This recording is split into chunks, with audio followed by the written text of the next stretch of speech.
Chapter 291. Not long after dinner, Immerse Xiaoyao's face gradually became ugly. Yili quickly asked Xinyang to come over. Xinyang was silent for a long time and only said one word: endure. The side effects of using the phoenix tail grass were incurable and could only be endured by himself. Li, go rest in the side hall. Seeing Yi Li's stiff face, Immerse Xiaoyao said softly. It would not look good when it flared up. He did not want to be too embarrassed in front of her and did not want to scare her. Yili calmly sat by his side and firmly said, I'll accompany you. Don't be afraid. Don't be afraid. Immerse Xiaoyao could not help but want to laugh, but his heart wanted to cry even more. 8 or 9 years. Countless times he was on the brink of death. Countless times he was in so much pain that he could not find a reason to continue living. No one had ever asked him if he was afraid or not. No matter how powerful the Dingwa prince was, he was only a person. Moreover, when he was injured, he was only an 18-year-old youth. Of course he was afraid. Every time the cold poison flared up, he was afraid that he would never wake up again. He was afraid that the Dingwa household would be destroyed. He was afraid that no one would be able to avenge his brother, his own, and the tens of thousands of Mahist army soldiers. But he could not show his fear in front of anyone. He could only endure. But now his wife, was sitting by his side and telling him not to be afraid. Okay, don't be afraid. Holding Yi Li's hand, Immerse Xiaoyao said with a faint smile. Yi Li almost did not want to think about how this day and night passed. In the beginning, Immerse Xiaoyao's pain was still bearable. She sat by his side and talked to him to distract him. But after midnight, the pain suddenly intensified. Even a tough person like Immerse Xiaoyao was in so much pain that his entire body was trembling. He could not even speak a complete sentence. Any pain-killing drugs or acupuncture needles would be completely ineffective. Yili could only watch as he tore the brocade quilt on the bed and pulled down the brocade canopy on the bed due to the intense pain.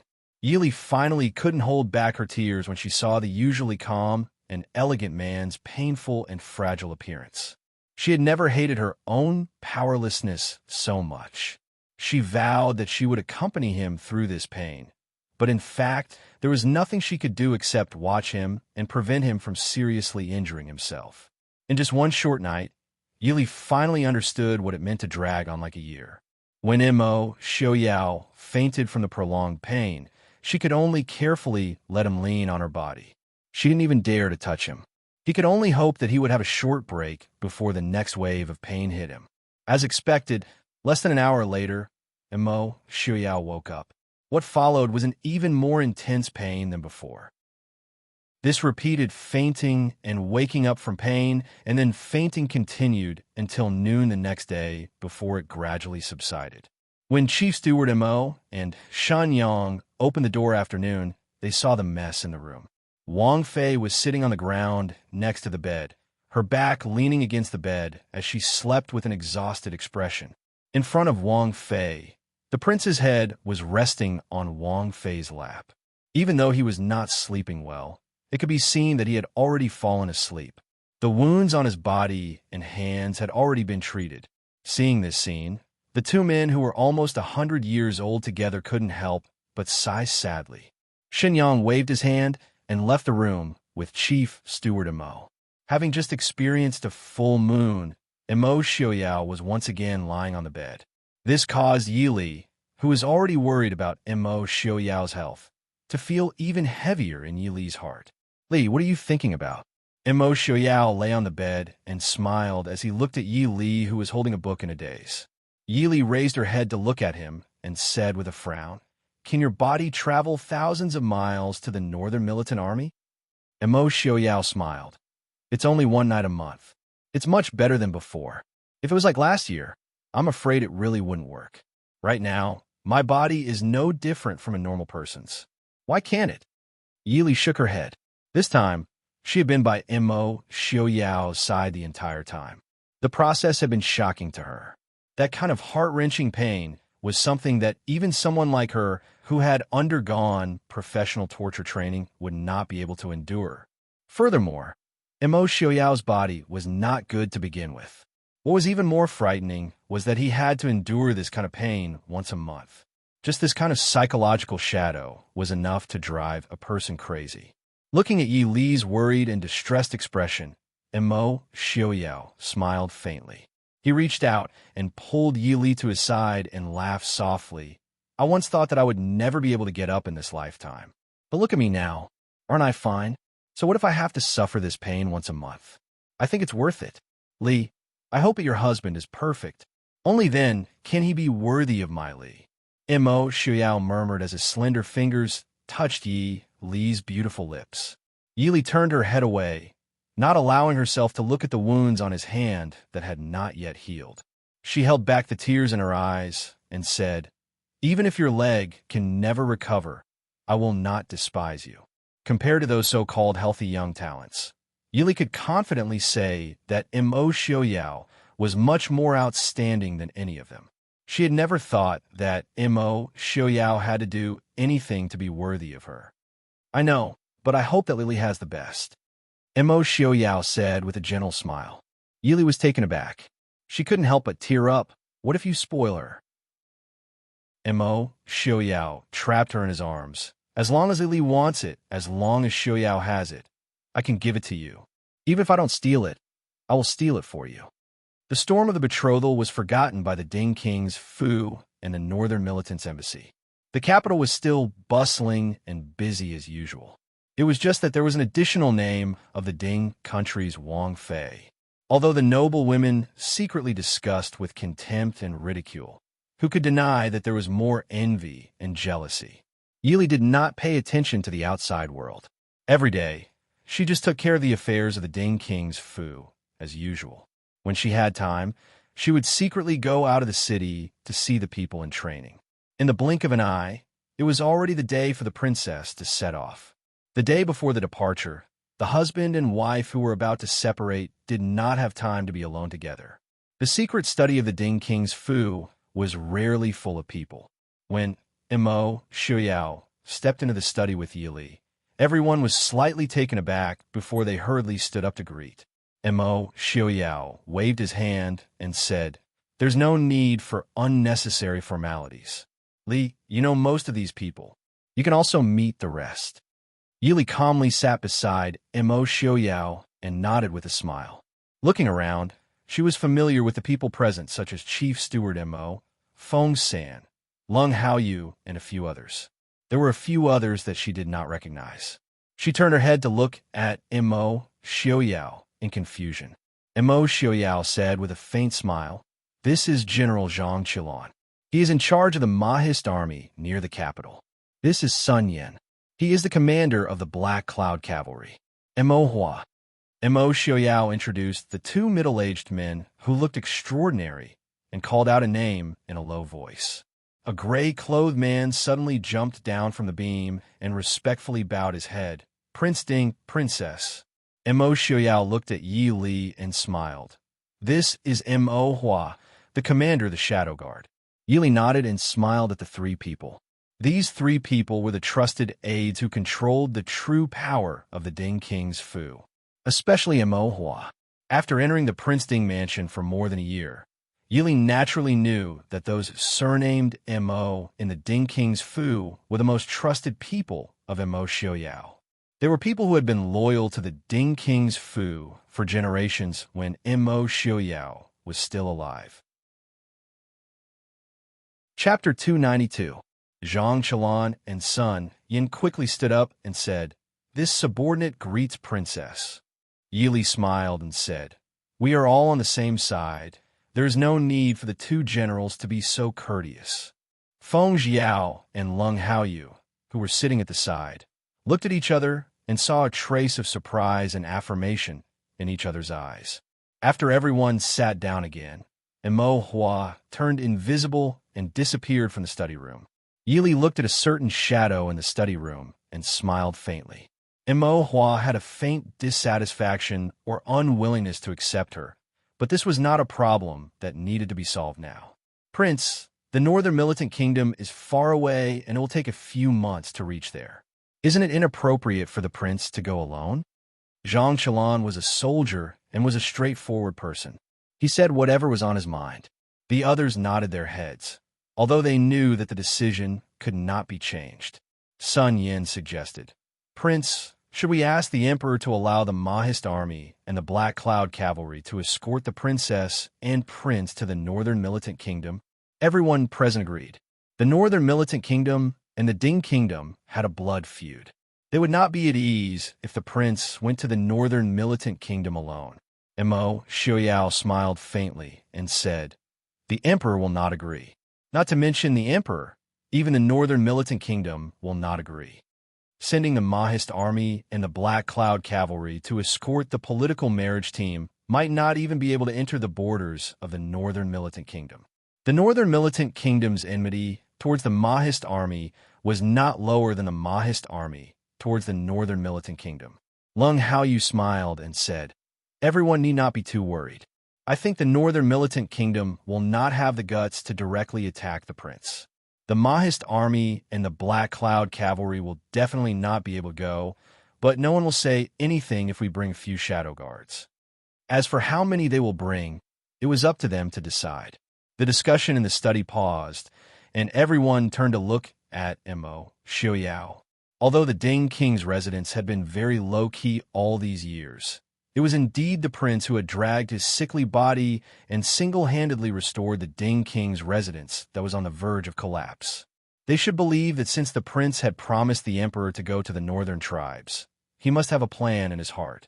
Mo Xiaoyao held Yi Li's hand and smiled. "Since I am heading to the northern tribes, I have a plan.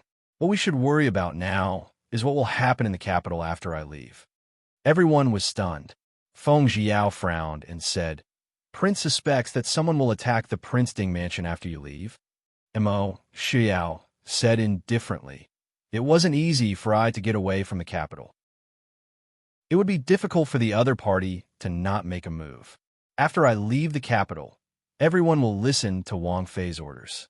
Everyone present was stunned. They couldn't help but look at the quiet woman sitting beside Mo Xiaoyao. Although they admired Wang Fei's performance in the past year, for a 16-year-old woman to control the entire Ding King's residence, people still doubted her ability. Sun Yin frowned and said, "Prince, you mean?" Mo Xiaoyao didn't immediately answer his question. Instead, he looked at Yi Li and smiled. "Li, is the jade pendant I gave you a few days ago still with you?" Yi Li was stunned. She then remembered what Mo Xiaoyao was referring to. Lowering her head, she took out a jade pendant from her sleeve and opened it. Everyone looked at it and couldn't help but gasp. In Yi Li's palm was a piece of high-quality mutton fat white jade. That jade wasn't suitable for a woman to use, so Yi Li usually kept it with her and didn't wear it. On the jade pendant, there was a lifelike Yazi carved on it. Yazi, the second son of the dragon, with the head of a dragon and the body of a wolf. Its personality was strong, brave, good at fighting, and bloodthirsty. However, this was the true commander seal of the Ding King's residence. The Mahist army and the Black Cloud cavalry were the same. They didn't have a common commander seal. Of all the armies, only Prince Ding could move at will. However, there was one exception. That was the Ding country Wang Fei, who held the Yazi jade pendant. Her power was no different than Prince Ding himself. Because of this, the world always thought that Princess Ding could also move the Mahist army and the Black Cloud cavalry. In reality, there were only one or two Princess Ding who had this power. The reason was that the other Princess Ding didn't have this jade pendant. "Prince, Wang Fei is too young. Is it?" Zhang Qilan said worriedly. The other people didn't speak, but the same thought was written on their faces. Wang Fei did have outstanding abilities. If she could train for a few years, she might be able to hold her own. However, the current Wang Fei, you are only 16 years old. You have only been in the residence for a year. It really made people worried. Feng Jiao stood up with a smile. He bowed to Yi Li and said, "Feng Jiao will follow Prince's orders. I will listen to Wang Fei's orders." Lung Haoyu raised an eyebrow slightly. He followed Feng Jiao and said, "I will follow Wang Fei's orders." Feng Sanlung, Zhang Qilan stared anxiously at the two young people who didn't know the severity of the situation. Feng Jiao leisurely fanned himself and said with a smile, "General Zhang worries too much. Wang Fei's literary and military skills are extraordinary. This year, in Yonglin City, she only used 20 to 30,000 soldiers to stop King Li's army of 100,000. She also killed tens of thousands of enemies and even completely destroyed King Li's two flanking armies. Who dares to say that Wang Fei doesn't know the art of war? Zhang Qilan stilled. He naturally heard about Wang Fei defending Yongzhou. However, he didn't take it seriously. After all, Mo Rongshan was still in Yongzhou and Wang Fei was just a woman. Since ancient times, there was no precedent of a woman on the battlefield. He only thought that Wang Fei and the Black Cloud Cavalry were in Yonglin, so she ordered the Black Cloud Cavalry to help defend the city. However, it was completely different when he heard Feng Jiao say it personally. Feng Jiao had been in charge of the Shadow Guard for many years. It was impossible for him to speak carelessly. The generals who led the troops looked at Yi Li with a trace of inquiry. They were usually in the barracks and didn't have much interaction with Yi Li. Naturally, they didn't know as much as Feng Jiao, Leng Haoyu, and the others. At this moment, when they heard Feng Jiao's words, they started to doubt whether Prince's decision was too abrupt. Yi Li put away the jade pendant again. She raised her head and smiled at the generals. This consort is young and inexperienced. In the future, please give me more pointers. Her tone was light and calm, as usual, but the generals could acutely feel the sharpness and murderous intent. Those who hadn't been on the battlefield wouldn't have such an aura. This young Wang Fei could even completely restrain this murderous aura. If she didn't do it on purpose, others wouldn't be able to feel it all. It was as if the woman in front of them was as harmless as they saw her. The generals' hearts trembled, and they all lowered their heads. We will obey Wang Fei's orders. Mo Xiaoyao looked at the crowd with satisfaction and nodded.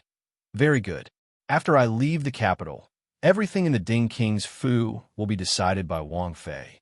Wang Fei's words are eyes meaning. Do you understand? This subordinate understands. The crowd said in unison. The secret conversation in the study continued until late at night.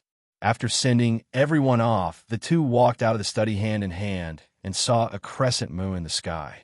Yi Li raised her head to look at the handsome man beside her. Her heart couldn't help but move. A feeling of reluctance spread in her heart. Li, what is it? Mo Xiaoyao asked in a light voice. Yi Li shook her head and shook off the gloom in her heart.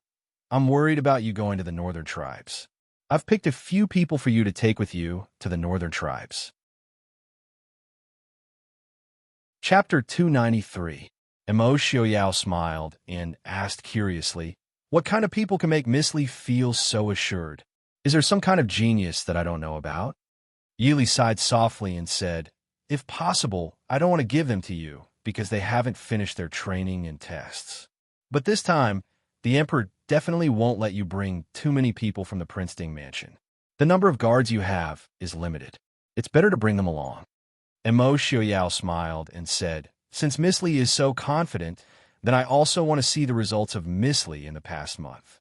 Yi Li smiled faintly and raised her hand to tap lightly twice. Mo Xiaoyao looked around attentively. His eyes flashed and he said loudly, Shadow Guard alert. In the night, after a few light sounds, everything returned to silence. Not long after, several figures landed from the trees, from the walls, and from the eaves. They quickly formed a line and said in a low voice, Gongzi, please instruct us. Yi Li raised her eyebrows in surprise and said with a smile, to be able to recognize me. It seems that Lin Han and the others have taught me well. Prince, how is it? Mo Xiaoyao shook his head helplessly and said, it seems that the Shadow Guard needs to be trained again. These people didn't seem to be very skilled in martial arts, but they were able to silently sneak into the heavily guarded Prince Ding mansion and defeat enemies twice their size. It had to be said that their abilities were shocking. Perhaps the Shadow Guard of the Prince Ding mansion had been too arrogant these past few years. Yi Li smiled and said, Prince, there's no need to feel depressed. They were able to sneak in because they knew about the guards of the mansion. The guards of the Prince Ding mansion didn't have too many loopholes. Mo Xiaoyao said, it doesn't need to comfort I won't blame them. We're the guards in the courtyard. A moment later, A dozen shadow guards and shadow guards walked in with their faces covered in dirt. Among them, the shadow guard were so ashamed that they did not dare to raise their heads. They boasted that they were the most powerful guards in the Ding King's residence, but they were caught unprepared under their watch without a sound. If it was really a sneak attack by the enemy, and something happened to the prince and princess consort, even 10,000 deaths would not be enough to atone for their crimes. Mo Xiaoyao looked curiously at the 8 people standing in front of him. He felt that these people were completely different from the Mahist army's Black Cloud Cavalry and the Shadow Guard. But he knew that these people were truly chosen from these 3 troops. In less than 2 months, they were able to change so much. It had to be said that his beloved consort really knew how to train people.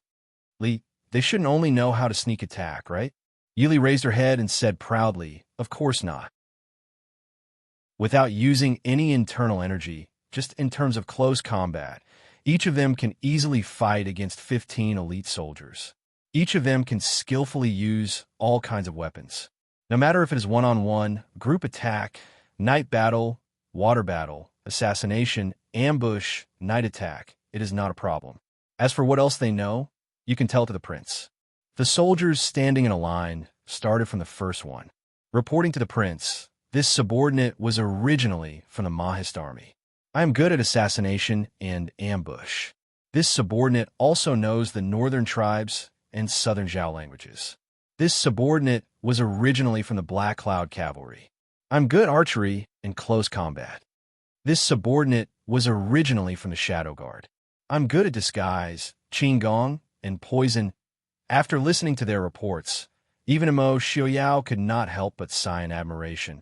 Li is truly amazing. Are these people really for me? Yili glanced at him and said unhappily, otherwise, could it be that I took them out to make you jealous?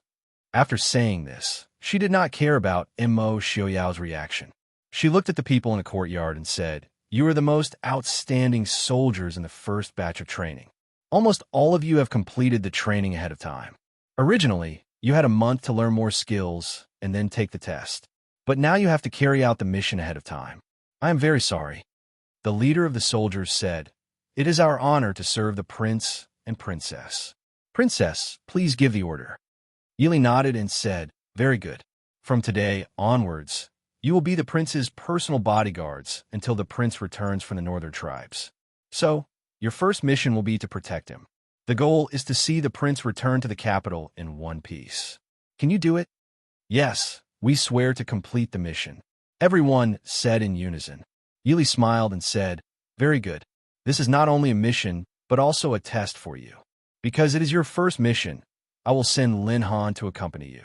He is not only your leader, but also the person who will test you. Everyone, have a safe journey. Thank you, young master. Outside the palace, Princess Ronghua was wearing a red wedding dress with a phoenix and a peony. She tearfully said goodbye to the Empress Dowager and the Emperor Empress.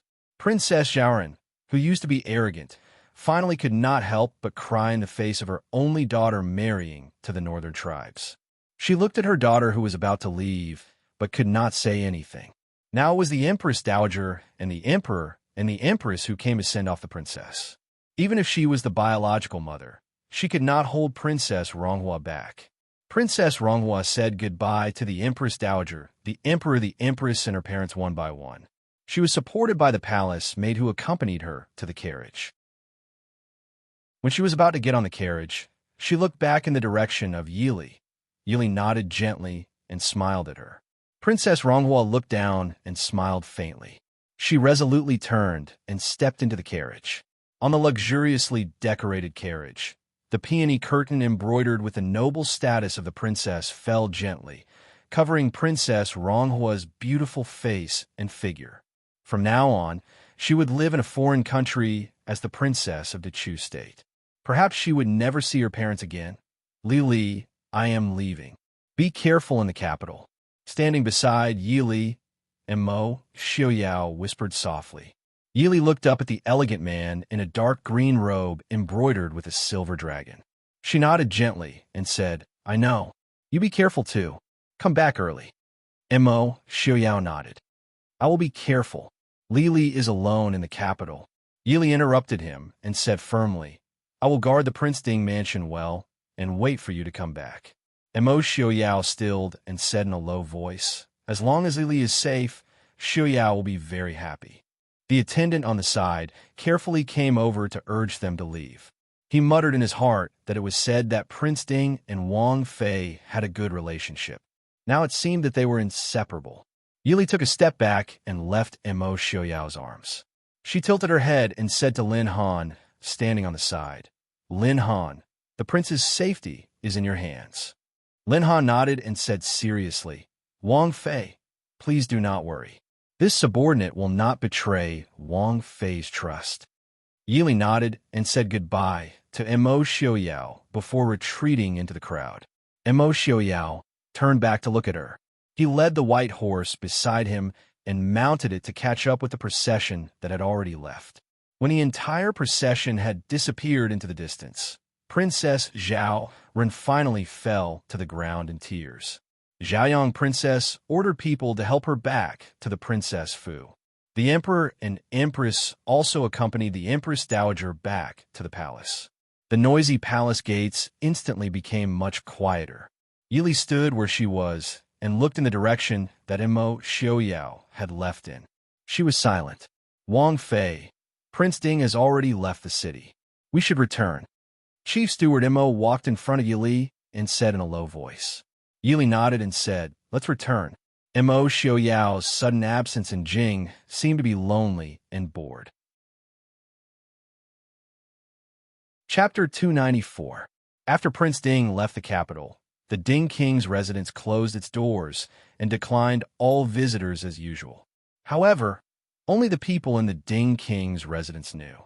In just a short span of 10 days, the number of secret attacks on the Ding King's residence was several times more than the past few years. In the middle of the night, another wave of attacks ended. Yili sat on the chair placed under the eaves and looked indifferently at the men in black who were kneeling on the ground in the courtyard with a solemn expression. On her left and right stood Zhuijing, Qin Feng, Chief Steward Mo, Feng Jiao, Mo Hua, Zhang Qilan, and Han Mingxi, who were specially stationed in the residence because Prince Ding had left the capital. Other than Feng Jiao, who was smiling as usual, the rest had an ugly expression on their faces. Tonight, the assassins actually broke through the outer perimeter of the Ding King's residence and almost barged into the main courtyard where Yili lived. As the leader of the Shadow Guards, Mo Hua's expression was even uglier. This was simply a slap to the Shadow Guard's face. All right, tell me, where did these people come from? Yili looked at her subordinates' gloomy expressions and asked indifferently. The assassins who were forced to kneel in the courtyard had a flash of disdain in their eyes as they arrogantly tilted their heads to one side. Yili laughed in spite of herself. It was my slip of the tongue. If I don't ask properly, I don't think you will confess. However, it just so happens that in these 10 days, there were a total of 7 waves of people who came here. Among them, there might be some of your companions. However, there isn't anyone who is strong enough to go against me. Qin Feng, I'll leave it to you. Qin Feng laughed loudly. Many thanks to Princess. It just so happens that my subordinates are learning how to interrogate. These few days, they have improved tremendously. I still have to thank so many people for their contributions. Feng Jiao, who was standing by the side, sneered and pretended to be disdainful, but his eyes were already looking at Qin Feng. This young master requests to be a spectator. He, Feng Jiao, was known as the most powerful interrogation expert in the Ding King's residence. However, ever since Qin Feng brought back those few brats, he then realized what was called there was always someone better than you. Moreover, these interrogation experts were mass-produced. Qin Feng looked at him with a fake smile and said, "This is a secret. Outsiders are not allowed to enter." With a wave of his hand, someone came over and stopped the people in the courtyard. Feng Jiao glared resentfully at Qin Feng, who had left in a carefree manner. Then, he turned around and looked at Yili eagerly. There was no other way. Ever since Qin Feng followed Wang Fei, no one could speak in front of him except for the prince and Wang Fei. Yili faintly smiled and said, "Feng-san, Qin Feng didn't deliberately make things difficult for you. This is really confidential." Feng Jiao harumphed and said, "It's just an interrogation. Even if they have some unique methods, it can't be considered a secret." Yili smiled and said, "The interrogator is still a secret for now." Feng Sen rubbed his nose and didn't speak. He was one of Mo Xiaoyao's most trusted people. Naturally, he knew that Wang Fei had a secret troop of people selected from the various armies of the Ding Wang Fu. No one knew what Wang Fei wanted these people to do. Even the prince didn't know what happened to these people after they were selected by Wang Fei. Now, was it these people? Feng Jiao thought of the people that Qin Feng had brought back a few days ago to be interrogated. He had only taken a hurried glance. There didn't seem to be anything out of the ordinary. However, Feng Jiao's wariness that had been cultivated after so many years on the battlefield and in secret made him feel that these people weren't simple. Yili stood and smiled to the crowd. "It has been hard on everyone tonight. Let's go sit in the study." Zhang Qilan's expression was ugly as he said, "The prince just left, and these people made a move against the Prince Ding mansion. Are we just going to let it go like this?" Yili faintly smiled and said, "General Zhang, don't worry. Naturally, we won't let it go like this. Bin Fei just happens to need some people to practice." Her gentle tone brought out a chilling, murderous intent. Everyone couldn't help but be solemn as they followed Yili to the study room. When they returned to the study and sat down, Yili said to Han Mingxi, sitting on the side, "It's time to take care of Shi Ling and Nan Jiang. Mingxi, leave Jing tomorrow." Hearing this, Han Mingxi frowned and wanted to say something. Yili shook her head and said, "No need to say more. You have seen the situation in Jing. There's nothing for you to do here. It's better to leave early. Degu should still be in Yongzhou right now. If there's anything you can't decide, you can take my token to ask him." Han Mingxi looked coolly at her and sighed softly. "I know. I will leave tomorrow. I'm going back to pack first." Yili didn't keep him and just nodded. When Han Mingxi left, the atmosphere in the study immediately warmed up. It wasn't that the people of the Prince Ding mansion didn't trust Han Mingxi and were wary of him, but these people were all born with a pair of astute eyes that could see through the world. Han Mingxi's thoughts were hidden, but could not be hidden from these people. But these people were also very loyal to Mo Xiaoyao. Even if there was nothing between Wang Fei and Han Mingxi, in the eyes of these loyal officials of the Prince Ding mansion, they couldn't help but be colder to Han Mingxi. Yili acted as if she didn't see the expressions on everyone's faces as she continued to talk about what happened in the prince's mansion. Everyone was worried about the safety of the Prince Ding mansion. Chief Steward Mo asked, "Wang Fei, should we send more shadow guard in the Fu?" These days, the Prince Ding mansion had been attacked continuously. The guard and shadow guard were probably exhausted. Today, assassins had even broken into Wang Fei's residence. Yili smiled and said, "There's no need to be so troublesome.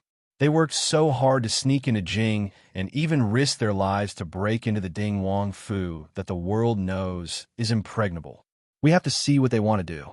Starting tomorrow, catch fewer assassins. Let a few go back."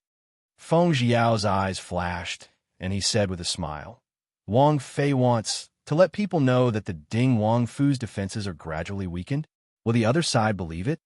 Yili smiled and said, "Since they know they can't break in but still come wave after wave, this Fei will give them a chance. If it was you, would you believe it?" Zhang Qilan said worriedly, "If this news spreads out, the Wang Fu will be even more unsettled." Yili smiled coldly and said faintly, "This Fei will let the world know that the Ding Wang Fu is not only impregnable, it is also a hell on earth with no return." Everyone's hearts shook as they stared blankly at the gentle and beautiful green, clothed woman in front of them. They were speechless for a long time. Wang Fei. Qin Feng pushed the door open and entered with a strange expression. Yili raised her eyebrows and asked without surprise, "You didn't get anything out of them?" Qin Feng said with slight anger, "One committed suicide and the rest are just small fries. They don't know anything." Yili shook her head and said, "That's not right. The one who died was not the leader." Qin Feng looked at Yi Li in confusion. Yi Li said faintly, "It's impossible for the other party to not know how powerful the interrogation at the Prince Ding mansion is. If they really wanted to die, they would have killed themselves when they were caught. In terms of experience, you're not as good as Feng-san. Feng Jiao looked at Qin Feng proudly and said with a smile, "That's right. At least in this young master's hands, there will never be a case of a prisoner committing suicide." At this time, Qin Feng did not care about Feng Jiao's provocation. His sword-like eyebrows were tightly knitted as he said, "Princess consort means that the one who committed suicide was just a cover for the real leader?" Yili held her chin and said, "There is at least a 50% chance. Of course, it is also possible that he was frightened by your methods and coincidentally fell into the hands of a few inexperienced rookies and took advantage of the opportunity to commit suicide. But your methods should not have reached that stage, right?" Chapter 295. Qin Feng said with some vexation, "Those brats just learned this and did not know how to control their strength. If they really died..." Yili lowered her eyes and said softly, "We don't lack time now. Let's change the method and take it slow." "Change the method?" Yili said, "Training the eagle." "Training the eagle?" Yili played with the white porcelain cup in her hand and said softly, "Light the prison cell until it is as bright as day. Don't use torture anymore. The people in the prison cell will take turns to watch them and change shifts every 2 hours. There is only one point. Don't let me see anyone sleeping until they are willing to speak the truth." Feng Jiao asked in confusion, "It's just not sleeping. Is there any use?" Yili smiled. "Young Master Feng-san may have tried not sleeping for 1 or 2 days, but has he tried not sleeping for 4 or 5 days? With this method, even the proudest eagle can be tamed, let alone a human." Although Feng Jiao had his doubts towards Yi Li's words, Qin Feng did not hesitate to accept it completely. He immediately turned around and gave the order. Feng Jiao turned back to look at Yi Li and said, "These few days, does Princess Consort have any thoughts towards these assassins?" Yi Li turned back and Zhuo Jing handed over a file. Yi Li opened it and said, "These few days, there are all kinds of people who have broken into the residence. There are people who have been hired to kill, people who have come to seek revenge, and people who have come to loot a burning house." Loot a burning house? Who has the guts to loot a burning house in the Prince Ding mansion? Mo Hua, who rarely spoke, said with ridicule. Feng Jiao smiled. No one knows if it is really looting a burning house or not. But in these few days, so many lawless people have suddenly appeared in the capital. Are the people stationed in the capital and the capital's magistrate doing nothing? Chief Steward Mo said in a deep voice, "The Ding Palace has been attacked repeatedly. Even if the Prince Ding Mansion is huge and there are not many manors around, it is impossible for that person in the palace to not know. But after so many days, no one from the palace has come to ask. It's as if nothing has happened." Yili rubbed her forehead and smiled sweetly. "That person in the palace probably wants to know how powerful the Prince Ding Mansion is. Feng-san, send the news out tomorrow. This consort has been frightened for days and is not feeling well." Frightened? Feng Jiao looked strangely at Yi Li's face. Whether it was Ding Princess Consort or those unlucky assassins that had been frightened these past few days was still debatable. Yi Li glanced at him. "What? This consort can't be frightened? This consort is still a woman, and His Highness is not by my side. So what if the assassins are frightened when they come to our door?" Feng Jiao rubbed his nose and said respectfully, "No, Princess Consort is too frightened and her body is not in good condition." Yi Li snorted, "Very good. Let them be happy for these few days. This consort is frightened and will not see anyone. That's all." Chief Steward Mo hesitated and asked, "If the palace summons you?" Yi Li smiled. "You are seriously ill and cannot enter the palace. As for the imperial physicians and rewards sent by the palace, they could just accept them. Don't agree to anything else. This old servant understands." Chief Steward Mo nodded. After dismissing everyone, Yi Li left the study room alone and walked towards the bedroom. She raised her head and looked at the almost full moon and sighed worriedly. She turned her head toward a certain place in the darkness and asked, "Why are you following me?" Mo Hua's stiff voice came from the darkness. "The prince said that he will protect Princess Consort's safety."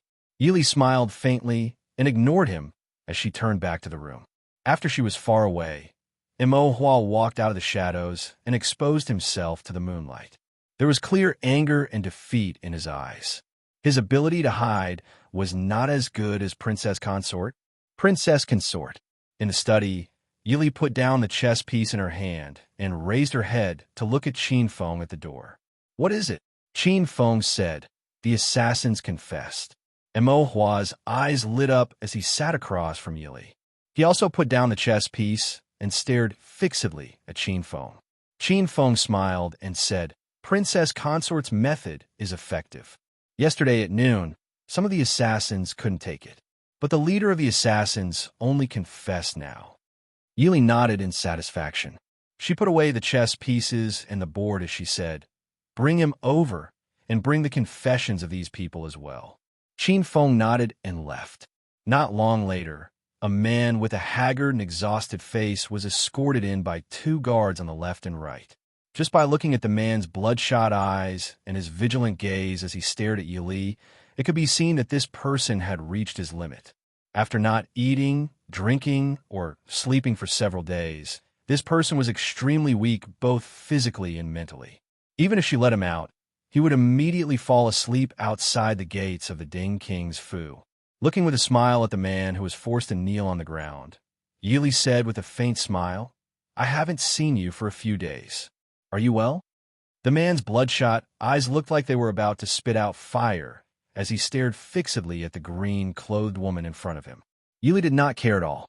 She played with the jade bracelet on her wrist and sighed softly. "You don't have to look at me like this. I had no choice but to use this method to deal with you. My prince is not here. You have so many people bullying a weak woman like me. It's not honorable, right?" The man's spirit was already dispirited. At this time, he was still able to raise his spirit to glare at Yili. It was enough to show that he was tough enough. Unfortunately, it had no effect on Yili. Very quickly, he gave up and asked in a hoarse voice, "What do you want?" Yili slowly withdrew her smile and said sternly, "Tell me who is the mastermind behind this." "I've already said it." Yili sneered. She casually threw the confession in her hand onto the table and said with a smile, "In terms of making false confessions, I'm afraid you can't be called an expert." Zhuo Jing and San nodded and said, "This subordinate understands. The interrogation and intelligence analysis lessons will be doubled." Yili nodded with satisfaction and glanced at the man on the ground. "You still don't want to say it? Then go back and rest. Don't worry, I won't take your life. Let him rest for an hour before starting the interrogation again." Hearing Yili's words, the man's face finally changed. Qin Feng frowned and said, "If we let him rest and start again, will it affect the results?" Yili smiled and said, "An hour. Don't worry. I believe that after a short rest, this one will be able to understand the wonders of this kind of interrogation." "No, I'll talk." The man's face was ashen. Yili said, "Very good. Who sent you?" "Don't tell me it's the one from the palace. Even though you've just confessed, it's not like your subordinates don't know anything. The leader of the 3rd-ranked assassin organization in the Jianghu. Night Kill? The man's face changed. He looked weakly at Yili and hissed, "Wang Fei is truly resourceful." Yili smiled and took it as an answer to his flattery. She raised her eyebrows and said with a smile, "Answer?" The man said, "I also don't know who the other person is, but from the appearance and accent, he seems to be from Xiling." Yili thought for a moment and asked, "Where else did he contact you?" Chapter 296. The man said, "Yi Sha is in the south near Yongzhou. When the other party came to find us, Prince Ding had not yet left the capital, so we did not plan on taking this job.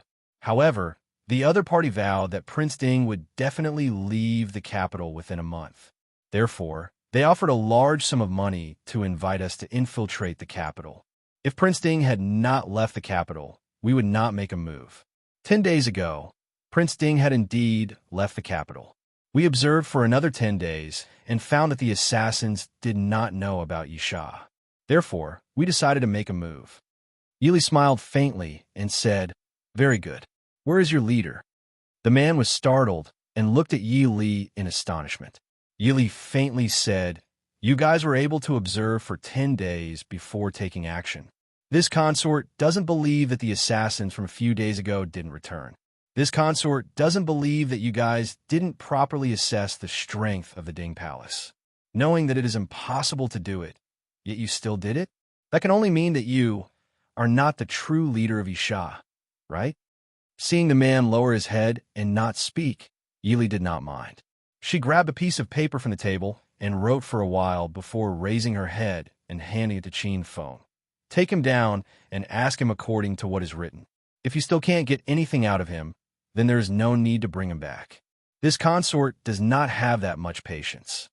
Qin Feng glanced at the paper in his hand and waved his hand at the guard before taking him out. Mo Hua looked at Yi Li and said, "Wang Fei already knew that he was not the true leader? Since that is the case, why waste time on him?"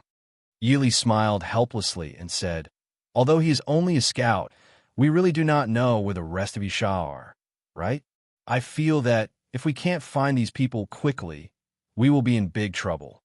And Mo Hua gritted her teeth and said, "Even if that person in the palace is not involved, he definitely knows about these people's plan. The Shadow Guard has been obstructed in their search for the past few days. It is definitely that person's doing." Yi Li calmly said, "Has the Shadow Guard reached the point where they could be easily obstructed by the palace guards?" Mo Hua's face was ashen, unable to say anything for a long time. After a long time, he gritted his teeth and said, "I don't know what the princess consort has in mind." Yi Li shrugged and said with a smile, "I don't have any great moves. I'm just going to deal with all changes by sticking to the status quo." Half an hour later, Qin Feng delivered the assassin's confession again. The expression on his face was even more austere than before. Yi Li was not in a hurry to look at the confession and asked, "Is he dead?" Qin Feng shook his head and said, "Not dead, he fainted." Yi Li nodded and lowered her head to look at the confession in her hand. A cold smile gradually appeared on her lips. "Very good." She raised her hand and handed the confession to Mo Hua and Zhuo Jing. The two looked at it and their expressions became heavy. Mo Hua stood and said, "This subordinate will immediately call all the Shadow Guard near the capital back to the Fu." "Stop," Yi Li said calmly. Mo Hua turned around and glared at Yi Li with some anger. "Princess, all the people have already joined forces to attack the Wang Fu. Once they come in, I will make sure they don't return." Yi Li said with a cold smile. Mo Hua stilled, as if frightened by Yi Li's unrestrained killing intent. She frowned and said, "Even though the Wang Fu is heavily guarded, it is impossible to guard against so many experts at the same time. It is not just Princess's safety, but also many important places in the Fu." Yi Li's smile was warm, but it made the people who heard it feel a chill in their bones. "Don't worry. Send someone to tell General Sun to lead the Black Cloud Cavalry to guard all the exits in and out of the capital. Once the assassins escape, kill them without mercy. The Shadow Guard will be stationed in all parts of the capital. Once they find someone escaping, kill them. Also, if the Shadow Guard near the Prince Ding mansion sees the situation in the Fu, immediately surround the king's mansion. No one can enter, no one can leave." This subordinate obeys, Qin Feng and Zhuo Jing said respectfully. Mo Hua looked at the two and also acknowledged. Yi Li nodded and said to Qin Feng, "Let out all of your people to train. Their first mission is code-named Extermination." Qin Feng nodded excitedly and said, "This subordinate understands. This subordinate will not disappoint Princess's trust." Yi Li waved her hand to dismiss the three of them. She raised her head to look at the bright sunlight outside the window and couldn't help but sigh. In a short span of 10 days, the king's mansion had turned into a sea of blood. But, no matter what, she had to protect this mansion. This was not only a grand king's mansion, but it was also her home.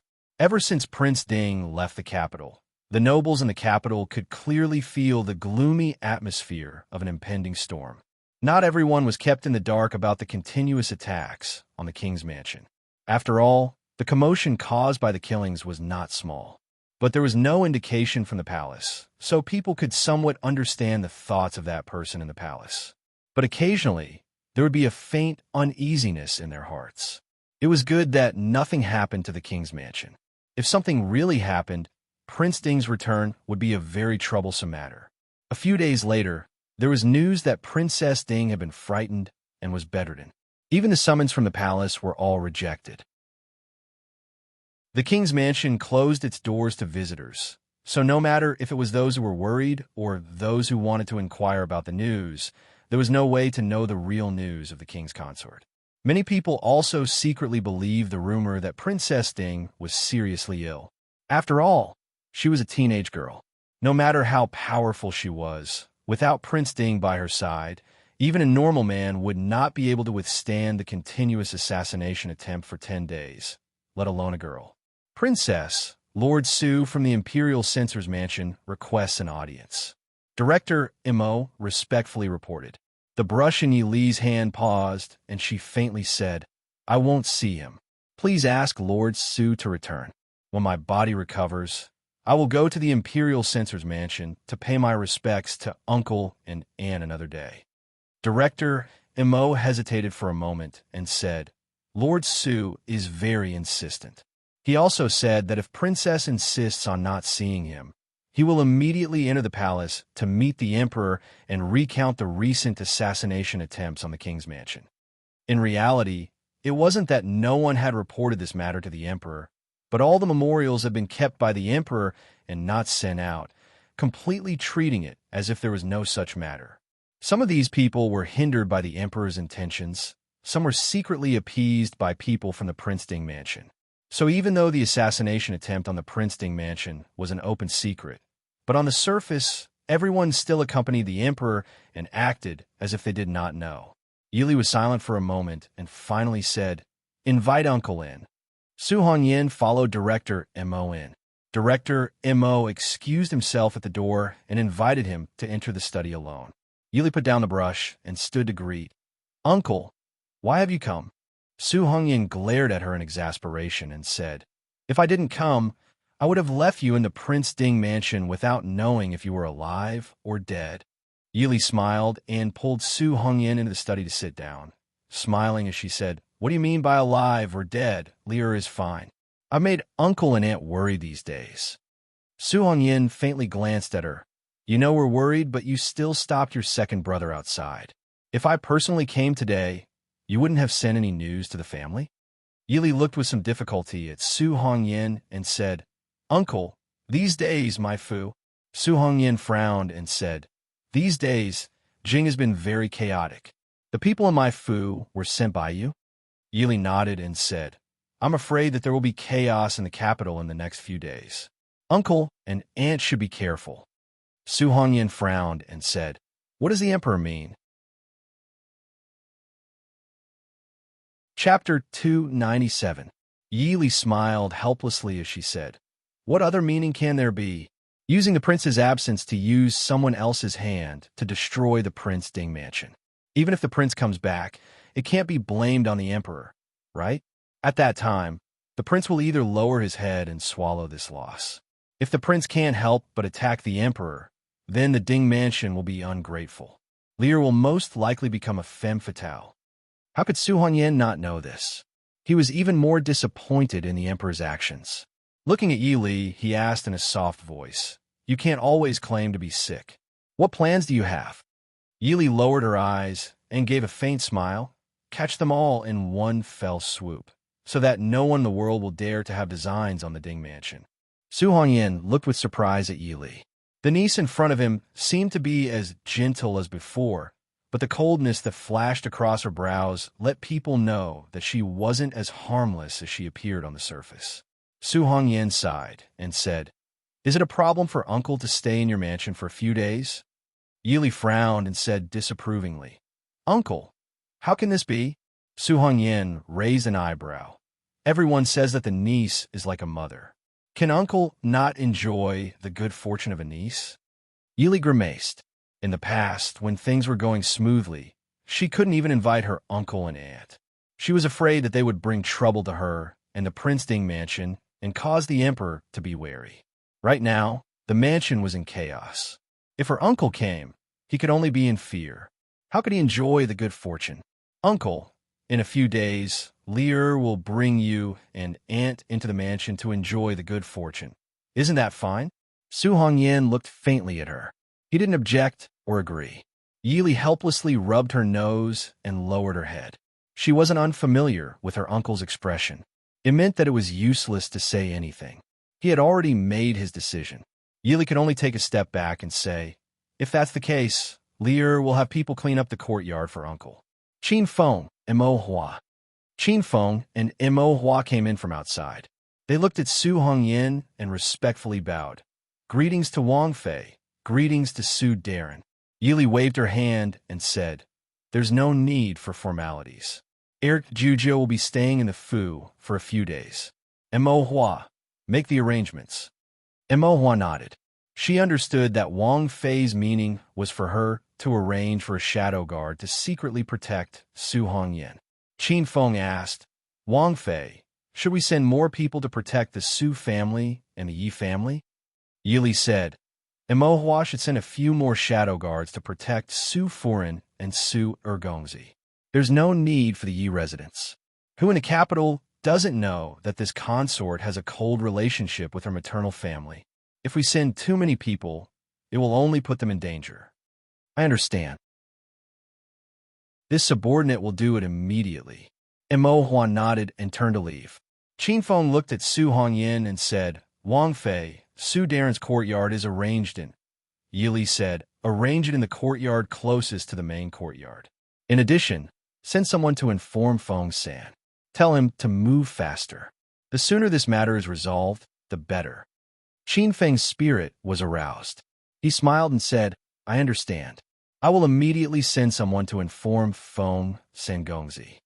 These days, they have been annoyed to death by wave after wave of assassins. Being able to resolve it all in one go naturally made his mood happy. Turning around to leave, Qin Feng's mood soared. Wang Fei had said the code name, Mia.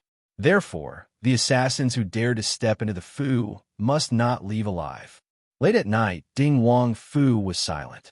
In the study room, Yili sat under the lamp. She turned her head to look at Feng Jiao, who was sitting not far away. Feng San, are you sure it's tonight? Feng Jiao leisurely waved his fan. His smile made people feel like they were bathing in the spring breeze. The words that came out of his mouth made people tremble with fear. Wang Fei, don't worry. The capital is only so big. If they don't make a move tonight, they won't have another chance.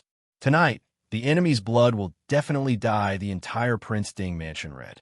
This is a beautiful and mesmerizing color. The capital hasn't been so lively for many years. After so many days of strange happenings, if the Ding Wang Fu shadow guards still couldn't find them, then the world would think that the Prince Ding mansion shadow guards were all useless. Yili nodded.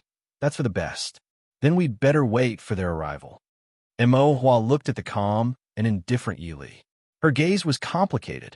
She hesitated for a moment before saying, Wang Fei and Su Darren should go to a safe place to hide first. There's no lack of top experts among the people who came tonight. If an accident happens...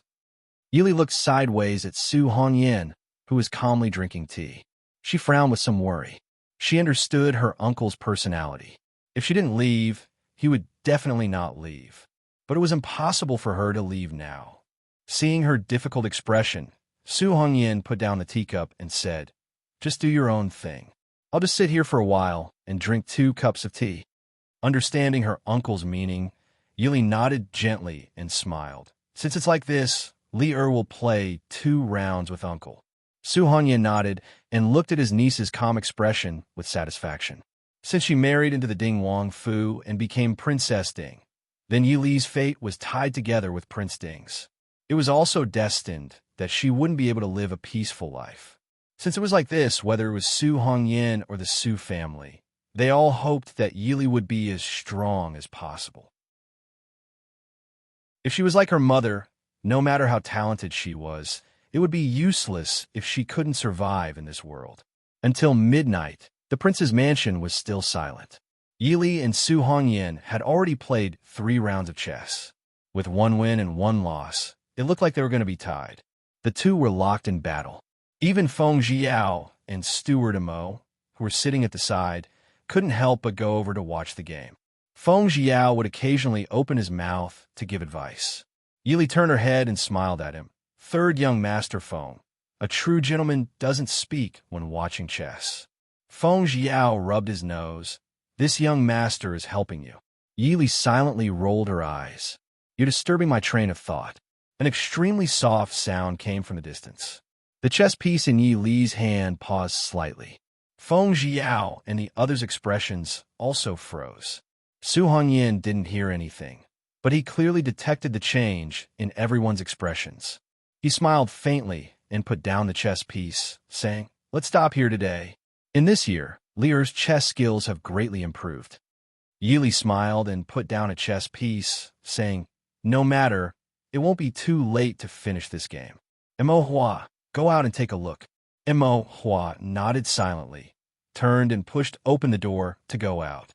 By the time they finished speaking, the sounds of fighting outside were gradually approaching. Yili waved her hand for Qing Wan to put away the chessboard. She stood and walked to the window, pushing it open to look outside. The yard was still shrouded in the faint moonlight, but many places outside the yard were lit with fire. Yili lowered her eyes and sighed slightly, saying, "Have them be careful. Don't destroy the century-old Prince Ding mansion." Steward Mo respectfully said, "Wang Fei, don't worry. I've already instructed them." Yili nodded. She sat by the window, leaning against the window frame, and said with a smile, "That's good. Let's see what kind of people will come tonight." See, in this Dechu state, just how many people wanted to destroy the Prince Ding mansion. Chapter 298. The sounds of fighting outside the courtyard were getting closer and louder. Su Hongyan stood by the window, looking at the flames in the distant sky. He sighed. It seems that the emperor is really planning on watching with folded arms. Yili gently shook her head, softly replying, "Jiujiu, the emperor is not planning on watching with folded arms, but wants to fish in troubled waters." How many of these people do you think came from the palace? How big was Jing City? In the past 10 days, people from all sides had continuously provoked the Ding Wang Fu. They had lost no less than 100 people. How many people could still be hiding in Jing City? If it wasn't for the fact that there were capable people behind them, how could so many experts sneak into Jing City so easily? If it was really so powerful, the emperors of the other countries wouldn't be able to sleep at night. Su Hongyan was startled. In the end, he could only give a long sigh. Why is the emperor doing this? When the first assassin crossed the wall of the main courtyard, Yili stood up again and walked outside. The Yahuan beside her quickly followed. Yili waved her hand. "Don't go out." Qing Wan said, "Usually, we can't help. Now that Wang Fei doesn't let us follow in the Fu, Nubi feels that we are useless. Qing Shuang and Qing Xia don't know martial arts, so stay in the room. Nubi and Qing, you should follow Wang Fei." Seeing her so insistent, Yili frowned slightly but didn't say anything else. She turned and walked out of the study. In the courtyard, Zhuijing and Feng Jiao came to greet her. Seeing Yili come out, Feng Jiao said, "There are a few groups of people heading toward the ancestral hall. They should be there to enshrine the embracing cloud sword. The others are heading towards the main courtyard, but there are a few who went to the library." Yili smiled faintly. No matter why they came, if they all stay, don't think of leaving alive. "Yes." Feng Jiao laughed loudly. He cupped his hands towards Yili and flew out of the courtyard. His red robe faintly carried a cold and bloody aura. Gradually, the sounds of fighting gathered outside the main courtyard. The guards of the Prince Ding mansion seemed to be unable to hold on any longer.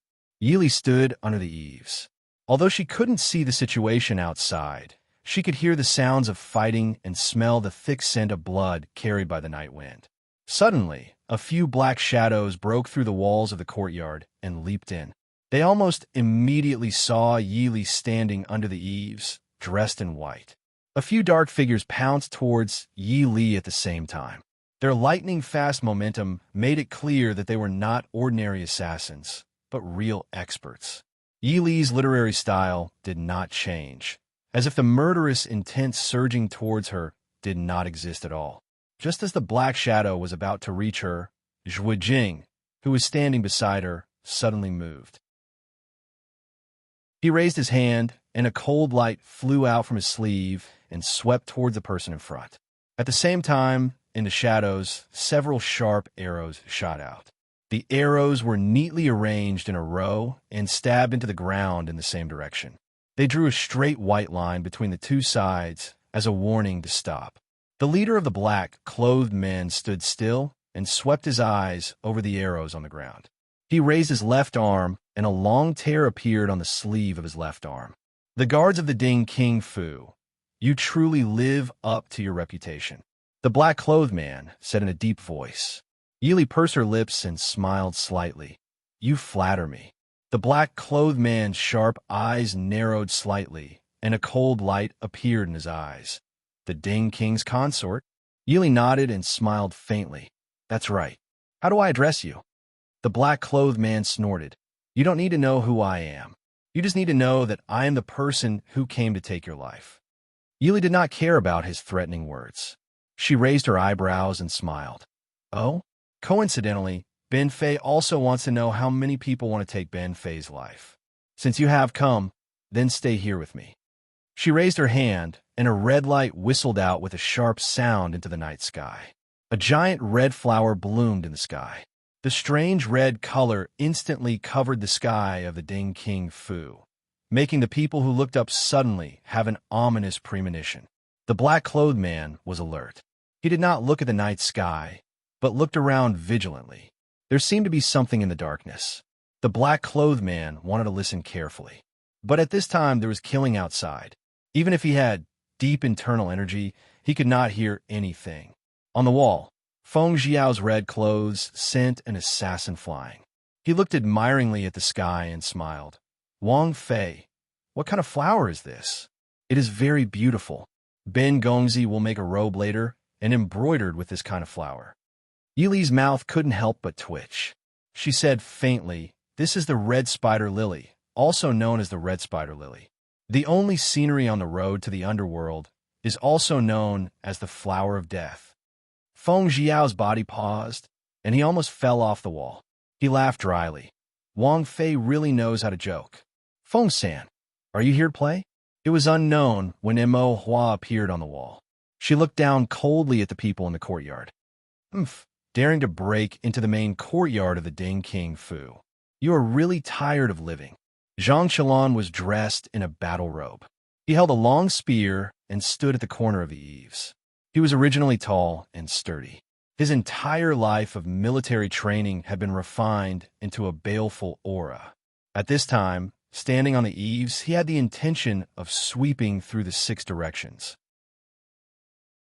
The black-clothed man quickly found that he had been surrounded by the experts of the Ding King Fu. Under normal circumstances, he should immediately go forward and capture Princess Ding as a hostage to escape.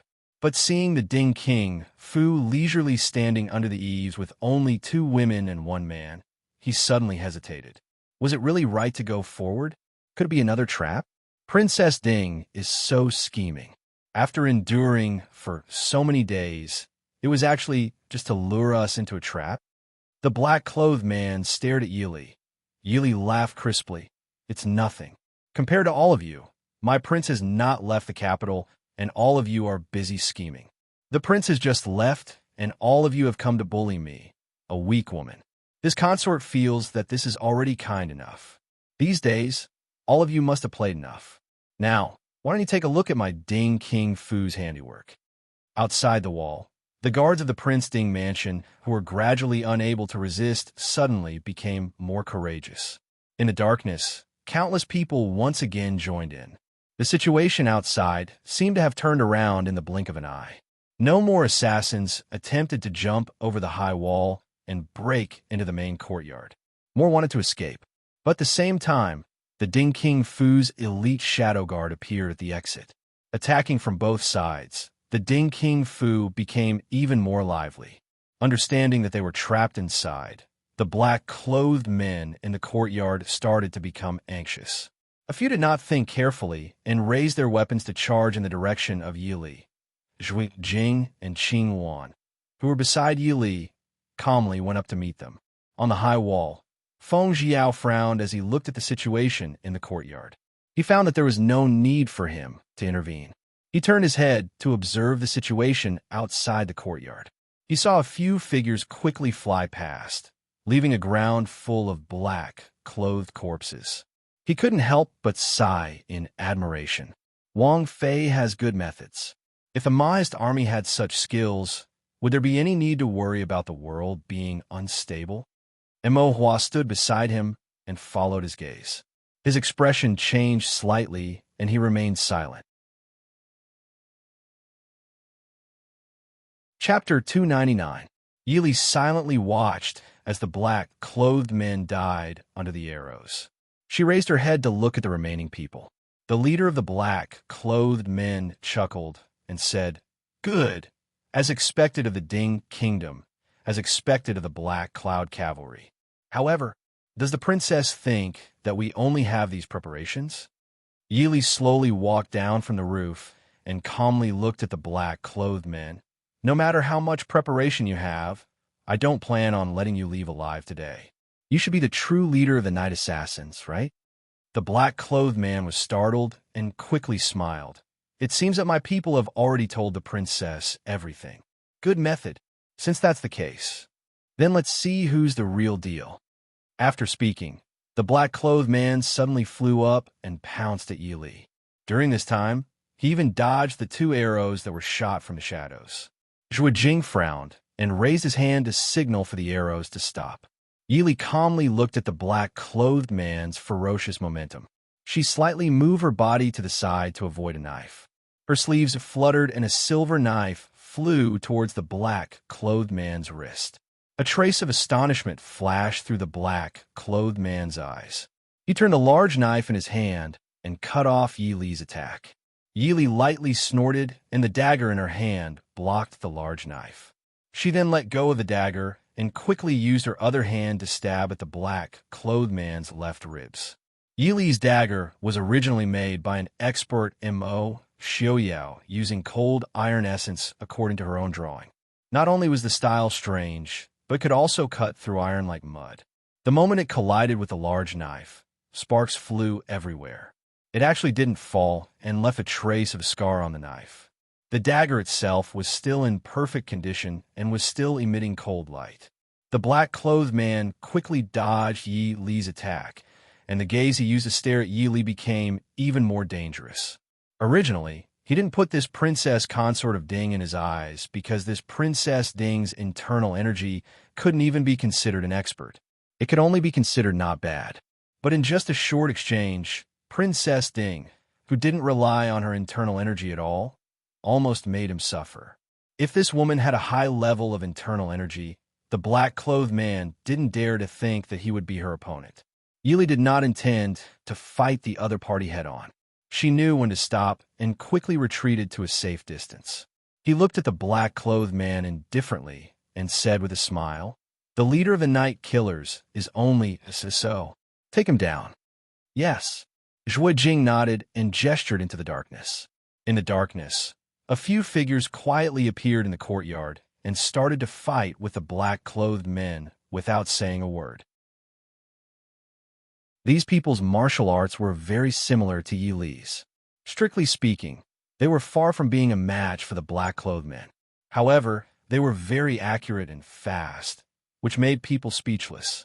As long as a blade, palm, or circle hit the black-clothed man, it would definitely cause a lot of damage to him. However, they cooperated with each other very well. In addition, they had the secret help of a master archer. In less than a quarter of an hour, they took down all the assassins in the courtyard. Only 2 of them suffered light injuries. The leader of the Night Killers had his acupuncture point sealed and was tied up in a strange way with a rope. Yili walked over and said with a faint smile, "I heard that the true identity of the leader of the Night Killers is very mysterious. Even the Tianyi Pavilion, which is known to be the most well-informed in the world, doesn't know. It seems that this consort will be able to solve this mystery today." Zhuo Jing reached out and untied the mask on the black-clothed man's face, revealing a 40-something-year-old face with a determined expression. Yili calmly looked at the stranger in front of her. Feng Jiao, who had been standing on the wall and watching them the entire time, actually fell down from the wall this time. He stared at the black-clothed man and cried out in alarm, "Mu Qing-tsang!" Feng Jiao fell into the courtyard and frowned as he looked at the black-clothed man in front of him. Hearing this, Yili raised her eyebrows with interest and said with a faint smile, "The Chu State's #1 expert. Mu Qing-tsang, you're even willing to send out such a top expert. Your Highness really thinks highly of this consort." Mu Qing-tsang's expression was cold as he said faintly, "This one doesn't understand what princess means. The night killers are paid to do things. What does it matter if you're Highness or not?" Yili raised her eyebrows and looked at him with a faint smile in her eyes.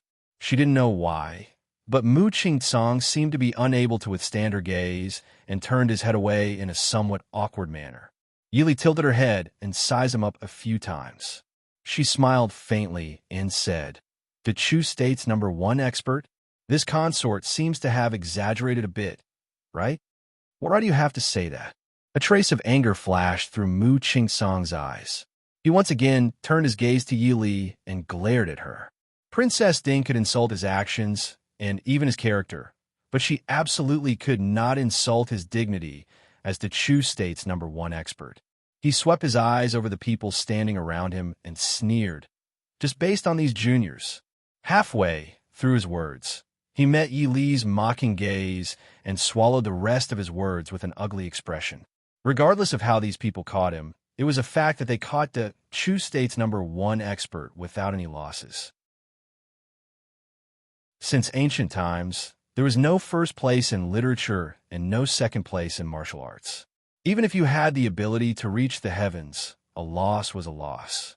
Yili nodded and said with a smile, "They were indeed lucky to have defeated you today, but you better believe me. Not to mention one Mu Qing-tsang. Even if there were a few more Mu King-kangs, this princess would still capture them."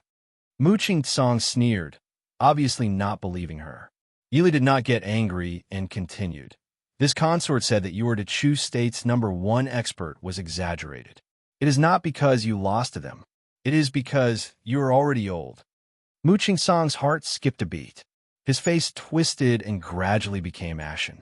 He was not yet 40 years old and was not considered old for someone who practiced martial arts. However, he was indeed old. Of the 4 great experts in the world, the oldest was Shiling Jinim Prince of Gojoseon. Although he lost an arm in a battle with Mo Lufeng in the past, he had real power over Shiling and was famous for his fighting prowess. The second was Yin Wang Chamber's master Ling Taihan. Although they were both Jianghu people, Yin Wang Chamber's name shook Jianghu. Even the nobles of the 4 countries did not dare to lightly offend them. The youngest was the Chu State's Prince Ding, Mo Xiaoyao. Although he was seriously injured and crippled in his youth, his name shook the world in his youth, and he was known as the young god of war. As for him, he was a few years older than Ling Taihan. Although he had the title of the Chu State's #1 expert, he could only watch over a single night and slowly grow old. He could neither fight on the battlefield nor roam Jianghu freely. When people talked about the title of the Chu State's #1 expert, they would often sigh with regret. If not for Prince Ding's misfortune, the Chu State's #1 expert would have long been replaced. Yili looked at the defeated, middle-aged man in front of him with some regret and secretly sighed in his heart. Mu Qing-tsang's ability and ambition should have been a formidable person. Unfortunately, he could only be controlled by others and was in a dilemma. The title of the Chu State's #1 expert was not so easy to hold. "Since I lost to you, you can kill me or cut me up as you wish," Mu Qing-tsang said coldly. His eyes were dim, and there was a sense of discouragement. Yili waved his hand and said indifferently, "Take him away. Mr. Mu, Yili respects you as an expert. It's best if you don't act blindly without thinking and do stupid things like suicide or escape." Mu Qing-tsang snorted softly and allowed the guards beside him to take him away. Feng Jiao finally came back to his senses. He patted the non-existent dust off his body and rubbed his forehead as he walked over. That person! How could that person be Mu Qing-tsang? Chapter 300. Yili smiled and said, "Why can't it be Mu Qingsong?" Feng Jiao lamented. "He is Mu Qingsong, the #1 expert in the Chu state. He has a noble character and unquestionable integrity, and is unmoved by power." Back then, the emperor used the position of a general to recruit him as an official, but he refused because he had no interest in the bureaucracy and only focused on martial arts. It seems that he studied for so many years to study how to be an assassin. Although Yisha was indeed not bad, it was still far from the Yanwang Chamber of Commerce, which was also an assassin organization. Yili lowered her eyes, and her red lips slightly hooked up. When awake, he holds the power of the world, and when drunk, he lies on a beauty's knee. The pursuit of all men in the world is nothing more than this. Mu Qingsong doesn't love power or beauty. Do you think this is possible? He loves martial arts. How much better do you think his martial arts is compared to the other 3 experts? Yili asked with a sidelong glance. Feng Jiao rubbed his nose and remained silent. Mu Qingsong's martial arts were indeed very high, but as the #1 expert in the Chu state, Feng Jiao clearly felt a little disappointed. This was because he wasn't much better than the other 3 experts, and was even somewhat lacking in some aspects. The other 3 were all busy people who were burdened with affairs. In comparison, Mu Qingsong seemed even more inferior to his reputation. How does Wang Fei plan to deal with Mu Qingsong? He is a member of the Mu family. What's wrong with the Mu family?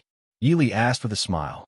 Feng Jiao frowned and said, "Although we don't fear the Mu family, it's always troublesome to have one more enemy. The Mu family has always been neutral.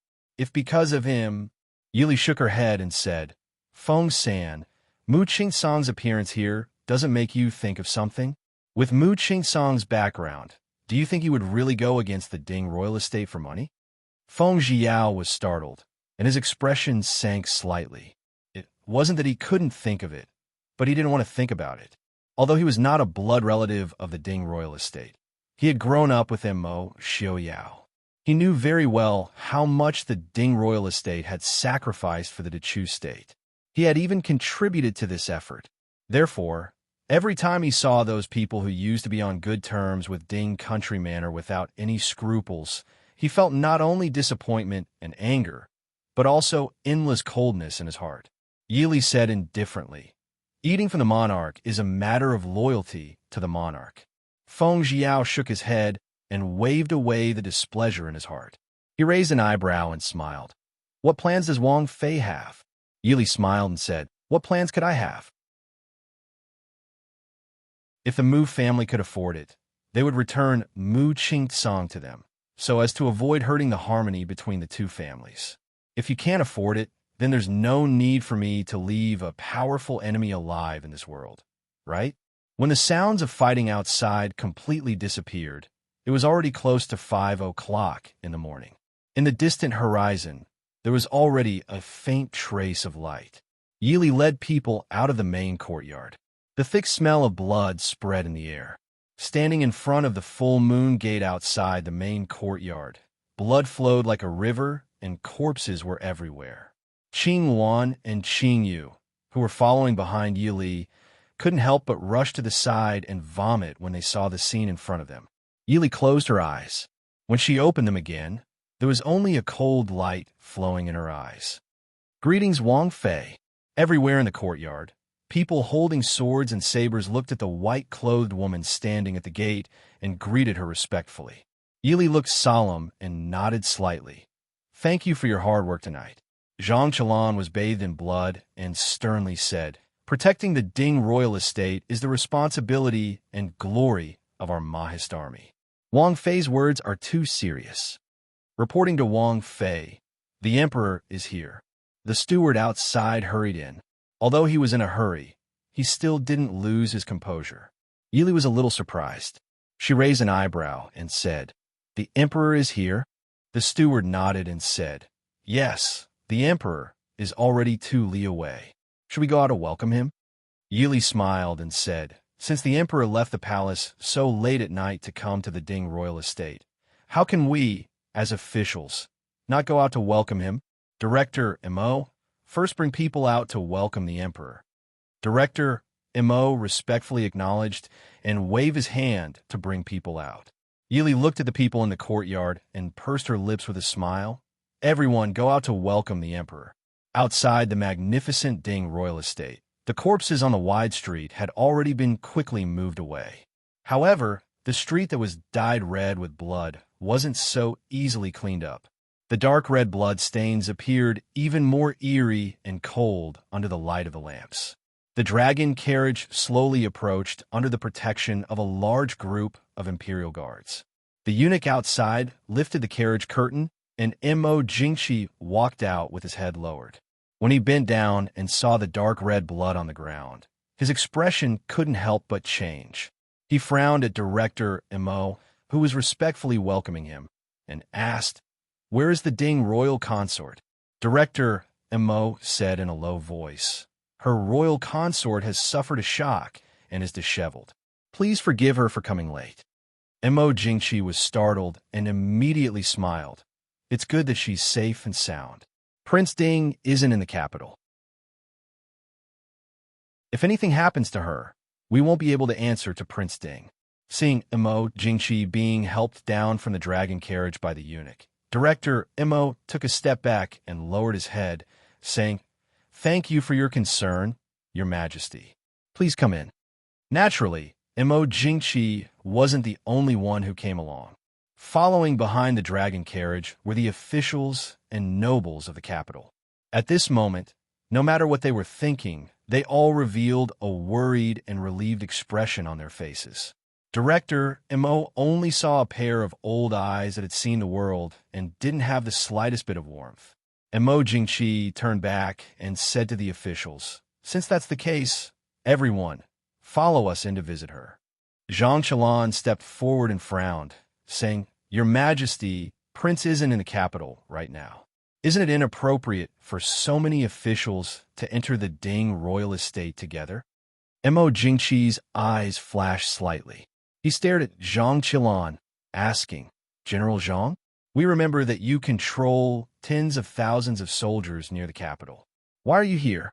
Zhang Qilan didn't evade, saying seriously, "Before Prince left, he entrusted me with the safety of the Ding royal estate. Recently, the Ding royal estate hasn't been peaceful, so I led people back to the capital to guard the Ding royal estate.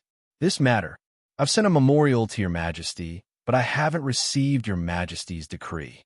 However, the safety of the Ding royal estate is as important as Mount Tai, so I can only return to the capital to ask Your Majesty for punishment." Mo Jingshi only felt a mouthful of blood in his heart. Zhang Qilan's memorial was probably sent along with the other memorials about the Ding royal estate being assassinated. He was too lazy to even look at such memorials and directly threw them to the side. However, right now, he couldn't deny and punish Zhang Qilan in front of everyone because Zhang Qilan had sent a memorial to him. If he didn't agree, it would be premeditated to the death of the Ding royal estate. Even though these were his true thoughts, he couldn't let others know. Forcing a smile, Mo Jingshi said, "General Zhang's words are too serious. General Zhang wholeheartedly serves the country and is a role model for our Dechu States generals. Today, you've done well in protecting the Ding royal estate. We'll reward you handsomely in the future." Before Zhang Qilan could express his gratitude, an elegant female voice sounded from inside. "Your Majesty is wise. Yili will thank Your Majesty on behalf of General Zhang. Your Majesty is wise. Yili will thank Your Majesty on behalf of General Zhang."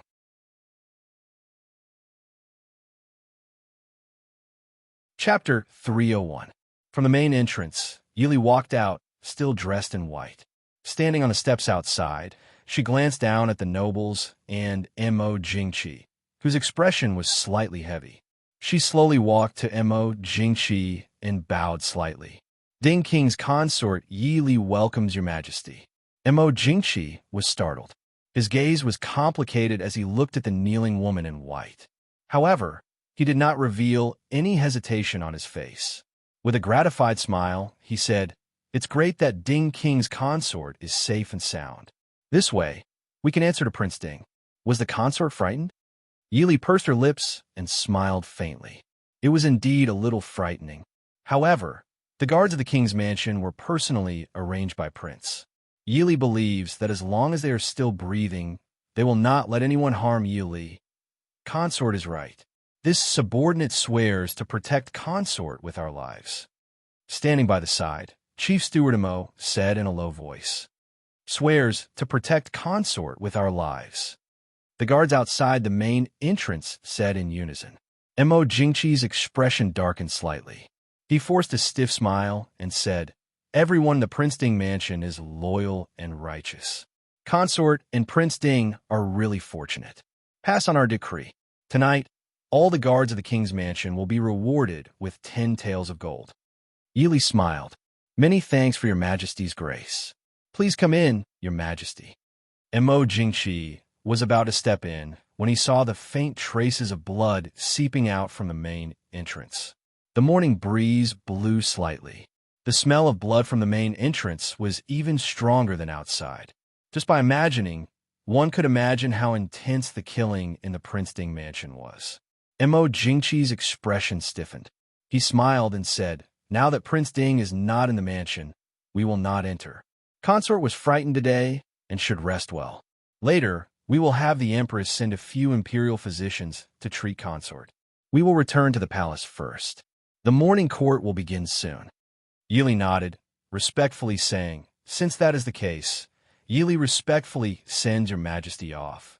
Mo Jingqi waved his hand and turned to return to the dragon carriage. Not long after, the dragon carriage headed towards the imperial palace under the escort of the palace guards and nobles. Yili stood outside the gate until Long Yang disappeared at the corner of the street. Chief Steward Mo came forward and said, Wang Fei. Yili smiled faintly and said, Let's go home. Turning around to return to the Fu, Yili slowly walked through the blood-soaked corridors of the garden. She coldly looked at the corpses being carried away or still lying in the courtyard. In the end, she walked back to the study. Su Hongyan was still sitting in the study drinking tea, just like when Yili had left. However, there was an additional volume of poetry in his hand that he had read halfway. When he heard Yili come in, he put down the book in his hand, looked at her, and asked, Are you okay? Yili smiled and said apologetically, I've made Uncle worry. Su Hongyan shook his head and said, Right now, our family can't help you much. Are there any casualties in the Fu? Yili sighed softly and said, Deaths and injuries are unavoidable.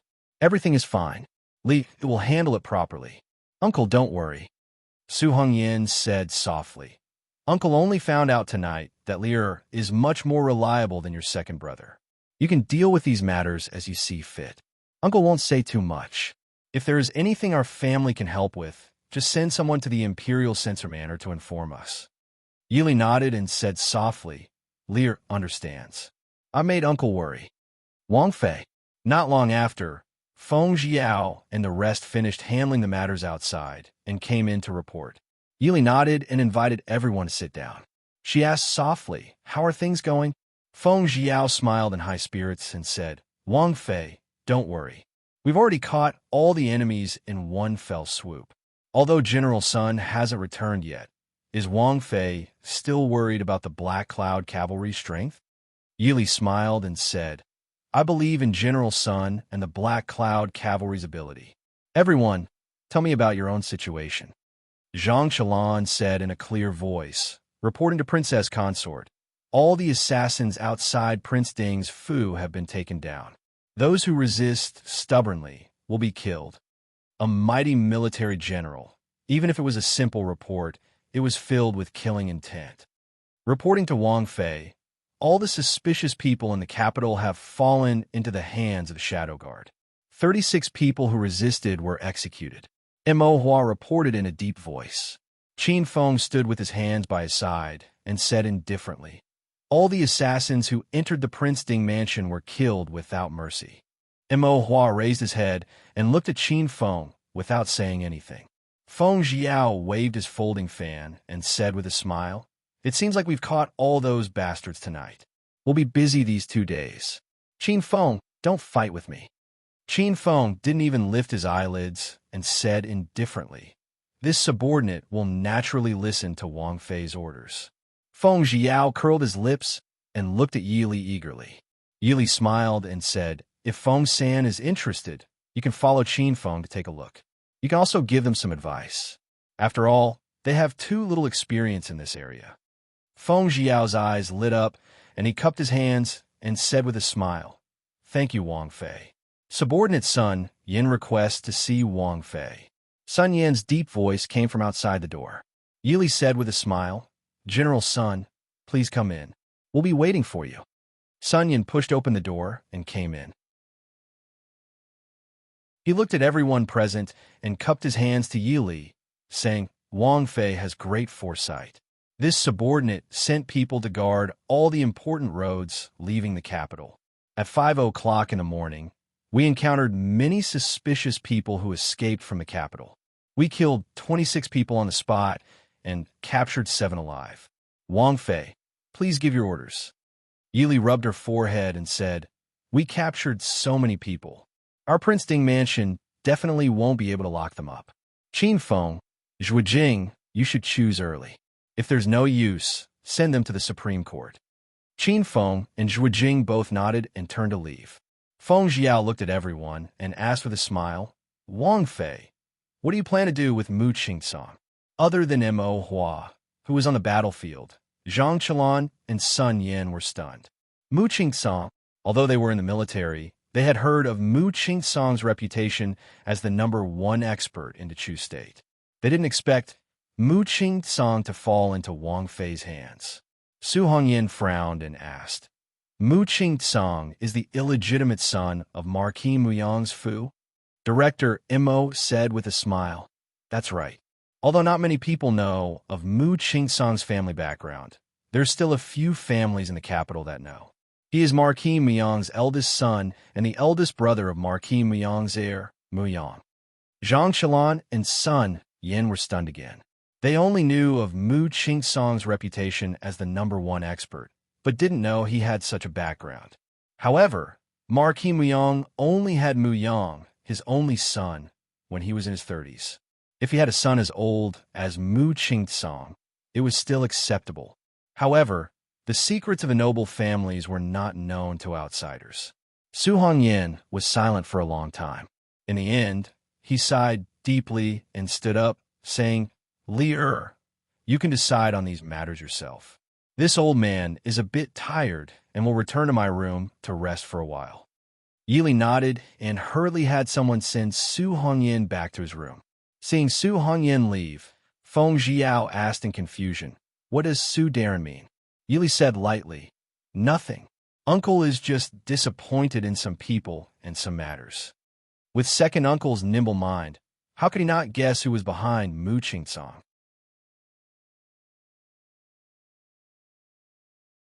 Chapter 302. Feng Jiao didn't care and said with a smile, "Actually, I'm not interested in how Wang Fei will deal with Mu Qingsong. This subordinate is more interested in who the people who captured Mu Qingsong are." When these words were said, all the gazes in the study fell on Yili. Yili lowered her head to take a sip of tea. Looking at the gradually brightening sky outside, she smiled faintly and said, "Naturally, they are people from the Princeton mansion. As to who they are, I can't tell you right now, but I believe that the prince will personally tell you soon." Zhang Qilan said with some excitement, "The prince also knows about these people?" Yili raised an eyebrow in surprise and said with a smile, "The prince is the master of the Ding King mansion.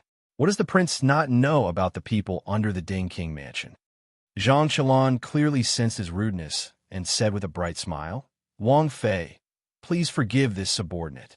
This subordinate's meaning is, since the prince also knows about this troop, then in the future, can this subordinate ask the prince to transfer a troop like this to the Mahist army? With them joining, no matter what is done, it will be much faster." Yili's brows rose slightly as she looked at Zhang Qilan with an excited and joyful expression. She hadn't thought that Zhang Qilan, who looked like a straightforward martial artist, would be very sensitive to the quality of soldiers on the battlefield.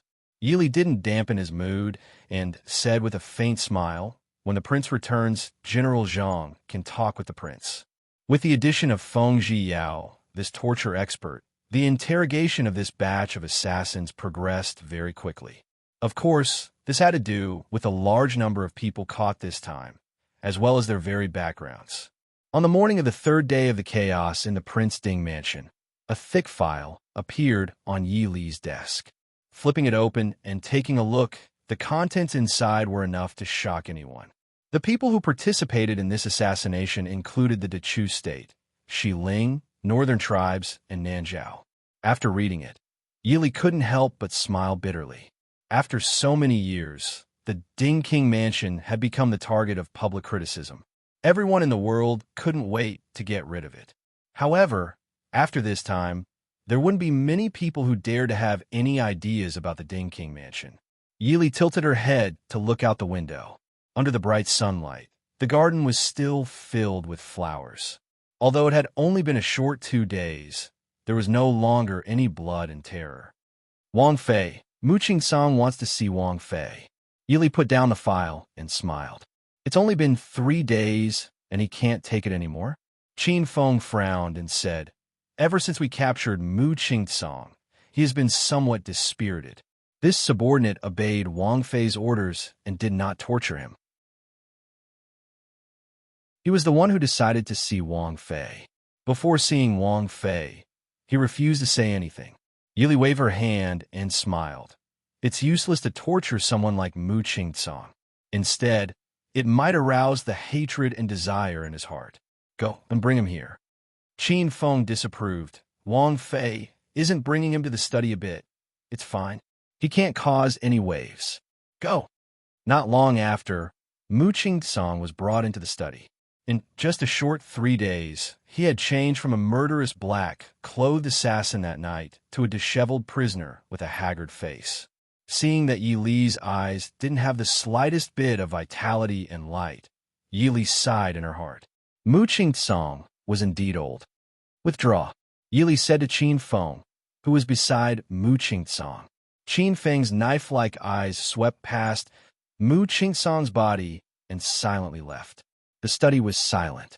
After a long time, Mu Qingsong said, "I didn't expect that the Ding Wang Fu's people would be willing to listen to the orders of a teenage girl." Yi Li faintly said, "It doesn't matter if I'm a teenager or a few decades old. Mr. Mu should recognize my other identity. I'm the Ding Wang Fei. This alone is enough to make them listen to my orders." Mu Qingsong shook his head. "Ding Wang Fei. A Ding Wang Fei who can command the Black Cloud Cavalry and the Mahist Army is rare even in the history of the Chu state." Yi Li pursed her lips and smiled. "Mr. Mu is too kind. What do you want to know?" Mu Qingsong directly asked. Yi Li didn't hold back and asked, "What does Mr. Mu want?" Mu Qingsong's expression was indifferent. After a long silence, he asked, "Presumably, Wang Fei knows this one's identity?" Yi Li smiled as she looked at the man in front of her who was only 40 years old, but already had a face full of vicissitudes. She neither admitted nor denied it. Mu Qingsong didn't care and asked, "Did anyone inquire about this one from Wang Fei these past few days?" Yi Li lowered her eyes and faintly smiled. "Who does Mr. Mu want to inquire about you?" After the assassination of the Ding Wang Fu on the night of death, Mr. Mu felt that there was no one in Chu Jing who would dare to have any relationship with Mr. Mu. To say something bold, even the current emperor wouldn't dare to admit that he has any relationship with you at this time. Mu Qingsong's expression darkened. He looked at Yi Li and said, "Presumably, Wang Fei already knows this one's identity?" Yi Li smiled, but didn't say anything. Mu Qingsong's eyes became more certain. "You're worthy of being the Ding Wang Fei. This one admires you." Yi Li shook her head. "No, I don't know anything. I only hope that the Ding Wang Fu and my family are safe and sound." "Then what does Mr. Mu want?" Mu Qingsong's eyes were empty and confused. He muttered, "What do I want?" Yi Li lowered her eyes and looked at the hands on the table. She softly said, "Since Mr. Mu wants to see Ben Fei, there must be something you want to make a deal with Ben Fei. Then, there must be something that Mr. Mu wants." Mu Qingsong was silent for a long time. He raised his head and looked at Yili. Wang Fei must know this one's identity very well. I want to know, what am I in their hearts? Yili looked at him with some pity and said faintly, Mr. Mu, why do you have to be like this? If you want to leave these things, it's not impossible. With Mr. Mu's ability, if you leave the people and matters of Chu Jing, won't you be able to fly freely in the sky? A trace of sadness flashed through Mu Qingsong's eyes. He shook his head. If I want to leave, this one can do it myself. Isn't that right? Mr. Mu, have you decided? Yili confirmed. Mu Qingsong nodded firmly. Yili gently nodded. In that case, Mr. Mu, please let Ben Fei see what chips you have. Mu Qingsong said, Wang Fei will definitely be satisfied. On this day, a guest who would never appear in the past suddenly appeared in the Marquis Muyang's residence. Marquis Muyang, who had just received the housekeeper's report, was stunned. His face quickly stiffened. Muyang, who was standing beside him, frowned his haggard, handsome face, revealing a puzzled look. He was going to get married in a few days, but there wasn't the slightest joy on his young face. Seeing his father's stiff and defeated expression, Mu Yang's resentful heart suddenly softened. He asked in a deep voice, Father, what's wrong? Marquis Muyang raised his head and glanced at him. He forced a smile and said, It's nothing. Father is going out to see Princess Consort Ding.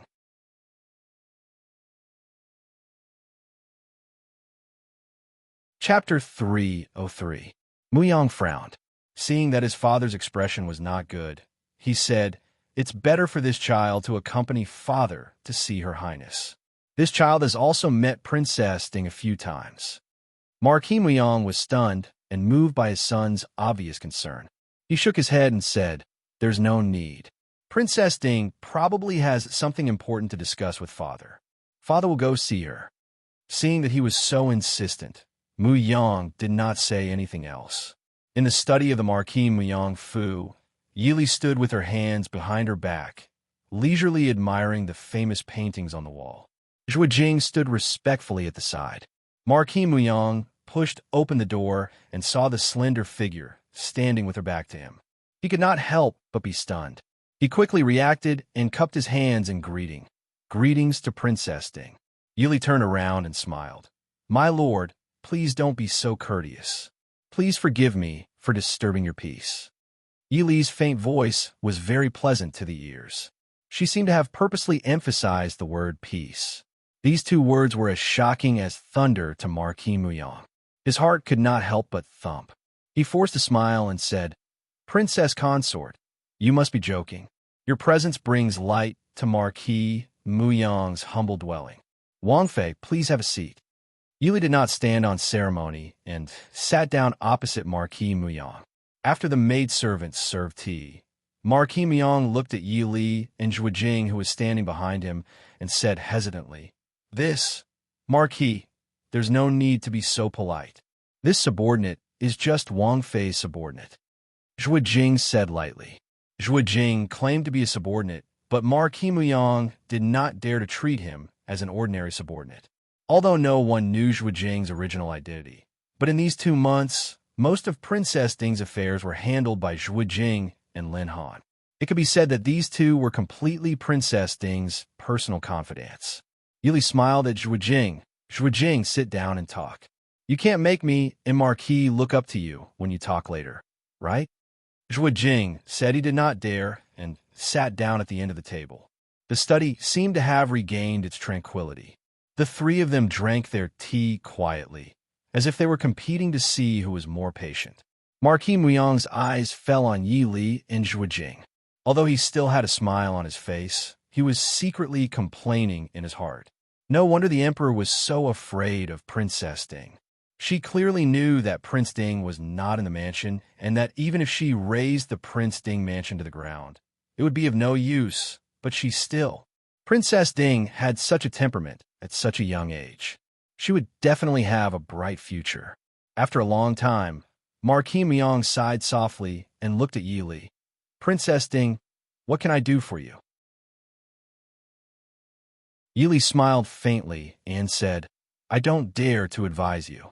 Actually, this consort was appointed by someone to come to the Marquis Hall to discuss a matter. Marquis Muyang put down his teacup and said, "Please speak your mind, Wang Fei. I will tell you everything I know." Yili smiled faintly and said, "Thank you, Marquis Muyang. This consort was entrusted by someone to ask the prince something. Does the prince remember a person called Mu Qing-song?" Marquis Muyang's hand trembled and almost knocked over the teacup beside him, but he quickly steadied himself. Zhuo Jing sat on the side and raised his eyebrows. He clearly saw Marquis Muyang's hand clench tightly twice.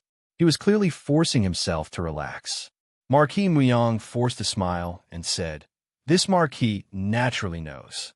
Mu Qing-song is known as the #1 expert in the Chu state. He is even ranked above His Highness Prince Ding. Who in the world doesn't know of him?" Yili lowered her head and drank her tea.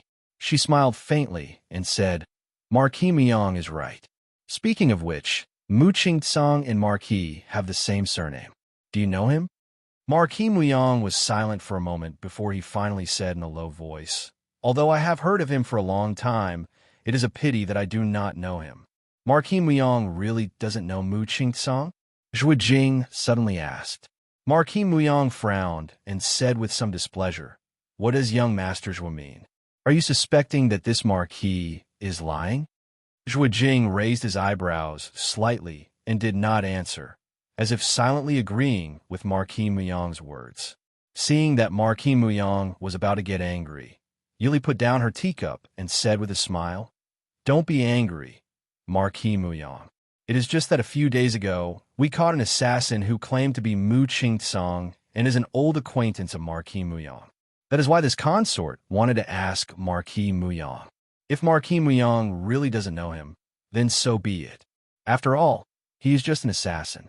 Since he has fallen into the hands of the Ding Palace, what can he do?" Marquis Muyang frowned and said, "Assassin?" But the assassin who handed over the Prince Ding mansion to the Supreme Court did not. Marquis Muyang stopped halfway through a sentence. Everyone knew how important the assassin who handed over the Prince Ding mansion to the Supreme Court was. It was just like how the Prince Ding mansion knew the identity of the mastermind behind the various assassins but did not disclose it. The Prince Ding mansion must have left behind more assassins with more important identities. It was also a secret that everyone knew. It was just that the incident at the Ding Palace that night had made everyone tremble with fear. In the short term, no one would have the guts to break into the Ding Palace. Yili smiled apologetically at Marquis Muyang and said, "Since Marquis Muyang did not know, then this consort has disturbed Marquis Muyang. This consort still has many things to do in the residence, so this consort will take her leave." Marquis Muyang panicked and blurted out, "How does Wang Fei plan to deal with that Mu Qing-song?" Yili's lips curved into a faint smile, indifferent and cold. "It's just an assassin. Just kill him." Marquis Muyang's heart turned cold, but he could only watch as Yili stood up and walked out with Zhuo Jing. Zhuo Jing followed behind Yili. When they reached the door, he suddenly turned back to look at Marquis Muyang, who was still in a daze, and said, "Wang Fei has decided to execute all the assassins tonight as a sacrifice for the soldiers who sacrificed their lives to guard the Prince Ding mansion. If Marquis Muyang wants to see someone, it would be best to hurry." Marquis Muyang's eyes flashed, and he forced a smile. "Young Master Zhuo is joking. This Marquis does not have anyone see." Zhuo Jing nodded nonchalantly and turned to follow. When the footsteps of the two people completely disappeared at the end of the corridor, Marquis Muyang, who was still stiffly maintaining his posture of getting up to send off the guest, suddenly fell back into the chair, as if he had used up all his strength. A trace of tiredness and guilt flashed through his old but sharp eyes, but more of it was a kind of desperate determination. "Father." Muyang appeared at the door at some point and looked at his rarely dispirited father with a complicated expression. "Father, did Wang Fei say something to make things difficult for you?" Marquis Muyang waved his hand and said with a smile, "It's nothing. Younger, you're about to get married. Don't worry about these things first. Father will naturally take care of these trivial matters. You just need to be a good bridegroom." Muyang frowned and looked at Marquis Muyang, saying in a low voice, "Father, this child is also a descendant of the Mu family. Is there something that you can't tell me? Marquis Muyang said, There is really nothing. Yang, you are thinking too much. Muyang said, This child is not a fool. Father, what does the assassination at the Prince Ding mansion have to do with our family? Otherwise, why would Princess Ding? Shut up. Marquis Muyang suddenly roared and stared sharply at Muyang, his expression cold. Remember clearly, what happened at the Prince Ding mansion has nothing to do with our Mu family.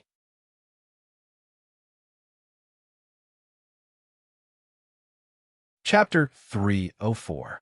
In fact, this reaction already explained the problem. He looked at his father with a headache and sighed. Father, do you know what you are doing? Marquis Muyang was stunned and lowered his eyes.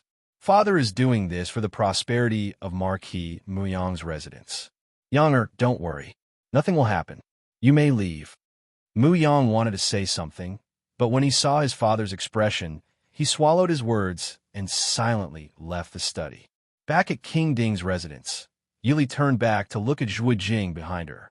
Are you satisfied with this result? Zhuo Jing was silent for a while before he suddenly raised his hand and wiped his face. A thin layer of leather mask was removed from his face, revealing the sorrowful and weathered face underneath. Actually, Mu Qingsong's disguise was not very similar to Zhuo Jing, but not many people had seen Zhuo Jing before. At least, Marquis Muyang had never seen Zhuo Jing before.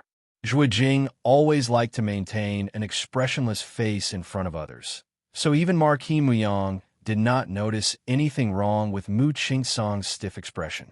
Mu Qingsong lowered his head and said indifferently, I admit defeat. Yili did not show any signs of complacency. It's just a deal. Now, tell me what you know. Aren't you afraid that I will break the promise? Yili sneered. If you break the promise, I will kill Marquis Muyang. Mu Qingsong closed his eyes tiredly. I know. I will tell you what I know. Ask. Yili kept the smile on her face and looked at the person in front of her with a serious expression. How did the former Prince Ding, Immerse, die? Mu Qingsong was stunned. He did not expect her to ask such a question the moment she opened her mouth. He was rather straightforward and said calmly, I killed him. Yili raised her brows and did not say anything. Mu Qingsong said, That year, I was ordered to go to the border where the northern tribes were fighting and throw poison into Immerse's water to create the illusion that he died of illness. Yili stared at him coldly and sneered. Mr. Mu really dares to say anything. Mu Qingsong didn't care at all and said indifferently, Since I promised the princess consort, I will naturally keep my promise. If princess consort doesn't dare to listen, then just pretend that I didn't say anything. Yili snorted and said, Mr. Mu, you only said half of it. Of course, I don't dare to listen. Mu Qingsong lowered his eyes and said, With Wang Fei's intelligence and wisdom, do you still need me to elaborate on the rest? Yili closed her eyes, took a deep breath, and said, Well, this consort won't ask Mr. Mu about the mastermind behind the scenes. Mr. Mu, please tell me everything you know. Also, this consort cannot guarantee Mr. Mu's safety. Mu Qingsong said indifferently, It's fine. At this point, it makes no difference to me whether I live or die. In the study, it was so quiet that one could hear a pin drop. Yili silently looked at the middle-aged man sitting in front of her. Her beautiful face was calm and expressionless, but she still couldn't stop the turbulent waves that surged in her heart because of what she just heard. Immerse died young due to illness. Many people could guess that there must be some secrets that outsiders didn't know about, but even Yili didn't think that Immerse's death would be related to that person in the palace. That year, when Immerse died of illness and the Mahist army suffered setback, the current emperor had ascended the throne for less than 3 years, and he acted so hastily on the Prince Ding mansion. What else does Princess Consort want to know? Mu Qingsong looked at Yili with a faint smile, and there was a hint of schadenfreude in his expression. Yili said indifferently, Everything. Mu Qingsong was startled and stared at Yili. Everything? Has Princess Consort thought it through? You must know that this secret is enough to affect the entire Dechu state and even the entire world. Yili smiled coldly. Although this consort has never met the previous Prince Ding, he is my husband's elder brother and also my elder brother. Moreover, you have fallen into my hands.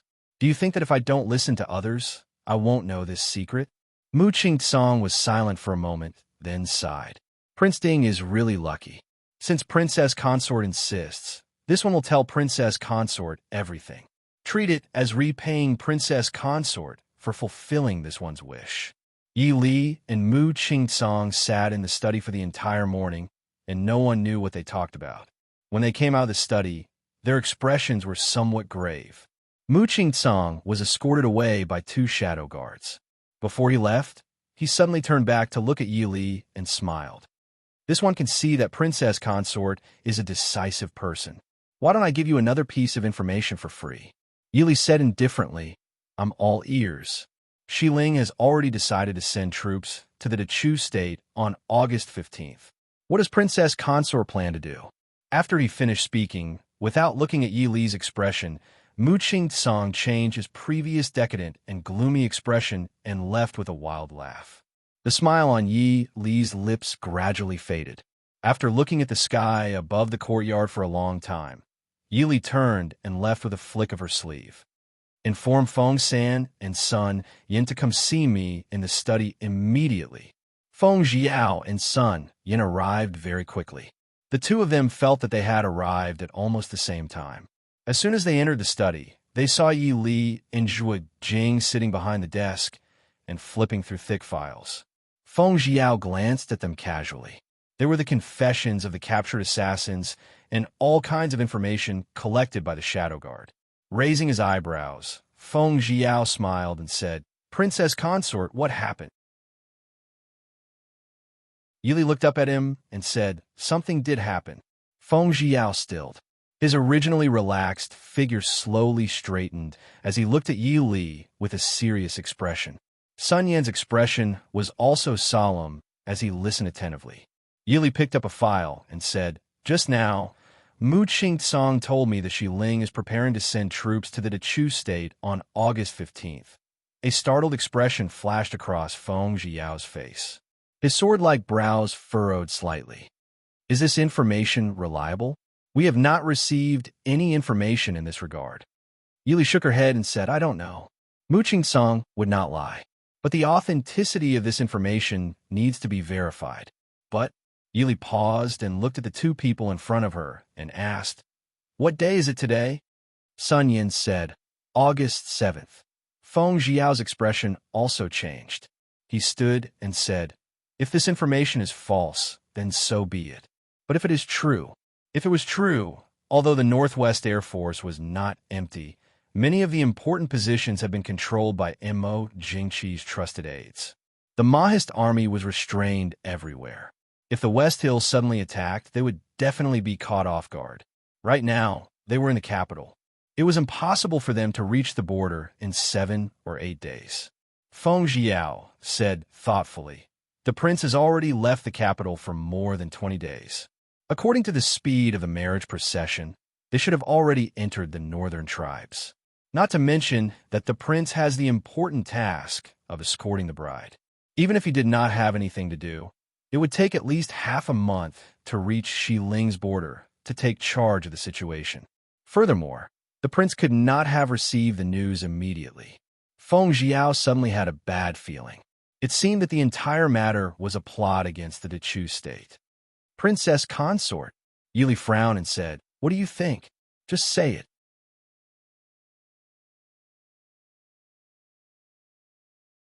Chapter 305. Sun Yin said with a serious face, "Whether it's true or not, we have to prepare early.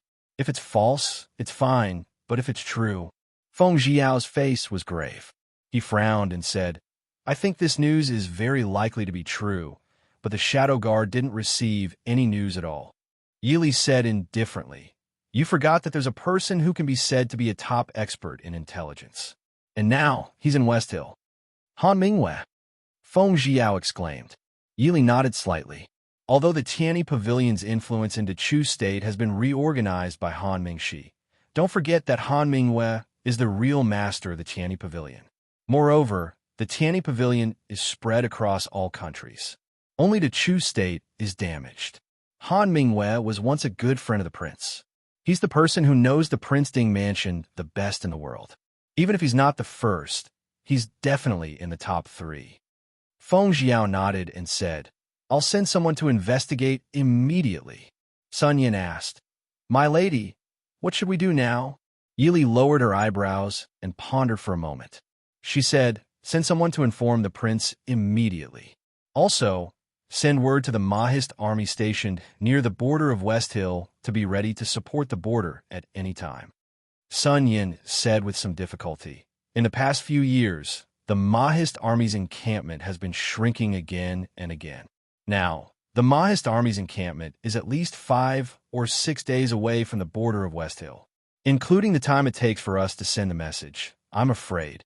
Yili raised her hand and said, Whether it's in time or not, it's too late to stop the Shilling army's advance. Sun Yin nodded and said, I understand. I'll immediately send a message to the Mahist army.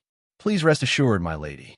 As long as the Mahist army has a single soldier, the Mahist army won't be able to cross the defense line of the West Hill army. Yili nodded and said softly, Thank you, General Sunday. This consort will enter the palace to see the emperor. Princess, I'm afraid that's not appropriate.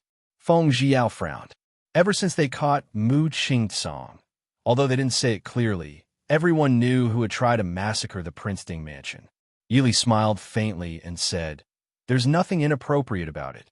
Even if that person in the palace dares to make a move against me, he may not have the ability to keep me here. Feng Jiao thought about the mysterious troops, and his heart calmed down a little. He said, Wang Fei knows what to do. Yili stood up and put down the file in her hands. She said, Go and do your work. In addition, the mansion will continue to be on full alert. Yes. Imperial Palace and the Imperial Study. Mo Jingqi dismissed Marquis Muyang, who had hurried over to seek an audience. His face was gloomy and uncertain as he stared at the memorial in front of him, the look in his eyes changing unpredictably. Reporting to your majesty, Princess Ding requests an audience. The eunuch outside the door reported. Mo Jingqi frowned. Princess Ding? Why did she come back? Thinking about a few days ago at dawn, the blood-covered ground of the Ding mansion and the white-clothed woman standing gracefully on the steps, Mo Jingqi's heart always felt a sense of loss and regret. He had personally appointed this woman to Mo Xiaoyao in order to humiliate him. But now, this woman had become another pillar of support for the Ding mansion and Mo Xiaoyao's biggest support. At the same time, she had become a target that he had to eliminate. With Yi Li's intelligence, since she had already found the Marquis Muyang's residence, Mo Jingqi didn't believe that she wouldn't be able to guess the truth. But why did she dare to enter the palace now? Let her in. Not long after, the door was pushed open again. Yili walked in wearing the Princess Ding mansion's silver-white ceremonial dress with a dark silver luan and phoenix pattern. This was almost the first time that Yili had worn the Princess Ding mansion's ceremonial dress. It was different from the elegant and graceful feeling that she usually gave people. The silver-white color made her seem cold and unapproachable like ice. Yili walked to the middle of the hall and bowed. Yili greets the emperor. Mo Jingqi sized up Yili. After a long time, he finally spoke. Speaking of this, Zhen has never heard of Princess Ding calling herself. Yili pursed her lips and gave a faint smile. Yili is Yili. Of course, she knew that in front of the emperor, empress, and empress dowager, all the women with official titles refer to themselves as Qinxia. But she didn't like this title. In the past, the emperor, empress, and empress dowager had never mentioned it. Other people naturally didn't dare to find fault with her on such a small matter and ignored it. She didn't think that Mo Jingqi would ask this today. Mo Jingqi's eyes flashed, and he quickly smiled. Yili is Yili. Then in Princess Ding's heart, is she not a subject of the Chu state? Yili raised her head and looked directly at Mo Jingqi without avoiding his gaze. She slowly said, The Ding mansion has protected the Chu state for generations and has done their best. Yili is the Princess Ding mansion. How could she have such a rebellious heart? Mo Jingqi looked at her playfully and said with a smile, "Oh, Wang Fei's meaning is that the Ding mansion will never have a rebellious heart?" Looking at Mo Jingqi's probing gaze, Yili laughed coldly in her heart. She said firmly, "The Ding mansion will never do anything to betray the Dechu state." Hearing this, Mo Jingqi was silent for a long time before finally saying, "All right, Jin believes Princess Ding's words. Why has Princess Ding come to the palace today?" Yili nodded and said, "There is indeed a very important matter to report to your majesty." Mo Jingqi nodded. "Princess Ding, please speak." Yili said softly, "Yili has just received news that Shi Ling will send troops to the Dechu state on the 15th of the 8th month, asking your majesty to make early preparations." Mo Jingqi paused and laughed after a long time. He looked at Yi Li and said, "Princess Ding, isn't this news too sudden? From what Zhen knows, Shiling's main goal is to deal with the northern tribes and not the Dechu state. Who did Wang Fei hear this news from?" Yi Li pursed her lips and frowned slightly. "I hope that your majesty can send troops to support as soon as possible, just in case. Zhen will not send troops just because of Wang Fei's words, unless Wang Fei can prove the authenticity of this news." Yili frowned and said mildly, "Mu Qing Song." Hearing this, Mo Jingqi's expression changed a few times. It took him a while to calm down. He stared at the woman standing calmly in front of him with a complicated expression.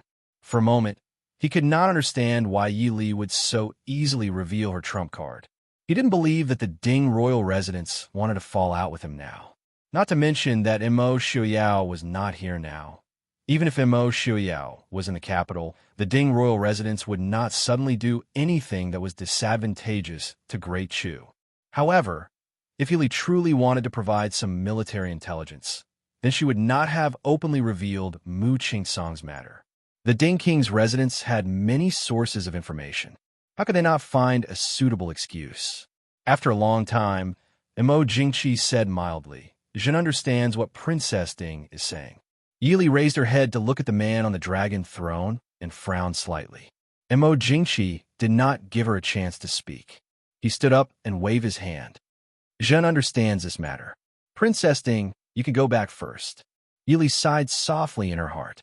She bowed slightly and said, "Yili will take her leave." After leaving the imperial study, Yili was about to leave the palace and return to her residence when she was stopped. Two familiar palace maids stood in front of Yili and said, "Wang Fei, noble consort invites you." Yili thought for a moment and remembered that these two palace maids were noble consort Lu's personal palace maids. Recalling what she heard in the peach forest and the strange look noble consort Lu gave her every time she looked at her, Yili could not help but take a look. She said mildly, "This consort has something to do. Please apologize to noble consort Lu on behalf of this consort." When the two palace maids heard this, they looked at each other but did not move aside. They insisted, "Wang Fei, please forgive us. Gue Fei Nyang Nyang has something important to discuss with Wang Fei."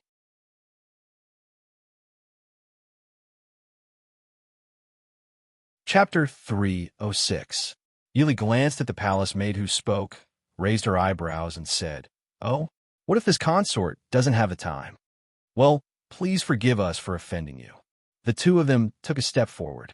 Their steps were steady, and their eyes flashed. Obviously, they were trained in martial arts. Yili raised her hand slightly, indicating that the shadow guards around her didn't need to show up.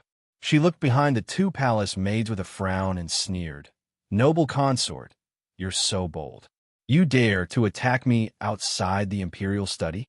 If you can't talk to me nicely, why would I attack you?" Noble consort Lu strolled out from the corner of the hall. Her voice was as cold as snow, as usual. But Yili couldn't help but think of the sad and mournful voice in the peach forest. Noble consort Lu loved Mo Xiuyao so much that she couldn't get him. But as Mo Xiuyao's wife, Yili didn't feel much sympathy for her. So when she saw noble consort Lu come out, she just said indifferently, "No matter what noble consort wants to talk about, Have you thought about the consequences of having someone attack me in the imperial palace? Noble consort Lu's beautiful lips curved into a contemptuous smile. Consequences? Do you think the emperor will do anything to I for you? In the past, people let you have your way only because of Prince Ding. Now that Prince Ding isn't in the capital, do you think you can rely on the title of Princess Ding? Yili silently looked at the beautiful woman who was staring at her with contempt. From the first time they met, she felt noble consort Lu's contempt and disdain for her. Probably in noble consort Lu's mind, no one but herself was good enough for Mo Xiuyao. But it was a pity that she had also taken a liking to Mo Xiuyao. In that case, noble consort Lu, if you have something to say, you can say it here. Yili frowned. Noble consort Lu raised her delicate chin slightly, stared at Yili, and said, "Come with me." Yili smiled faintly and turned to walk out of the palace. "Yili!" Noble consort Lu screamed. Seeing Yili turn around and leave without hesitation, noble consort Lu said angrily, "Stop her with I." Two palace maids immediately stepped forward, one on the left and one on the right, blocking in front of Yili. A cold light flashed through Yili's eyes. A cold light streaked down from her sleeves. Her silvery white clothes drew a dazzling arc under the sunlight, at the same time bringing out two beautiful flowers of blood. Ah! Two blood-curdling screams rang out. The two palace maids held their wrists and looked at the silver-clothed woman in front of them with pale faces. Bright red blood instantly dyed their wide pink sleeves red. Yili raised the dagger in her hand and looked at it.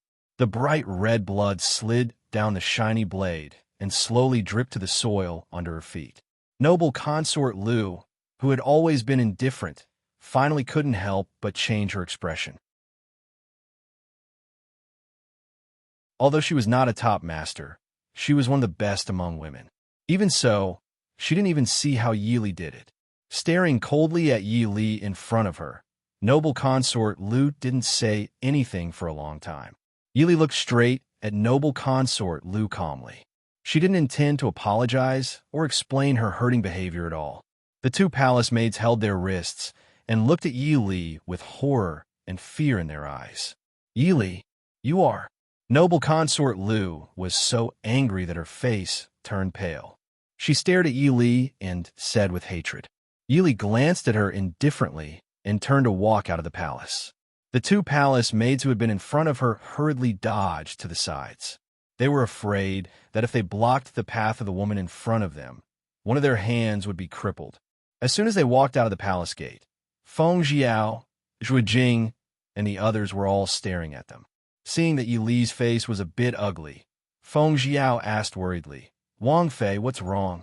The emperor doesn't believe our words?" Yili waved her hand and said, "It's all right. The emperor will know tomorrow whether he believes it or not. Tell the subordinates of the Prince Ding mansion to be on guard at all times. If there is no movement in the palace tomorrow..." Feng Jiao's expression changed slightly. He said in a low voice, "Wang Fei plans to mobilize the Mahist army? If so, it will give the emperor an excuse to deal with the Prince Ding mansion." Yili looked back at him and asked, "Now that there is no excuse, the emperor won't deal with the Prince Ding mansion? Besides, if it's true, the West Hill will come with great force this time. If it's too late, I'm afraid that the future war won't be up to us. Don't worry, the troops near the capital cannot be mobilized for the time being. The emperor won't be able to find an excuse here. Zhu Jing, tell Qin Feng to come back and see me later." "Yes," Zhu Jing said in a low voice. "The information has just been sent. Recently, the troops at the border of the West Hill have been restless since a month ago. I'm afraid that Mu Qingsong's information is true." Yi Li's eyes turned cold. The prince is right. Those useless people at the border should be changed. Return to the Fu. At the morning court the next day, the emperor didn't mention anything about the West Hill sending troops. On the third day, there was still no news from the palace. After the morning court on the fourth day, the emperor summoned a few trusted aides to the imperial study, but there was still no news of the mobilization of troops and provisions. The atmosphere in the Ding King's manor also became heavier along with the silence in the palace. Yili was in the study room, listening to the matters regarding the morning court. She closed her eyes tiredly and said in a deep voice, "Qin Feng, this subordinate is here." Qin Feng replied in a low voice, "The original assessment is cancelled. You will personally lead the troops and head to the border at full speed tonight." Qin Feng replied without hesitation, "This subordinate accepts the order." Yili raised her head to look at him and said, "I'm not asking you to lead people to the border to participate in the war. Even if each of you can fight against 100 people, you won't be able to stop an army of 100,000. Split up the border and investigate all the information about the West Hill and the war situation." Qin Feng nodded and said, "This subordinate understands. Go." The war broke out faster than Yili imagined because the West Hill's troops weren't dispatched on the 15th of the 8th month, but on the 9th of the 8th month. By the 15th of the 8th month, the news of the West Hill's invasion had already reached the Chu capital. The even more shocking news was that this time, the West Hill Genom of Gojoseon personally led an army of 500,000 to attack the Dechu state, vowing to wash away the shame of being defeated by Mo Lufeng back then. The Shilling army had been honing their strength for several years and was unstoppable. They took 2 cities in one day, and the entire Chu capital was shaken. As the mistress of the Ding mansion, Yili was also urgently summoned by the emperor to the palace for a discussion. After a few days, Yili stepped into the imperial study again, but the situation was completely different from the last time. As soon as she stepped into the imperial study, she could clearly feel the solemn atmosphere in the study. Yili glanced at the people in the imperial study. Prime Minister Liu, Marquis Muyang, General Jinghua, Marquis Nan, Marquis Nan's heir, Lung Qingyu, Old Duke Hua, and a young man whom Yili found familiar but didn't know. He wasn't wearing an official's uniform, but was standing beside Mo Jingqi's desk in silk clothes. Yili frowned and instinctively disliked this person. This person's shrewd eyes were full of calculation, which ruined his originally handsome face. Yili looked down indifferently. There were 8 people in the study. Prime Minister Liu, Marquis Muyang, and General Jinghua were all the emperor's confidants. Marquis then had never cared about worldly affairs. Although old Duke Hua was close to the Prince Ding mansion, he was already old and had been idle at home for many years.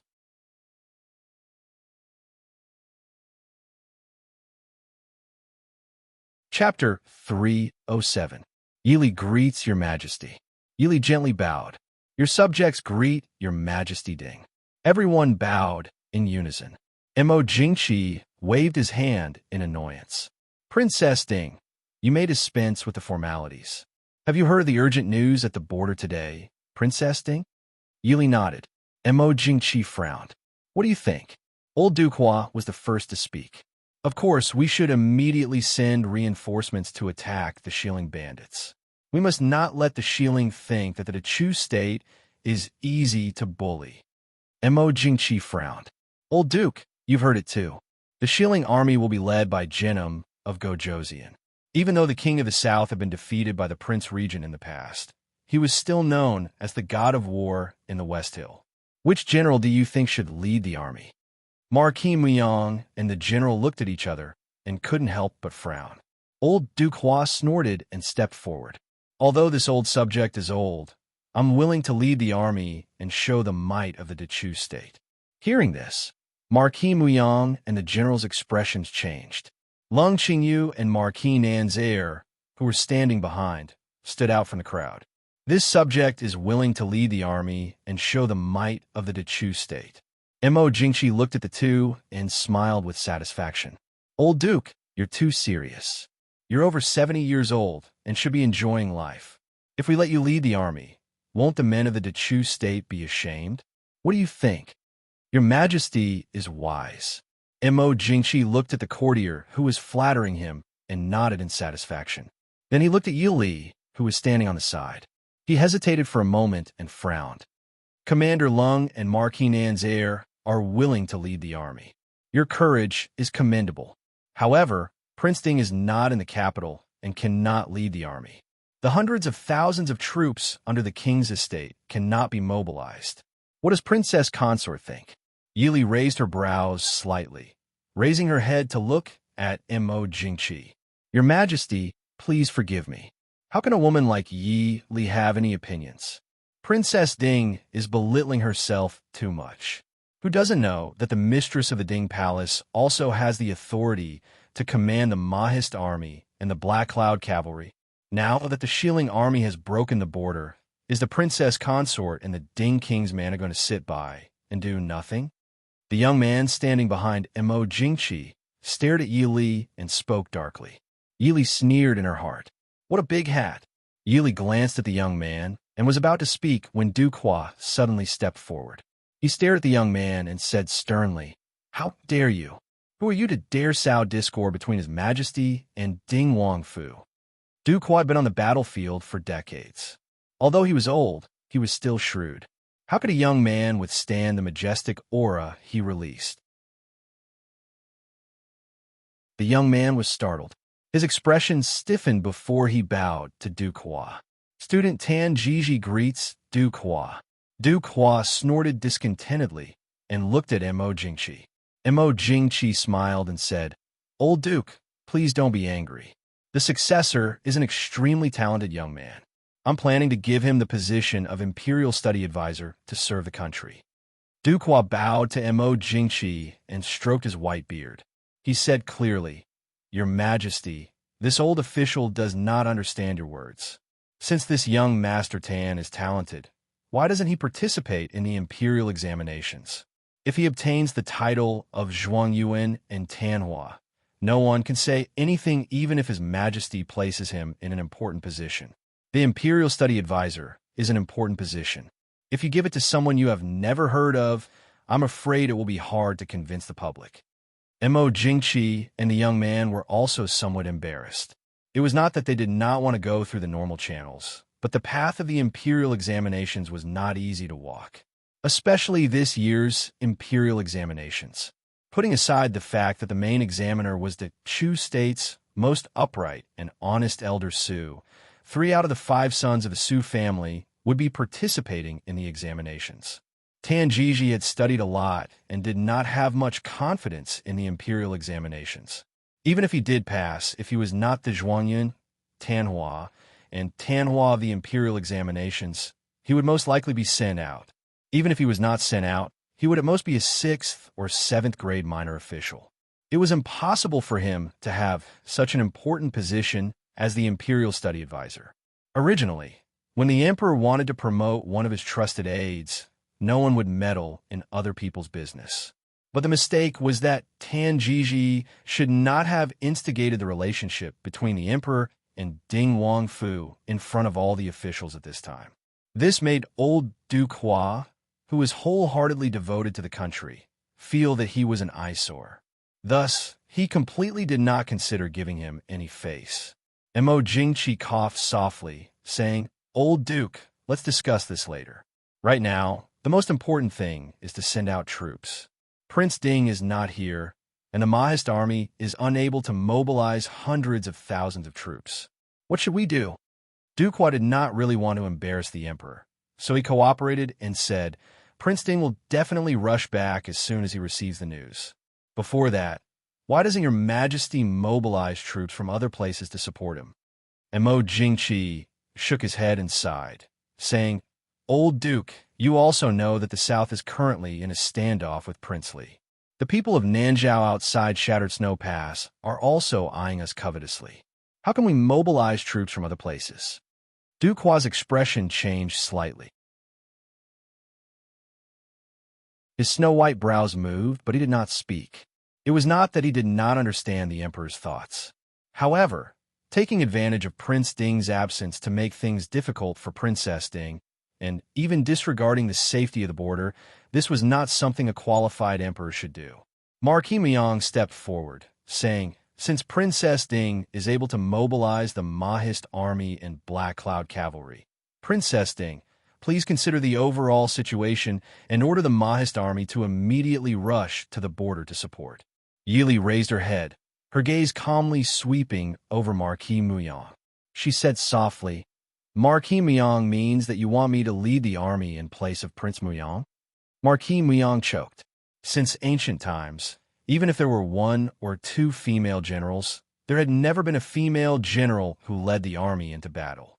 Furthermore, Princess Ding was only in her teens. Even if she did not do anything now, no one could say anything against her. On the contrary, if Princess Ding really led the army into battle, the Chu state and these generals would lose all their face. With a dry laugh, Marquis Myong avoided Yi Li's eyes, saying, "This Marquis did not mean that. I only hope that Princess Consort can prioritize national affairs." Prime Minister Liu on the side also stroked his white beard and said with a smile, "Marquis is right. I hope that Princess Consort can temporarily transfer the authority of the Mahist army to the general leading the army for the sake of the people and soldiers at the border. When Prince Ding returns, it will naturally be returned to its rightful place." Yili did not even bother to conceal the mockery in her eyes. When Prince Ding returns, did they think she was a fool? Yili raised her head and smiled. The Prime Minister's words make this concubine unable to bear the burden of the responsibility. Let's not talk about whether I can mobilize the Mahist army. Let's talk about, Prime Minister Liu, do you think that as long as I say the word, the authority of the Mahist army can be transferred to anyone? I'm afraid that even if Prince Ding comes personally, he can't do it. Mo Jingqi's expression darkened, frowning. Then does Princess Consort have any good ideas? Are we going to let the Xiling army wreak havoc at the border and even invade our Chu state? Yili wanted to slap the man who was sitting on the dragon throne, staring at her and talking to her in such a dignified manner. If she did not agree, was she going to let the Xiling army wreak havoc in the Chu state? She finally understood why Mo Xiaoyao did not appear anxious at all these days. It turned out that he wanted to take advantage of Mo Xiaoyao's absence to seize the authority of the Mahist army. It was not that he was not anxious, but in his eyes, the Xiling army at the border was not as important as the authority of the Prince Ding mansion that was about to be in his hands. However, Yili did not understand where Mo Jingqi's confidence came from. Did he think that as long as he got the authority of the Prince Ding mansion, he could immediately control it freely and even lead the army to expel the West Hill? Did he not consider that if he was not careful, it could cause a mutiny?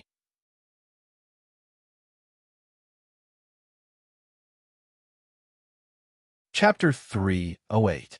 Yili lowered her head and said, "Yili is just a woman. I really don't have any good ideas for your majesty to consider. Please forgive me, your majesty."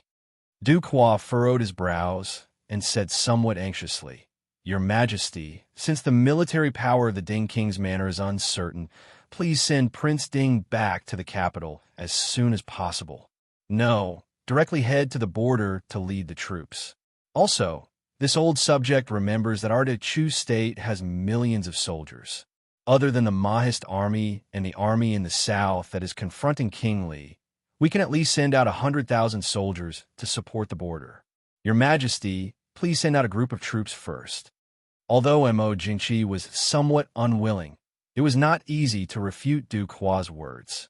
Just as he was hesitating, Marquis Nan, who had been silent all this time, spoke up, "Your majesty, the old duke's words are reasonable. Please send troops to support the border first. The Xiling army took down 2 cities in one day and will reach Xinyang in at most 10 days. Xinyang is the northwest granary of the Chu state. If Xinyang falls..." Mo Jingqi's expression changed. He glanced at Yi Li and gritted his teeth. "Pass down Jin's decree. Lung Qingyu will be the main general, and Marquis Nan's heir will be the second. Let 150,000 soldiers and set off today." This general obeys. Lung Qingyu and Marquis Nan's heir bowed in unison. Mo Jingqi's mood was clearly not good. With a gloomy face, he waved his hand and dismissed everyone. After leaving the imperial study, Yili accompanied old Duke Hua out of the palace on foot. Along the way, old Duke Hua had nothing to say and could only sigh endlessly. When they reached the palace gates, he stopped and looked at Yili, saying, "It just so happens that Prince Ding is not in the capital at this time.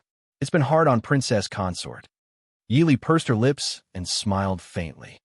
"I've caused old Duke to worry. These are only part of Yi Li's duties. Old Duke Hua shook his head and said, Your Majesty is really taking it too lightly this time. At the end of the day, he was born in the hands of a woman. Compared to the previous emperor, he is still far inferior. Yi Li understood what the old Duke of Hua meant. When the late emperor ascended the throne, the West Hill and the Dechu state were at war for many years. At that time, Prince Ding Mo Lufang was not only outstanding in governance, but also had outstanding military achievements. He could be said to be the first person after Mo Lanyun in the Ding royal residence. Even with such a great reputation, the late emperor was able to endure and treat Mo Lanyun with great respect and courtesy, all the way until the late emperor's wings were fully grown, and Mo Lufang relinquished power to him. Although he wasn't a wise ruler, he was still a capable ruler who kept his position. The relationship between him and the Prince Regent became a legend. And now, Mo Jingqi had prematurely expressed his hostility towards the Prince Ding mansion. Even when Prince Ding had clearly become a cripple and was hiding in the Ding mansion, he did not give up on suppressing him and suppressing the Mahist army. If he was truly a genius with great talent, it would be fine, but his strength was not enough to suppress the Mahist army. Even if Mo Xiaoyao was willing to hand over the Mahist army to him, it was still the same question. Could he really command the Mahist army? With his breadth of mind, could he treat the Mahist army kindly? Duke, be careful with your words. Yi Li softly chuckled. Duke Hua waved his hand, indicating that Yi Li did not need to send him off, and turned to walk towards his carriage. After watching Duke Hua get on the carriage, Yi Li turned back to see the Marquis Nan's heir standing not far away and smiling at her. Yi Li helplessly sighed in her heart. She had only met this brother-in-law a few times and had eaten at the same table in the Yi mansion. It could be said that she was completely unfamiliar with him. Now that the Yi family had declined, Yi Zhen's life in the Marquis Nan's mansion was not bad. It could be seen that the people in the Marquis Nan's mansion knew how to conduct themselves. Because of this, Yi Li was also somewhat polite to him. Greetings, princess. Yi Li nodded and smiled faintly. Heir is too polite. Heir, is there something you need? The Marquis Nan's heir smiled. Nothing. Zhen, I'll miss his princess very much. If princess is free, why don't you come to the mansion and sit for a while? Hearing this, Yi Li raised her brows in surprise. Currently, the emperor's attitude towards the Prince Ding mansion could be seen by anyone. At this time, as the heir, he still invited her to the mansion as a guest. Yi Li's eyes flashed slightly, and she smiled. It is eldest sister's fortune to be able to meet heir. I hope heir will take good care of her. The Marquis Nan's heir smiled generously. Since Zhen has entered the Marquis Nan's mansion, I naturally treat her as family. Don't worry, princess.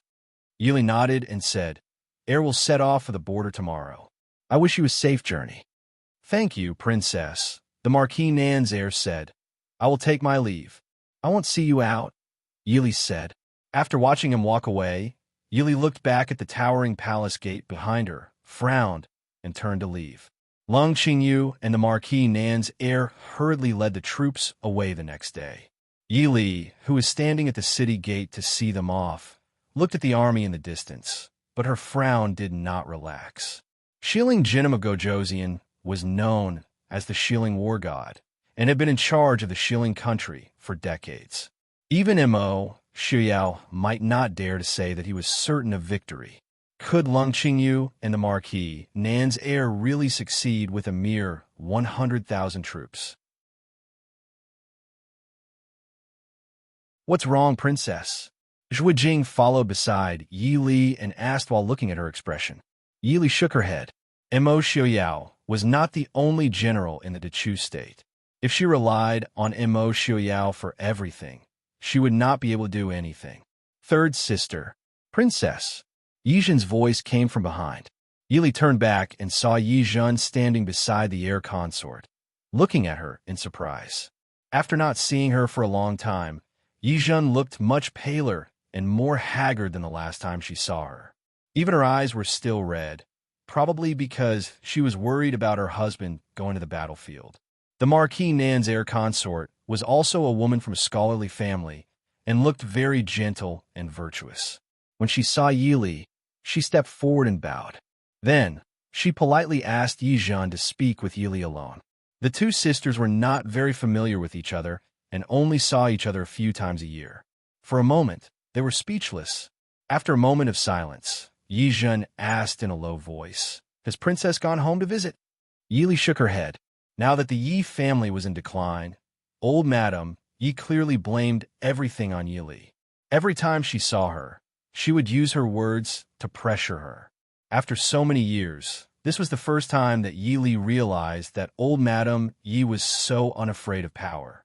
Even though Minister Yi did not say anything, the expression on his face faintly showed his dissatisfaction with this daughter of the princess. Yili was not someone who liked to make things difficult for herself. Other than when it was necessary, she was too lazy to go back. Yizhan said in a low voice, "Father plans to go back to his hometown in a few days." Yili nodded and said, "It's good to go back. If he teaches wrong, well, the family will still have some wealth. In the future, father and grandmother can enjoy their old age." With the current situation, the Yi family had already withdrawn from the officialdom.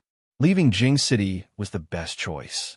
Otherwise, if he were to be embroiled in those schemes again, it wouldn't be a simple matter of resigning from his position as an official. Yizhan's beautifully decorated brows furrowed slightly. She looked at Yili and said, "Third sister, do you really hate father so much that you can't help father?" Yili shook her head and said softly, "Everyone, it is because I don't hate father that I say it is right for him to go back now. Nothing is more important than life."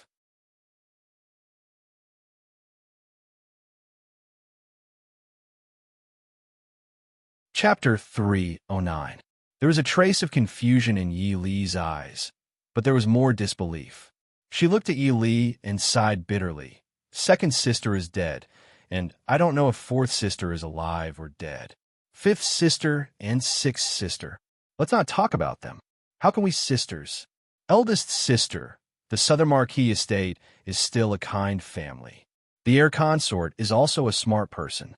She won't make things too difficult for you. You should live your life well," Yili said in a low voice.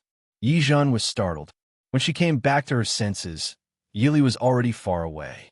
A trace of sorrow and unwillingness appeared in her eyes as she said faintly, "I don't have a child, and I don't have a family. How can I live my life well? Third sister, not everyone has such a good life like you." News from the border came day by day, and the atmosphere in the entire imperial court became more and more solemn. The Shilling army took 3 cities in a row for half a month and approached Xinjiang. On the 9th day of the 9th month, news came that Lung Qingtsang and the Southern Marquis heir had led 100,000 troops to reinforce Xinjiang.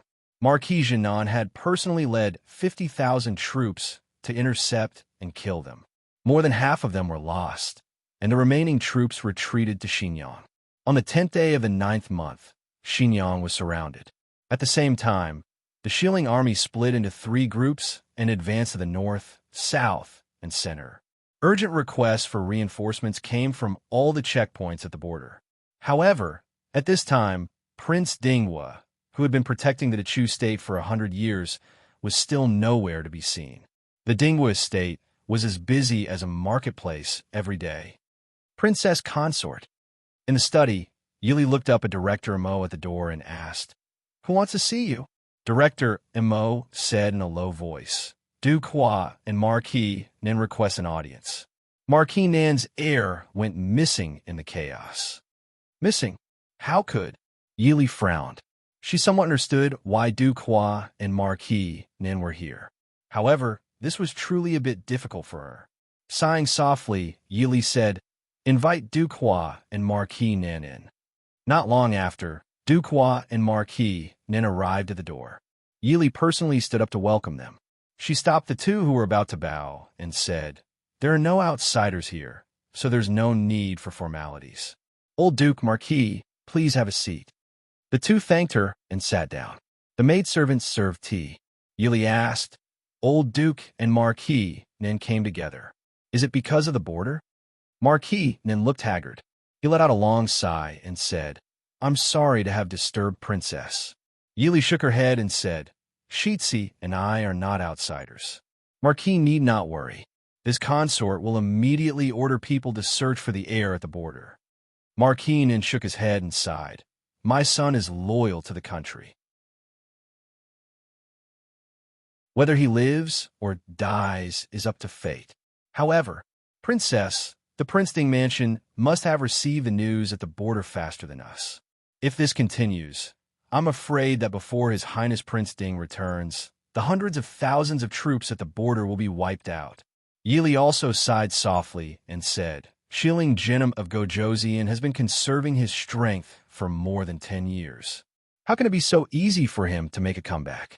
However, although the Princeton mansion has already sent news to the northern tribes, there is still no news from the prince. This consort is also helpless.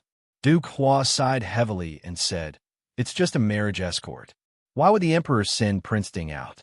Unfortunately, the only general who can lead troops to war, General Morong, is far away in Yongzhou.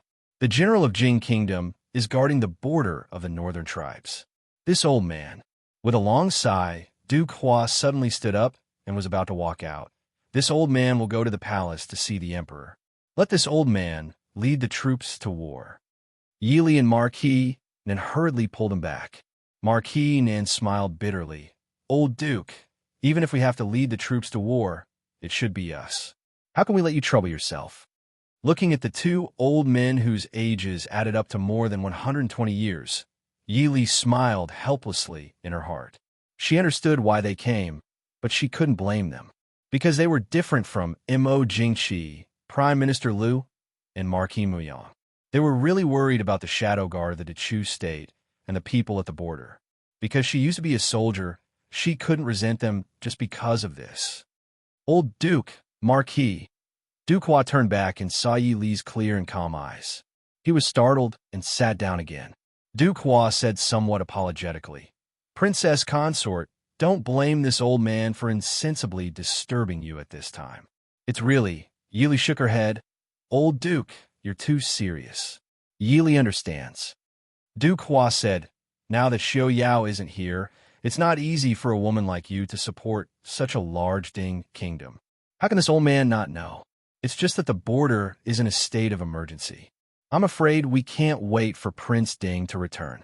This old man has heard of Princess Consort's abilities. I asked Princess Consort to do something for the sake of the lives of Dechu State's people and the soldiers at the border. This old man just said that it's definitely not necessary to lead the troops to war. This old man is well aware of Princess Consort's misgivings.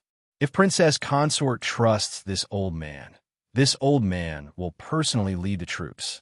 At the very least, we can hold on until the day Prince Ding returns.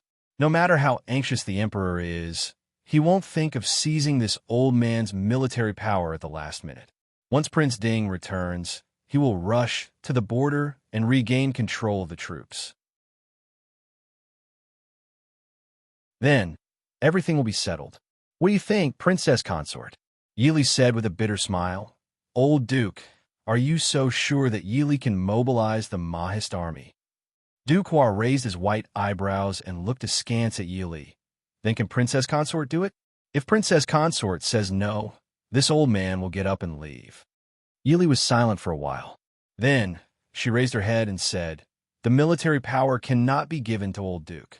It's not that Yili doesn't trust Old Duke, but even if Old Duke is given the army tally, I'm afraid it won't be easy to mobilize. A trace of disappointment flashed across Duke Hua's and Marquis Nan's eyes.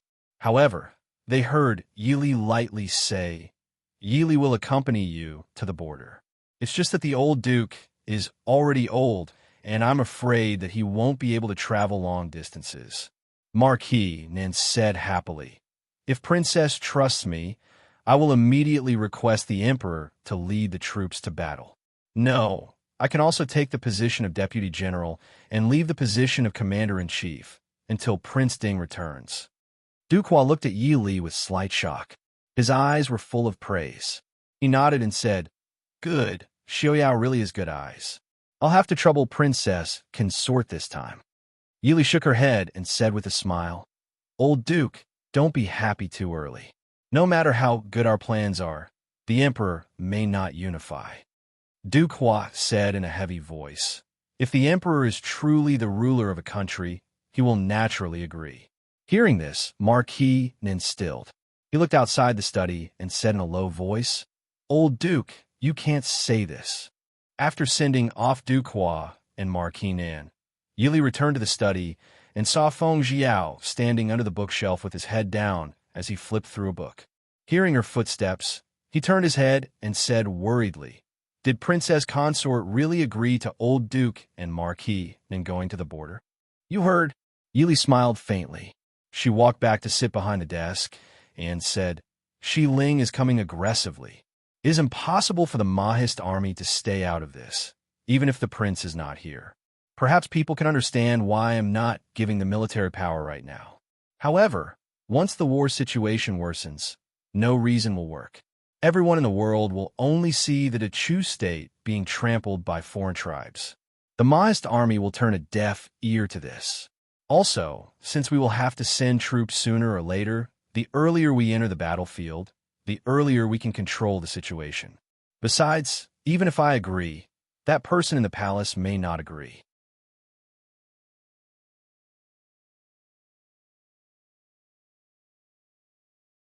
Chapter 310. Feng Jiao laughed coldly. If he doesn't agree, in the future, when the world talks about it, it will have nothing to do with us. Yili nodded. It's already been so long. If the prince's side is successful, our army will reach the border. The prince should be rushing back. At the mention of Mo Xiaoyao, Feng Jiao could not help but frown. It's already been so many days. Why is there still no news from the prince? Perhaps someone doesn't want him to come back. The fact that there is no news at all means that he is still fine. Go prepare. Also, tell Director Mo that if the Southern Marquis' heir's concubine comes, ask her to return first. Yes. Feng Jiao nodded. After a moment of hesitation, he said, Princess Consort, this time, Feng San will accompany you to the border. Yili frowned. If the prince and I are not in the Princeton mansion, although nothing will happen, we still need someone to stay behind to support the situation. Feng Jiao said, It's enough with Uncle Mo around. Although the Prince Ding mansion is heavily guarded, it is not of much use to the Mahist army. Besides, Director Mo has been managing the Prince Ding mansion for decades. He is much better than an outsider like me. Yili was silent for a moment. I understand. You go first. I will consider it later. Since you are preparing to go to war together, you should go and say goodbye to the people you should. Feng Jiao was stunned for a moment. Then a bitter smile appeared on his face as he said, I'm just a prodigal son. Why would I need to say goodbye to anyone? Yili looked at him with a smile and said, There's no point in lying to yourself. Don't regret it when it's too late. Feng Jiao was a little absent-minded.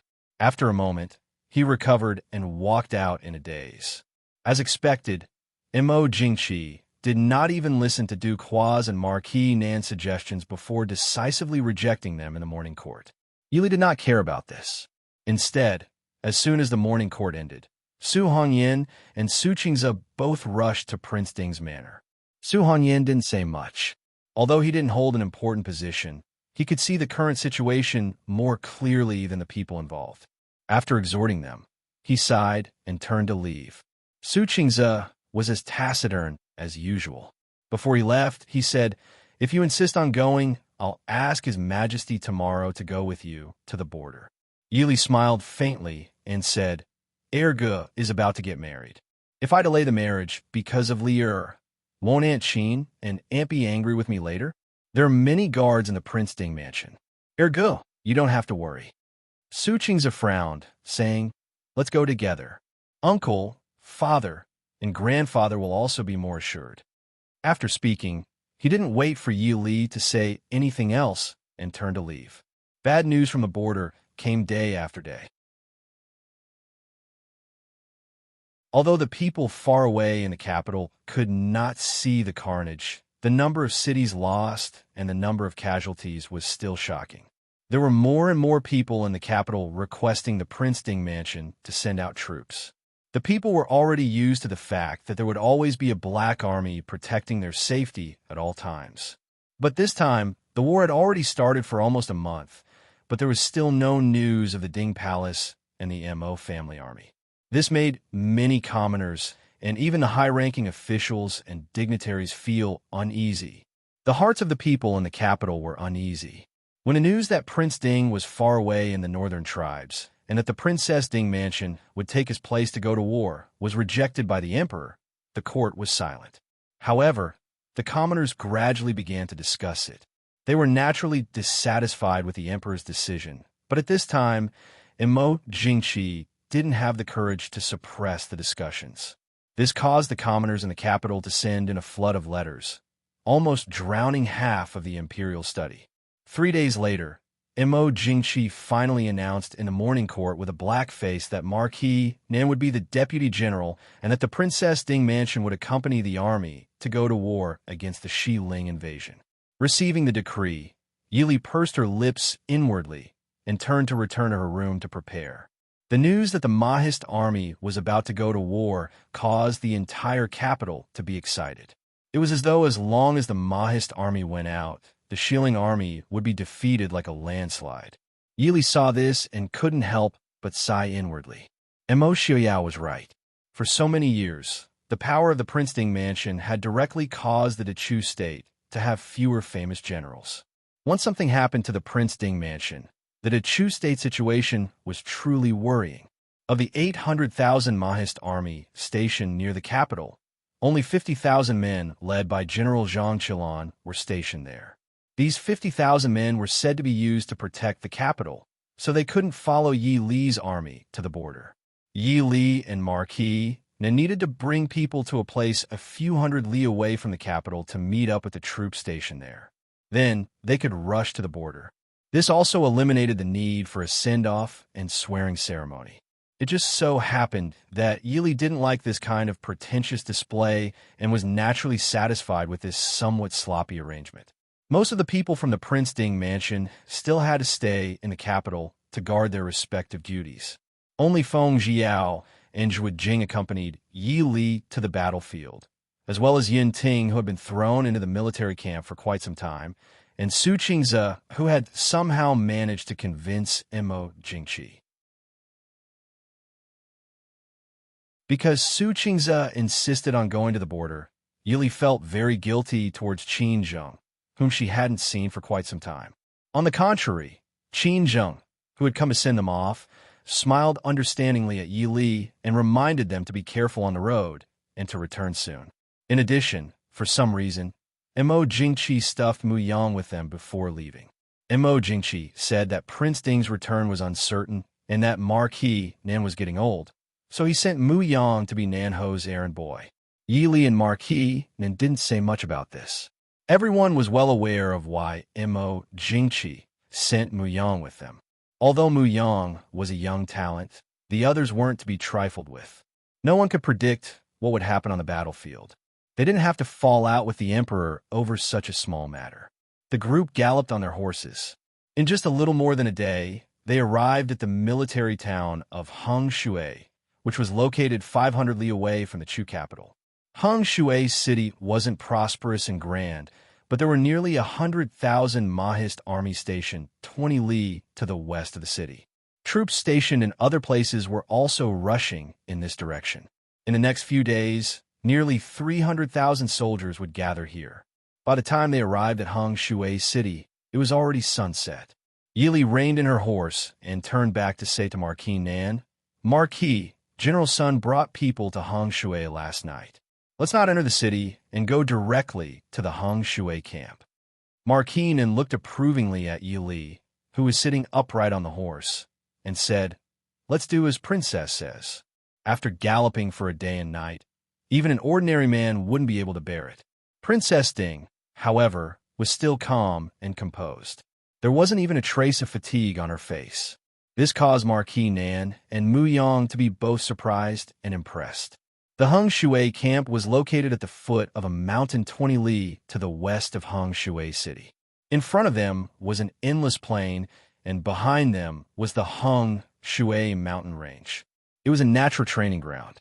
When the group was still 5 or 6 li away from the Hong Shui camp, the local general stationed there and General Sun Yin, who had arrived early last night, came to greet them. This general greets Princess.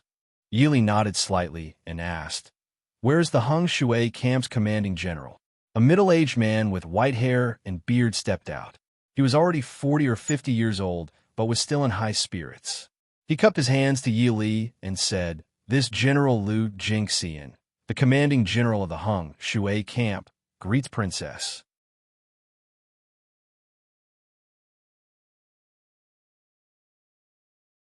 Chapter 3:11.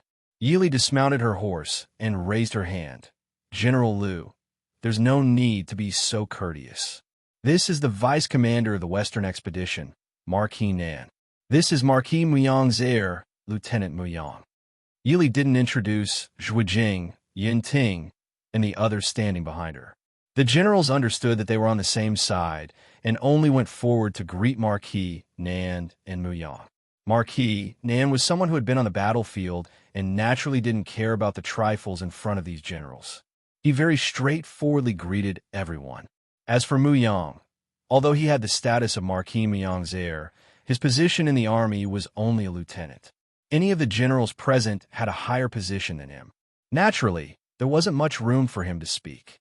He just followed Marquis Nan and exchanged a few words with everyone.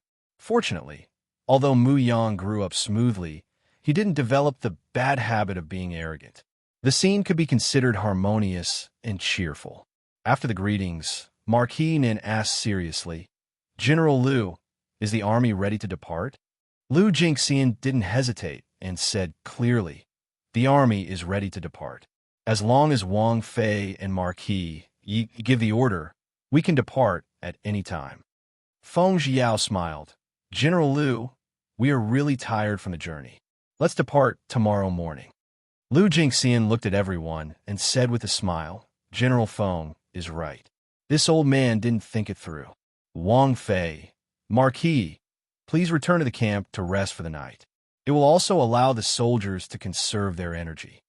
In the vast camp, it was already quiet at night. They were going to depart early tomorrow morning, so most of the soldiers went to bed early. Of course, this didn't include the generals who were sitting in the tent discussing matters. In the tent, Yili changed into a light blue robe and sat in the main seat in the center. Below her sat Feng Zhiao, Lu Jingxian, Sun Yin, and the other generals according to their ranks.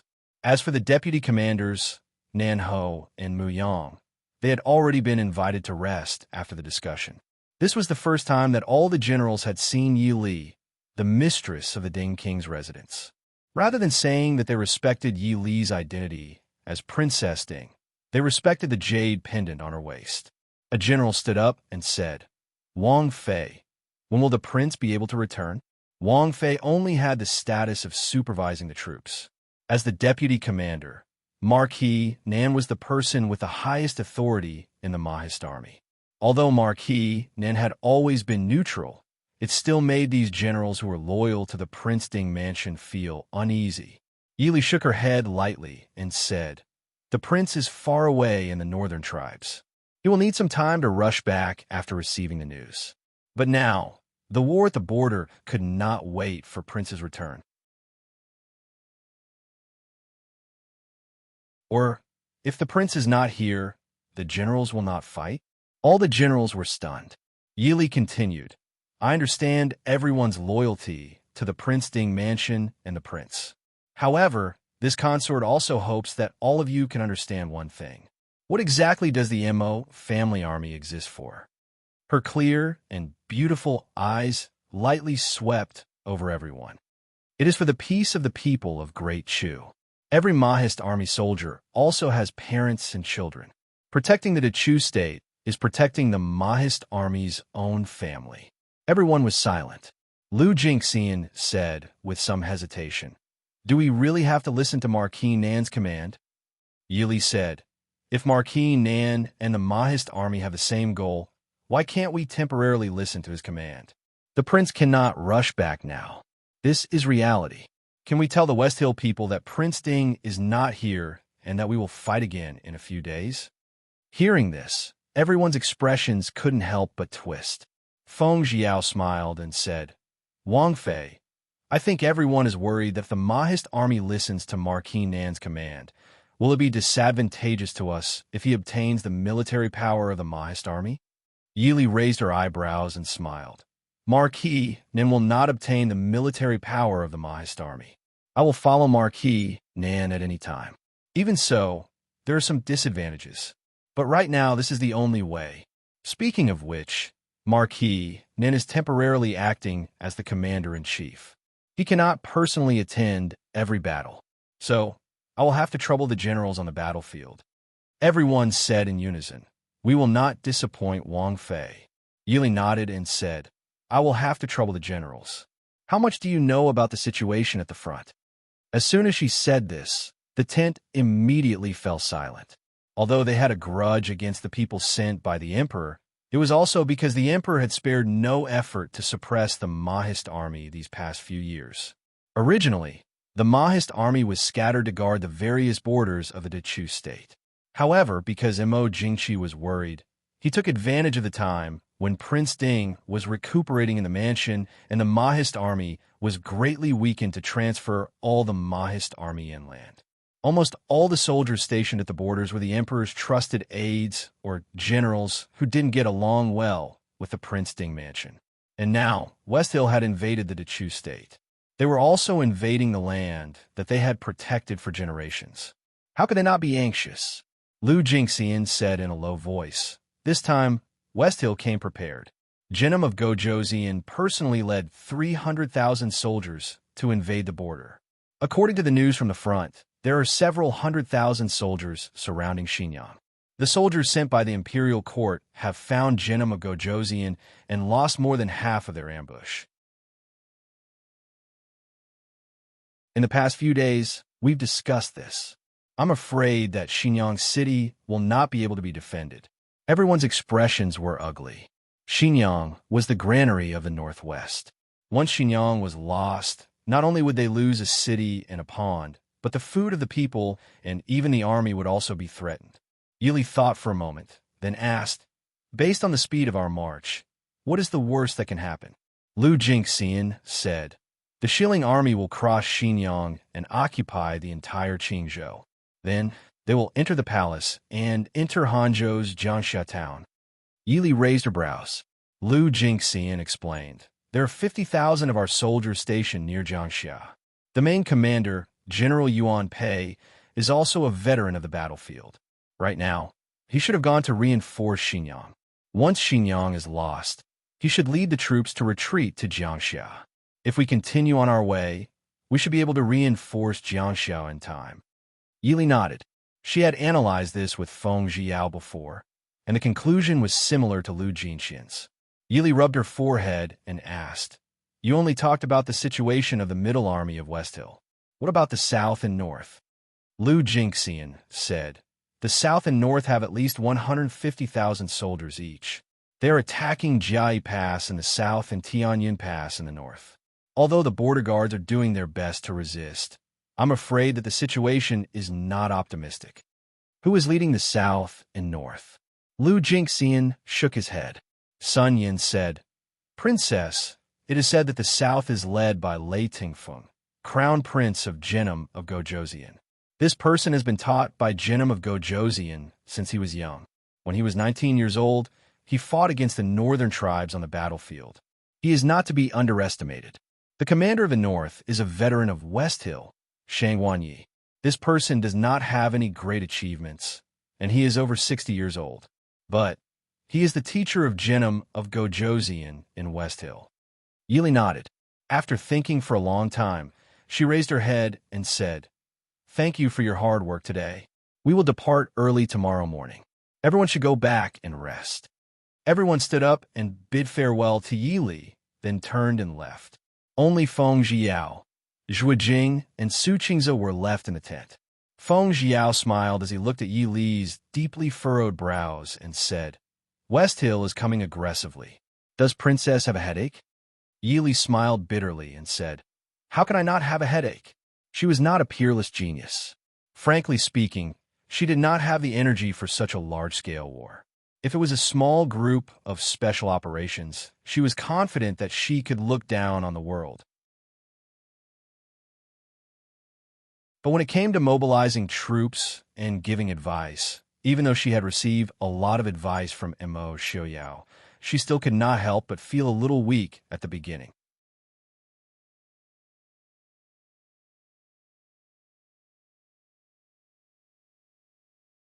Chapter 312. Feng Jiao said, I'm sure that West Hill sent at least 600,000 soldiers this time. With so many soldiers and the reputation of West Hill Genom of Gojoseon as the god of war, not to mention you, Princess Consort, even those veterans on the battlefield are worried. Although West Hill Genom of Gojoseon had been defeated by Mo Lufeng, the Prince Regent of the Chu State, Mo Lufeng was dead and he was still alive. Lier, you did well. Su Qingze looked at Yi Li and said lightly. His usually cold eyes were filled with a touch of warmth. Yi Li smiled faintly and said, Second brother, don't praise me. I may look calm on the surface, but my heart is in a mess. Su Qingze said, Don't be too nervous. Just do what you can. If there's anything you want me to do, just ask. Yi Li nodded. Thank you, second brother. At this time, Mo Xiaoyao, who was far away in the northern tribes, felt cold in his heart. Looking up at the bright moon in the sky, he couldn't help but think of the past year. Since the accident, he had never thought that his life would be so comfortable and happy. At first, they were like family and friends, then they helped each other hand in hand, and then they were deeply attached to each other. He didn't know when, but Li's every frown and smile had been engraved in his heart, and it would be difficult to remove in this life. Prince, a shadow guard quietly appeared behind him. What's the news? The shadow guard said. The list of the people behind the assassination of Princess Consort has been investigated. And since West Hill's invasion, the Emperor has summoned Princess Consort to the palace several times. It seems that he wants to take the military power of the Mahist army from Princess Consort. But he hasn't succeeded. Mo Xiaoyao's eyes were dark. He sneered and said, He can never tell what's important and what's urgent. Go and tell Ronghua that no matter what, we must leave tomorrow.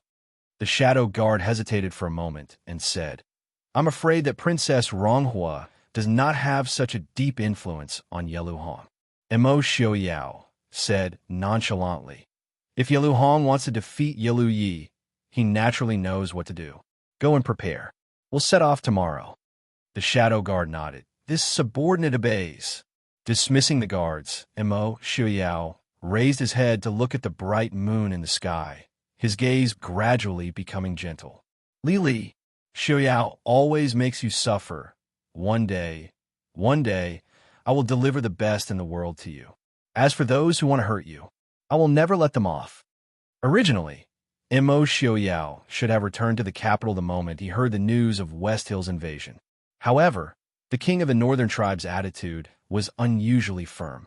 He insisted that Mo Xiaoyao stay and attend the crown prince's wedding. He even faintly threatened him. Mo Xiaoyao was not afraid of his threats. However, if he really left on the spot, the Chu state would very likely have to face the attack of two countries at the same time. The king of the northern tribes was not ready to annex the Chu state yet. However, he did not mind at all delaying Mo Xiaoyao, the young god of war, for a period of time for West Hill. Perhaps he could even gain some benefits from it. Therefore, he also deserved to die.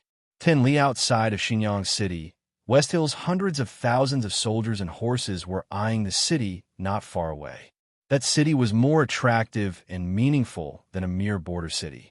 There were countless provisions and military supplies. It was the richest and most prosperous city in the Northwest.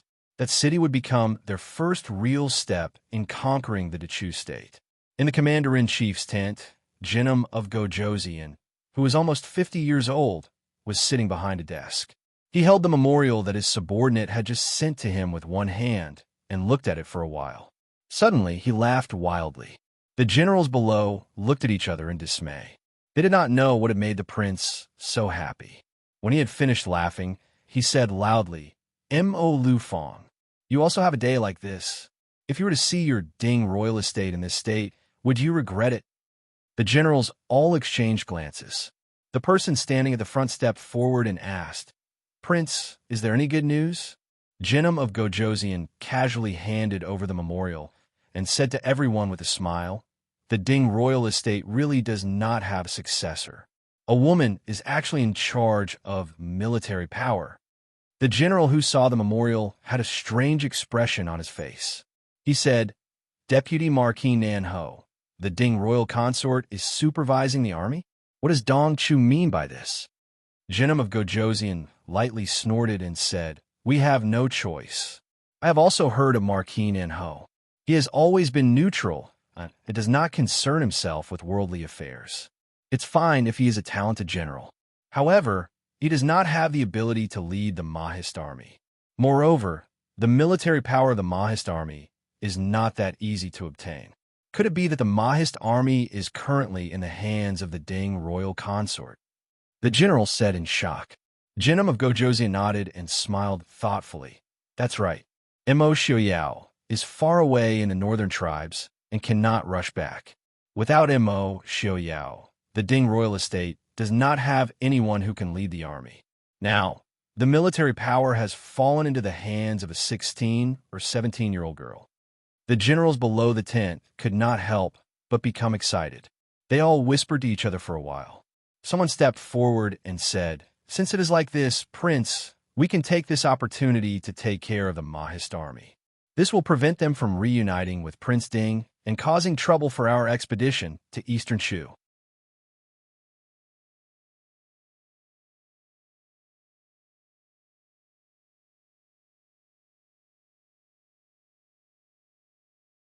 Chapter 3:13. Everyone's expression changed slightly. If they were short on food, they could barely survive for a few days. But if they were short on water, there was nothing much to say. Xinjiang was located in the northwest and had a shortage of water. After being besieged by Xiling, it was almost certain that they would be short of water. No matter how fast we go, Jinnum of Gojoseon will definitely be waiting for us in Jiangxia. Yili sighed. Muyang frowned and asked, What if Jiangxia is also breached? Lu Jingxian raised his eyebrows and said, Don't worry, Prince Mu. Although Jiangxia's defending general, General Yuan Pei, only has tens of thousands of troops, Jiangxia is completely different from Xinjiang. It won't be a problem to defend for 10 days to half a month. Even if Jinnum of Gojoseon really has a large army, as long as Jiangxia has a single soldier, they won't let the Xiling people take half a step in. Hearing this, Marquis Nan and Mu Yang couldn't help but blush. The Mahist army had guarded the border for hundreds of years and had never let the enemy take a step into the Chu state. But now, because the emperor was afraid that the Prince Ding mansion had left the Mahist army idle, the Xiling army had already taken several cities and advanced 300 to 400 li in less than a month after the war started. Marquis Nan nodded and said, It's good that Princess knows. Yili smiled faintly and said, I know that Marquis Nan is also worried about the war. Rest assured, Marquis Nan, General Sun Yin has already sent the Black Cloud Cavalry to Jiangxia. Princess. Zhuijing had already finished translating the letter and came over to deliver it to Yili. Yili lowered her head and read for a while. She frowned and handed the letter to Marquis Nan. Marquis Nan, what do the generals think? Marquis Nan glanced at it and was surprised to see Zhuijing standing beside Yili with a calm expression. He frowned and said, Jinnum of Gojoseon suddenly increased the speed of their attack. Could it be that they want to take Jiangxia before we arrive? No, Princess Consort, I'm afraid something bad has happened. When Lu Jingxian and Feng Jiao saw Marquis Nan's expression change, they hurriedly took the letter and read it together. The more they read, the deeper their frowns became. Jinnum of Gojoseon sent people to attack Xinjiang, but at the same time, he split up his troops to take a roundabout route. Even the South Army, which was not far from them, had sent a team to the north. Princess. Feng Jiao frowned. Marquis Nan said in a low voice, Jinnum of Gojoseon is attacking Xinjiang fiercely while diverting troops to take a detour. I'm afraid he wants to cut off General Yuan's escape route. Yili frowned deeply. After a while, she said, "Bring me the map." At this time, the problem of not having a smooth flow of information was manifested. No matter what they analyzed now, they could not immediately pass it on to the generals at the front. They could only hope that the generals at the front also saw the other party's intentions and made the necessary response. Fortunately, this kind of problem was often mutual. Zhuo Jing turned around and took out a folded piece of paper from behind him. He slowly unfolded it. On the paper, there were winding lines marked with mountains and rivers. The border of Dechu State, from south to north, was clear at a glance. Yili picked up the pen on the table and marked out the routes of the Shilling troops mentioned in the letter. She frowned and raised her head to ask, "Has the detailed map of the Northwest been sent back?" Zhuo Jing turned around and took out another one from his luggage. "It arrived this morning. I was just about to show it to Princess Consort." Yili cleared the table and spread out the map. She said, "What's the use of showing it to me? I've never been to the Northwest. Marquis, General Liu, come and take a look." Everyone had been curious about the map in front of them for a long time. Hearing Yi Li's words, they immediately gathered around. There were two maps of about the same size on the table. One was clearly a map of all the border areas to the west of Dechu State. The other was much more detailed, but only the Northwest. They had never seen it in detail before. Liu Jingxian praised, "Good stuff. This general has been at the Northwest border since I was 20 years old. Even after 20 years, I don't dare say I know more than this map." Marquine nodded and pointed at a place on the map. "General Liu is right. This marquis has been to the Northwest a few times in the past. Princess Consort's map is very detailed." Yili smiled in satisfaction. How could it not be detailed? This group of people who had just been trained had all been sent out. Adding on the original maps, if they were still not familiar with the Northwest, then they had learned for nothing. Yili stared at the two maps for a long time. She picked up the pen and drew a line on the map. She said in a deep voice, "Immediately send orders to the troops in the south. All troops near Shiling's southern army to gather in the west. Intercept the troops from the southern army." Zhuo Jing nodded in acknowledgement. Yili raised an eyebrow in thought and then smiled faintly. She lowered her head and took out a piece of paper. She wrote a line of characters on the paper and handed it to Zhuo Jing. She asked, "Where is Qin Feng?" Zhuo Jing lowered his head and thought for a while. He said, "Near the Ling Pass. He should be preparing to come up north to meet with us." Yili lowered her head to look at the location of the Ling Pass. She said, "Tell him not to come back. Give this to him. The next step of the plan." Zhuo Jing put away the paper and walked out without looking at it. "Does Princess Consort have a plan?" Mu Yang asked with raised eyebrows. Yili smiled faintly. "It can't be considered a plan. I'm just making some arrangements in advance, just in case." Knowing that she had no intention of explaining, Mu Yang only looked at her with a complicated gaze and did not pursue the matter. The Mahist army had listened to the orders of the Ding King for 100 years. In recent years, they did not have a good impression of the emperor. As someone who was sent here by the emperor, his status was naturally awkward. Fortunately, Mu Yang was also a very tactful person. Marquine looked at Yi Li and then at Mu Yang as if he did not notice the undercurrent between the two of them. He stroked his beard and said with a smile, "It's good that Princess Consort has a plan. We're hundreds of miles away now, so there's nothing we can do. It's better to rush to the battlefield to provide support as soon as possible." Yi Li and Mu Yang both nodded in agreement. Only then did Marquine smile and discuss with Yi Li and the others for a while before getting up to leave and return to his tent to rest. After Marquis Nan left, Mu Yang had no choice but to get up and leave even if he wanted to stay and continue listening to everyone's reply. Xinyang's city on the city wall, Lung Qingyu looked at the billowing flags in the distance with a dark expression. Xinyang had been surrounded by the army for more than 10 days. If they still could not get out of the siege, even if the Shilling army did not break through, it would soon collapse from the inside. In addition, more than half of the reinforcements who had just arrived at the border had been injured. As the deputy general, Marquis Nan's heir had gone missing on the battlefield, which made the morale of the soldiers guarding the city even lower. If the general of Xinyang City had not died in battle, there was no one to preside over the overall situation. It was unknown whether he would still be standing on the city wall. General Lung, when will the reinforcements from the imperial court arrive? A tired-looking general hurried over and asked Lung Qingyu rudely. These soldiers were originally very dissatisfied with this general who had become the commander-in-chief of an army at such a young age. Moreover, he had been beaten into a sorry state by Shiling's Genom of Gojoseon before arriving, which made them look down on him even more. Moreover, he was the son of the Defender General of the state and was personally conferred the title of Great General by the Emperor. After the general of Xinyang City died in battle, he was the highest commander in Xinyang City. Although everyone was respectful on the surface, no one knew what they were thinking. As for the high-ranking generals of Xinyang City, they did not even bother to put on an act. A trace of embarrassment and anger flashed across Lung Qingyu's cold face. His life had been smooth since he was young, and he became the commander of the Imperial Guards with his own ability. He was one of the top young talents in the Chu capital. However, he kept running into a wall. His originally confident heart couldn't help but become hesitant and doubtful.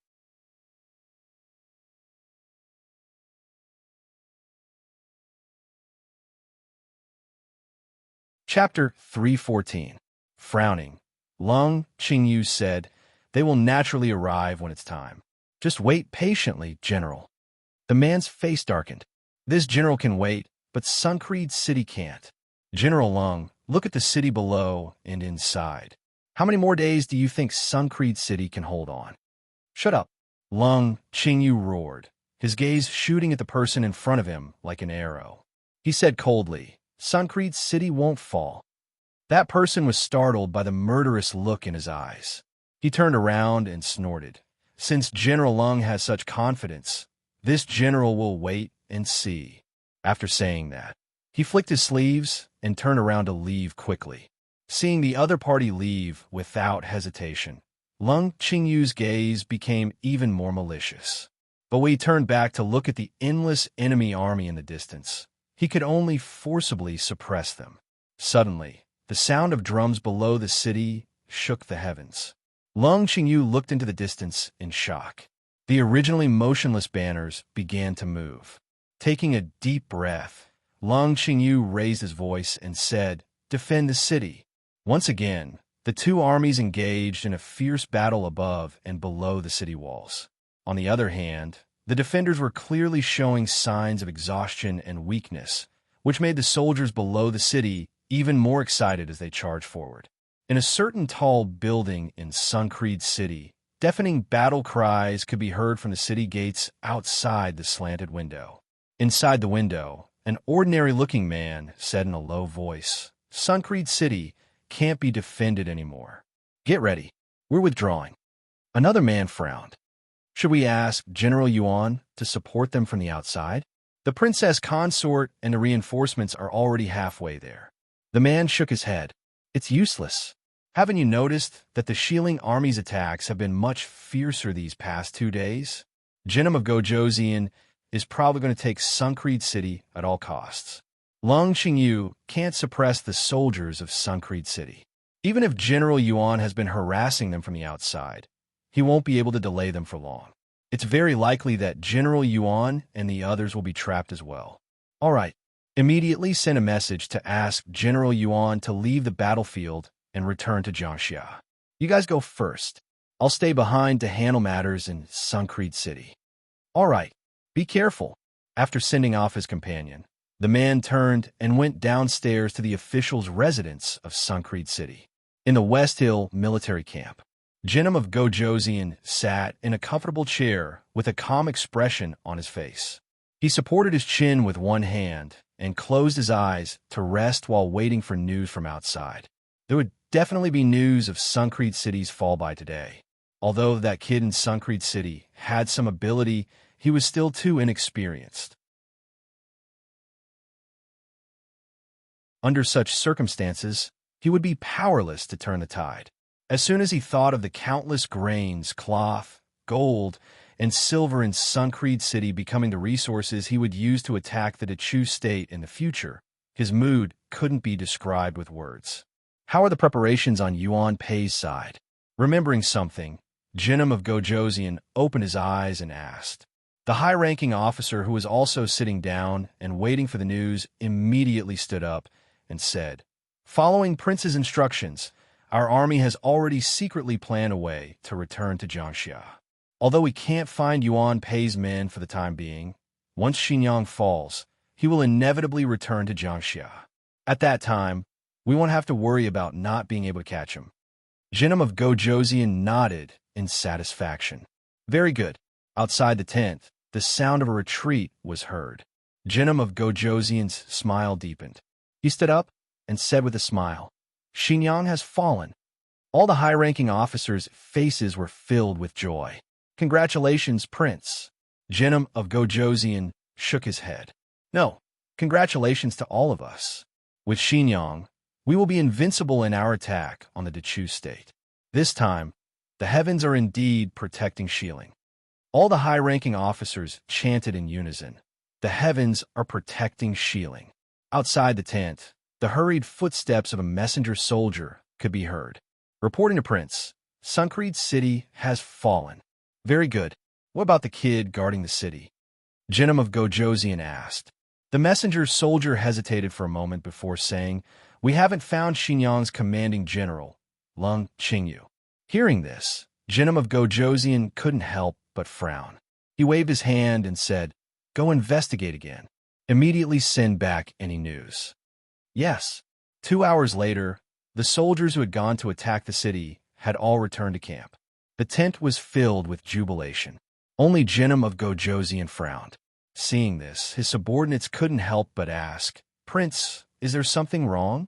Jinim of Gojoseon shook his head. "I don't know. I keep feeling that something isn't right. Reporting, Prince, something bad has happened." Outside the tent, someone loudly requested an audience. Jinim of Gojoseon's heart sank. He said coldly, "Come in. What happened to Suncreed City?" The person said, "Reporting to Prince, there should have been less than 20% of the provisions in Suncreed City." What? Everyone was shocked. Could it be that the East Chu people knew that they would lose and move the provisions in advance? Impossible. After Suncreed was surrounded, even a mosquito couldn't fly out, let alone so much provisions. Jinim of Gojoseon's face was gloomy. He asked in a low voice, "Is there anything else?" The soldier looked at Jinim of Gojoseon's expression and said in a trembling voice, "There's also the silver in Suncreed City's treasury." The silver and banknotes from several banks have all disappeared. Suncreed City has less than 30% of the original amount of silver. The tent was silent. All the generals peeked at Jinim of Gojoseon's expression. No one dared to speak. Suncreed City wasn't the richest city in eastern Shu, but it was the place where the Chu state stored the most military supplies. It was also one of the top 5 commercial cities in the Chu state, even though their trading partner was Xiling. Originally, everyone was drooling over this city because of the countless provisions, gold, and silver. But now, there was nothing left. Good. After a long time, Jinim of Gojoseon suddenly laughed coldly. What a good ding palace. Everyone was stunned. Someone asked suspiciously, "Prince, you're saying it was done by the Ding Palace?"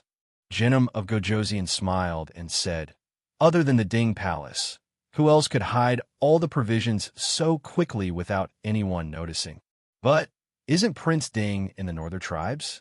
That means there's another expert in the Ding Palace." Reporting to Prince, General Zheng just gave the order to massacre the city. A soldier hurried to the door and reported, "Bastard." Jinim of Gojoseon slammed the table and stood up. He said in a stern voice, "Who gave the order?" The soldier trembled in fear and quickly said, "General Zheng." General Zheng brought people to a pawn shop to get something and had a conflict with the citizens. Then General Zheng gave the order to massacre the city.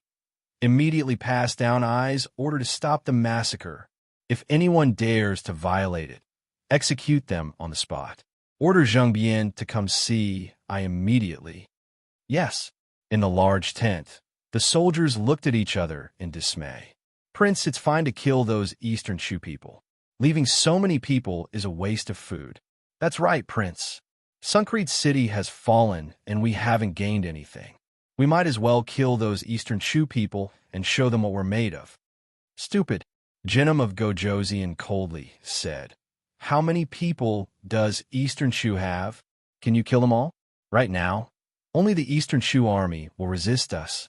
Once the Eastern Shu citizens know about the massacre, all of them will resist us.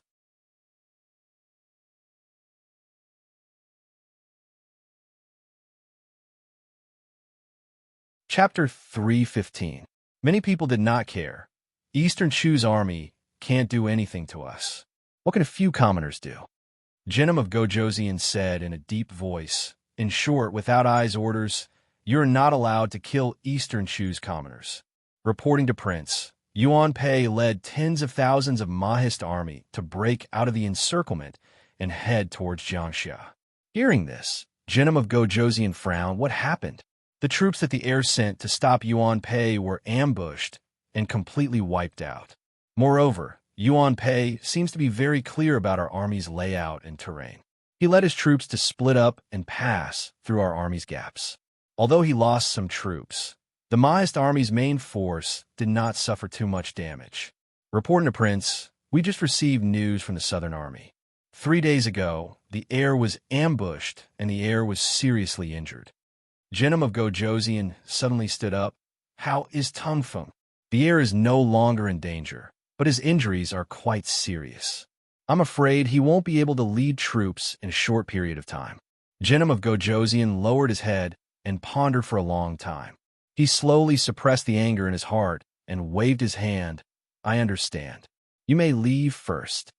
The originally joyous atmosphere in the large tent became gloomy because of the successive news. After a long time, Jinnum of Gojoseon laughed softly. Good. The Ding Palace is indeed filled with experts. In this battle, I did not win. Prince? Forget it. Send someone to tell Tingfeng that I will send someone else to take over the Southern Army. Tell him to come to Xinyang as soon as possible. Jinnum of Gojoseon waved his hand and calmly said, No matter what, Xinyang is already ours. Let him take charge of the situation. I don't believe that those provisions and gold and silver can fly away. They must still be in the city. Yes, on the road after the heavy rain, Yili rode at the front of the army, but her beautiful brows were tightly knitted and she did not speak. Nanho and the others were by her side. Seeing her so curious, they asked, What's wrong, princess? Yili shook her head and said, Nothing. I'm just worried about the situation in Xinyang. Nanho raised his eyebrows in confusion. Xinyang's fall was already a foregone conclusion. What was there to worry about? Yili frowned and looked at the roadside. Because they were not on the official road, there was a steady stream of people fleeing from the northwest. Yili had mixed feelings as she looked at the sorry state of the commoners with their families. In truth, the reason why the war was so one-sided was mostly because of the infighting in the imperial court. If they had been prepared and sent reinforcements in time, this would not have happened. In any era, the ones who would suffer the most from the flames of war would always be the common people. Yili vaguely remembered a sentence that her teacher had taught her in her previous life. Prosperity, the common people suffer. Death, the people suffer. Wang Fei. Zhuijing urged his horse to catch up from behind. He rode half a horse's length behind Yili and spoke in a low voice. Yili pulled on the reins slightly and slowed down. She tilted her head to look at Zhuijing. Zhuijing said in a low voice, I just received news that Xinyang has fallen. Yili nodded, her expression as usual. The fall of Xinyang was within everyone's expectations. After a moment of silence, she asked, How is General Yuan? General Yuan has already brought his men back to Jiangxia. But Zhuijing hesitated for a moment. I just received news. The Xiling army has slaughtered Xinyang's city. What? Yi Li's expression darkened. Her originally gentle features were instantly dyed with a layer of murderous frost. Nan Ho, who was closest to them, clearly heard Zhuo Jing's words. The reins in his hand shook, and he quickly steadied himself. He only stared fixedly at Zhuo Jing without speaking. Zhuo Jing said in a low voice, "After the Shilling army entered the city, they clashed with the common people. Afterwards, the general who led the attack, Zheng Bian, gave the order to slaughter Xinyang." What did Shiling's Jinnum of Gojoseon mean? Jinnum of Gojoseon did not go to the front lines. By the time he gave the order to stop it, it was already too late. At least 2/3 of the common people in Xinyang died an unnatural death. Zhuo Jing's voice was slightly hoarse. Since the founding of the Chu state, this was the first time that a city had been slaughtered. Many of the soldiers could not accept this. Yili laughed coldly. She pulled on the reins and galloped forward. Nanho paused and looked at Zhuo Jing with some confusion. Zhuo Jing hesitated for a moment before following. Yili did not go far. She stopped at the side of the road and silently watched the fleeing common people pass by. Zhuo Jing said in a low voice, "Wang Fei." Yili turned to look at him. She played with the horsewhip in one hand as she said, "Someone once told me that letting the common people personally experience war is a disgrace to the soldiers and the country." Zhuo Jing advised, "This is not Wang Fei's fault." Yili shook her head and laughed coldly. "Zheng Bian, is it? His head will be at the king's manor. I want his head as a sacrifice to the souls of the people of Xinyang City. This subordinate understands. I guarantee that within 10 days, Zheng Bian's head will be hung on the walls of Xinyang City." 7 days later, when Jinnum of Gojoseon's army had reached Jiangxia, Lei Tongfeng, who had stayed behind in Xinyang, sent someone to deliver a secret letter. Zheng Bian, who had also stayed in Xinyang City, had been killed in his own room. His head was hung on the walls of Xinyang City. Next to the head was a flying dragon and phoenix character. It clearly stated that the murderer was from the king's manor. After receiving Lei Tongfeng's secret letter, Jinnum of Gojoseon's face was as calm as water. After thinking for a while, he replied to Lei Tongfeng and ordered the attack on Jiangxia to be stepped up. Jiangxia was a small city less than 200 li away from Xinyang. The city was less than a third the size of Xinyang City and was surrounded by mountains on 3 sides. However, Shiling's military strength was equivalent to the sum of all the cities they had conquered in the past.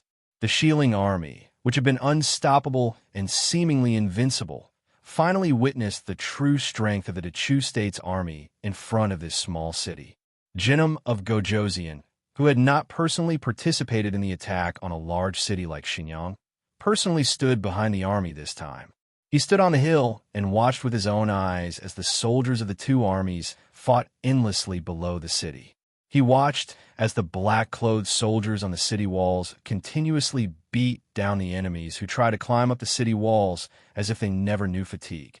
"Prince, I didn't expect a small city of 50,000 people to be so difficult to deal with. Shouldn't we think of something?" The general standing behind him asked in a low voice. He looked at the black-clothed figures on the city walls with eyes full of frustration and shadow. This was a mark that the Mahist army had used countless blood and lives to deeply engrave in the hearts of their enemies over the past 100 years. Jinnum of Gojoseon sighed softly and said, "Fortunately, the emperor of the Chu state does not trust the king's manor very much." The generals behind him did not ask why, because they were also rejoicing. If the ruler and his subjects of the Chu state knew each other and trusted each other, why would they worry about the world being unjust? Day and night, step up the attack. We must take Jiangxia before the reinforcements from the Prince Ding mansion arrive. Jinnum of Gojoseon said sternly. This general obeys. On the city walls in the distance, the gray-haired old General Yuan Pei stared at the enemy troops below the city walls, who seemed to never retreat. His brows were deeply furrowed. His eyes, which had seen through the world, were bloodshot and tired, but his back was straight. His eyes, which stared at the city walls, were filled with the determination to live and die with Jiangxia.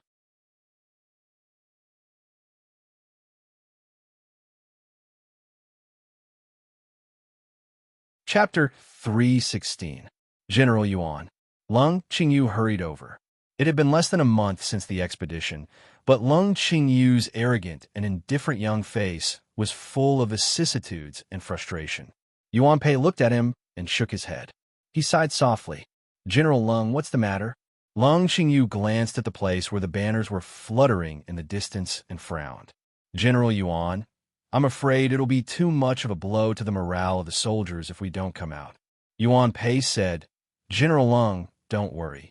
The morale of the Mahist army will not be suppressed just because of these few days. Everyone knows that our army doesn't have the strength to fight against Shilling at all. The only thing we can do now is to defend and wait for reinforcements. Lung Qingyu glanced at the soldiers on the city wall, and his eyes darkened. Yuan Pei was right.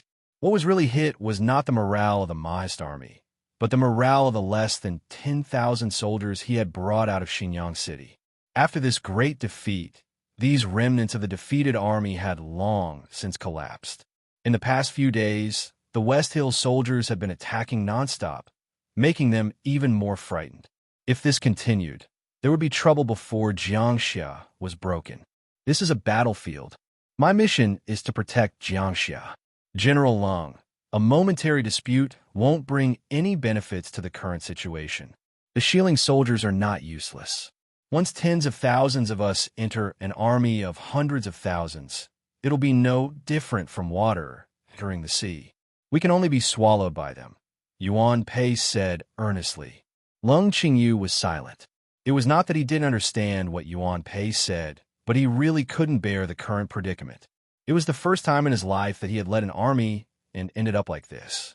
In fact, the outcome of this war had little to do with him. It could be foreseen that even if what awaited him in the near future was not the emperor's punishment, it would be a lifetime of idleness. He would never have the chance to lead an army again. Besieging the city, defending the city. The soldiers on both sides fought tirelessly day and night. Corpses piled up under the city wall, and blood flowed like a river. The corpses of their own people and the corpses of their enemies could no longer be distinguished. Everyone seemed to be fighting by instinct. However, Jiangxia's military strength was only 50,000, and this included the number of people who had died in the battle to support Xinyang. In reality, there were less than 40,000 people. Even if the remnants of the defeated soldiers who had retreated from Xinyang were included, there were less than 50,000 people. Their enemy, on the other hand, had over 200,000 elite soldiers. These soldiers were trained by Genom of Gojoseon over the past 10 years, and they were the best of the best. The number of soldiers guarding the city of Jiangxia was decreasing. Every time, it seemed like the city gate would be breached in the next moment. However, as time passed, the flags hanging on the city gate tower still belonged to the Dechu state and the Mahist army. Behind the Shilling army, Genom of Gojoseon stared solemnly at the tightly shut city gate in the distance. Prince, they can't hold on any longer.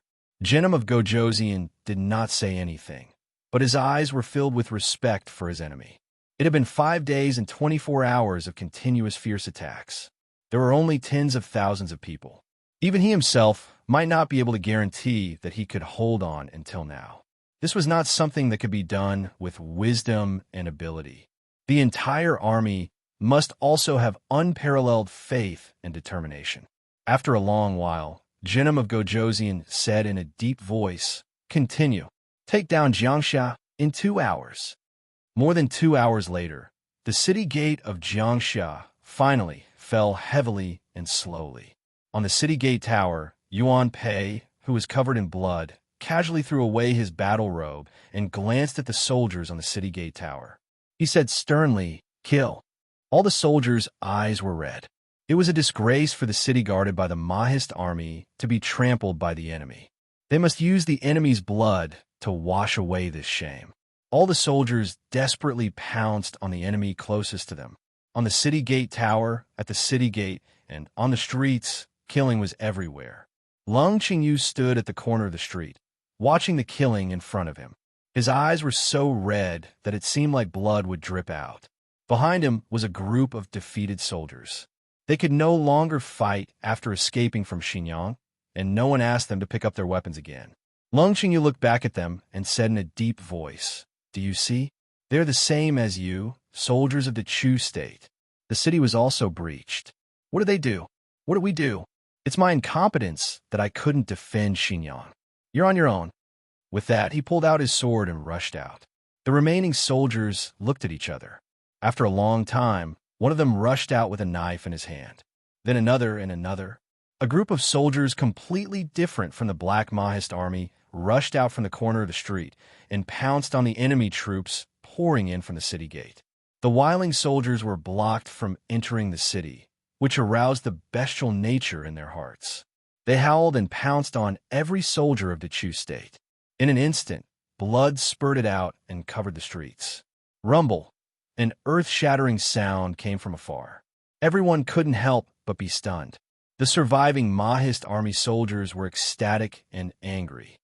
Black Cloud Cavalry. The Black Cloud Cavalry is here. Reinforcements are here.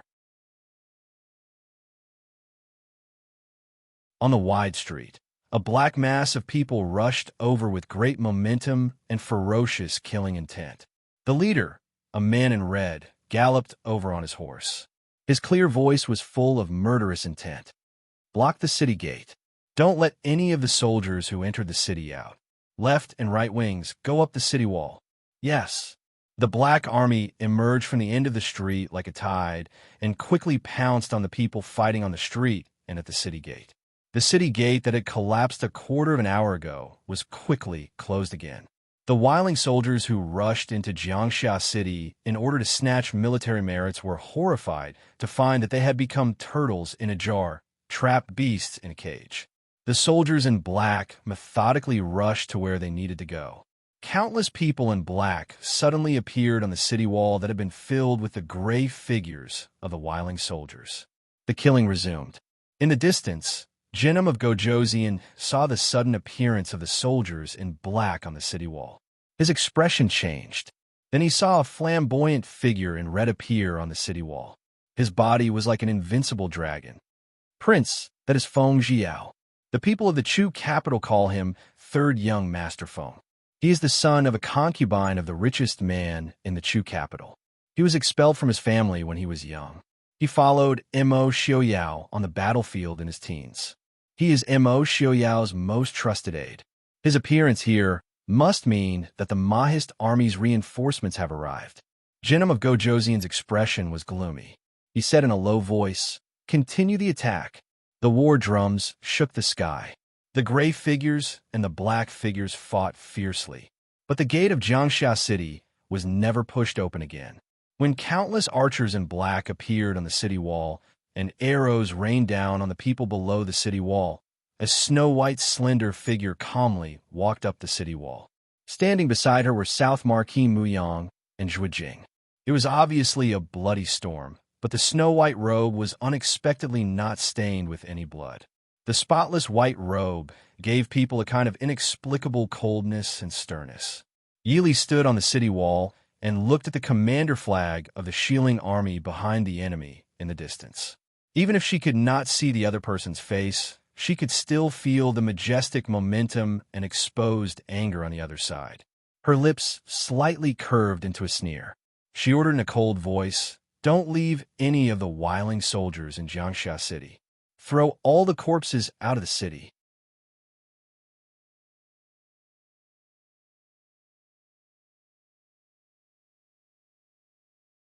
Chapter 3:17. Zhuijing nodded. This subordinate obeys.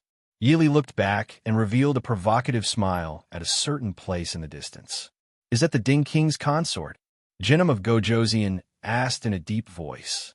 The general beside him looked at the graceful woman in snow-white clothes on the city wall and hesitated before saying, "It seems that she is the Ding King's consort."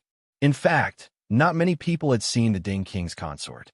However, a woman who could appear with the Mahist army on the city wall of Jiangxia should be the Ding King's consort. Jinnum of Gojoseon looked for a long time before suddenly laughing out loud. "Good. Interesting. The Ding King's consort? It is said that the women of Eastern Chu are weak, but this Ding King's consort is even better than the noble ladies of West Hill." No wonder Princess Lingyun was scared out of her wits. The general beside him had a stiff smile on his face. He didn't know whether he should agree with Genom of Gojoseon's praise of the Ding King's consort. Now, the Ding King's consort had single-handedly ruined their plan to take Jiangxia. Moreover, the soldiers who had previously rushed into Jiangxia City were most likely already dead by now. As a result, the number of soldiers they had lost in this small city of Jiangxia had exceeded the total number of soldiers they had lost during this time. This was undoubtedly a heavy blow to the morale of the Shilling army. Prince, the soldiers who rushed into the city, Genom of Gojoseon waved his hand and shook his head. It's too late. Attack the city with all your strength. Capture the Ding King's consort alive, and you will be rewarded with 1,000 marquises. Yes. When it was close to evening, the West Hill finally retreated. Without knowing how many reinforcements the Mahist army had, it was unwise to continue such a fierce attack. If the strength of the two armies was similar, then it was likely that both sides would suffer in the end. After all, this was Eastern Chu's territory. Eastern Chu could continuously replenish soldiers and provisions at any time. After their harvest in Xinjiang was clearly lower than expected, they had to be careful everywhere. Otherwise, if they weren't careful, they would be consigned to eternal damnation. Seeing the Shilling army quickly retreating after the horn sounded, the people on the city wall heaved a sigh of relief. The remaining soldiers of Jiangxia City couldn't help but cheer. Yuan Pei walked in front of Yili, wearing clothes that were half-dried and covered in wounds. This general, Yuan Pei, the defending general of Jiangxia, greets Wang Fei. Yili hurriedly reached out to stop him from kneeling down. She said in a deep voice, "Old general, you've worked hard. It's this consort's fault for being late and causing trouble to the general." Yuan Pei's expression changed. His bloodshot eyes could not help but flicker with a suspicious light. He raised his voice and said, "This general does not dare. This general is incompetent and nearly caused Jiangxia to fall into the hands of the West Hill. I dare not complain." Yili smiled faintly and said, "The situation forced you to do so. It is not your fault. There's no need for us to delve deeper into these matters. General, take your men and rest for a while. Leave Jiangxia to us for the time being." Yuan Pei nodded heavily. Feng Jiao stood behind Yili and said with a smile, "General Yuan, please rest assured. Feng San will never let the West Hill people take a step past Jiangxia." Yuan Pei was not polite. He cupped his hands and said, "Thank you for your hard work, General Feng." After rearranging the city defense, Yili led her men down the city tower. As soon as she walked down the city tower, she saw Lung Qingyu standing under the city wall with a blood-stained sword with a wooden expression. After thinking for a while, Yili stepped forward and asked, "General Lung, are you okay?" Lung Qingyu looked up at Yili and said with a wry smile, "What's wrong with a defeated general?" Yili raised her eyebrows slightly and said, "Victory and defeat are common in war. This is not all General Lung's fault. General, take care." Lung Qingyu was stunned for a while before saying, "Thank you, Princess." After watching Yili leave, Lung Qingyu looked at the long sword in his hand and put it back into the sheath. Princess Ding might be right. This failure was not his fault alone, but he was the only one who could bear the responsibility for it now. Fortunately, Jiangxia was still there, and the Mahist army had arrived. "General Lung." Lung Qingyu turned to leave when Marquis Nan's voice came from behind. Marquis Nan stood on the side of the street. He was obviously older and more tired than the last time they met. This war had just begun, but many of them seemed to have aged 10 years. Marquis Nan looked at Lung Qingyu for a long time before asking in a deep voice, "General Lung, do you have any news about Quan?" Lung Qingyu said sadly, "That day, the enemy attacked. The air led a group of people to divert the enemy's attention, and they were all wiped out." "Marquis, I'm sorry. I understand." The faint light in Marquis Nan's eyes gradually faded as he sighed softly and said in a low voice. He didn't even say goodbye to Lung Qingyu and turned to leave. Lung Qingyu looked at Marquis Nan's lonely and bleak figure and felt a chill in his bones. In the past, he had yearned for the battlefield. He thought that the battlefield was hot-blooded and that countless people would flock to it.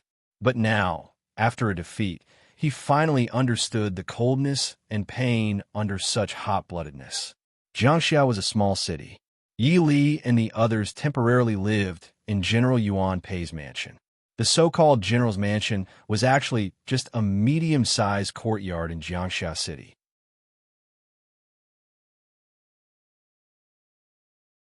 Veteran generals like Yuan Pei and Zhang Qilan were definitely not inferior to the Defender General of the state, Morong Shun, and the others.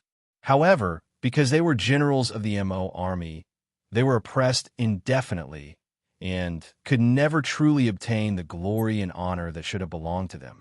Because of Yi Li's arrival, Yuan Pei moved his wife and children from the main courtyard to the side courtyard in the backyard.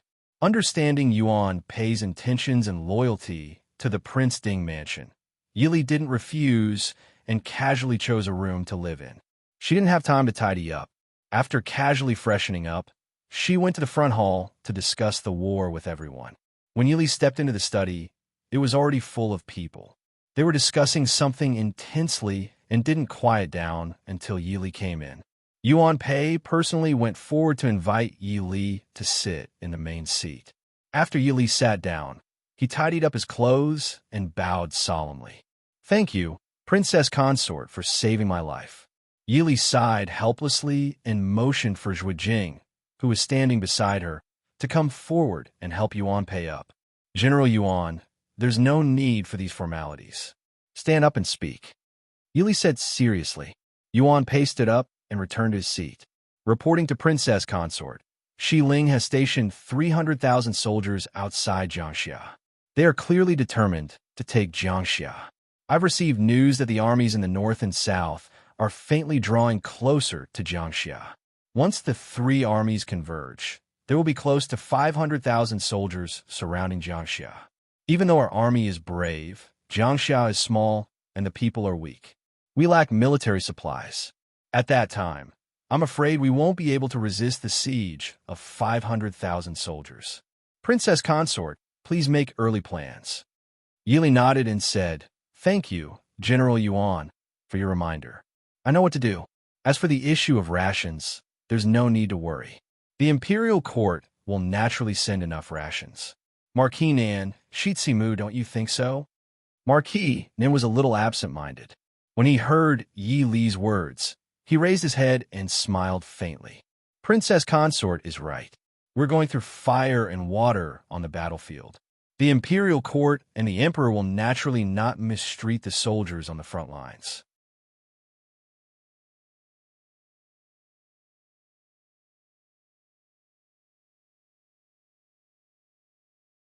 Chapter 3:18. Yi Li looked at Marquis Nan and clearly saw the exhaustion and sadness in his eyes. She didn't know what Lung Qingyu said to him, but she could roughly guess because there was still no news of Marquis Nan's heir. It was hard not to have some bad thoughts about it.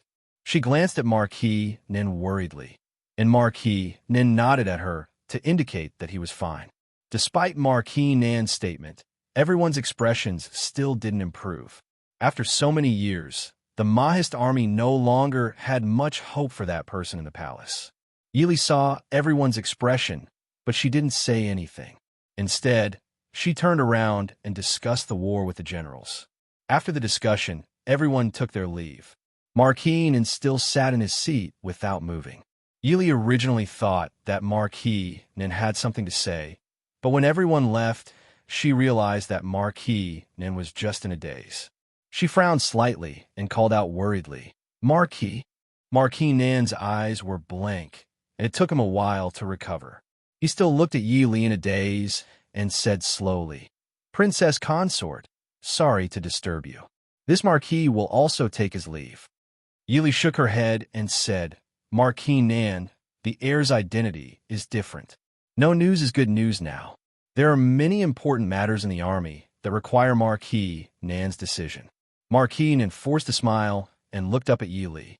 The old duke once said that Princess Consort is an extraordinary person. This Marquis has seen it all along the way.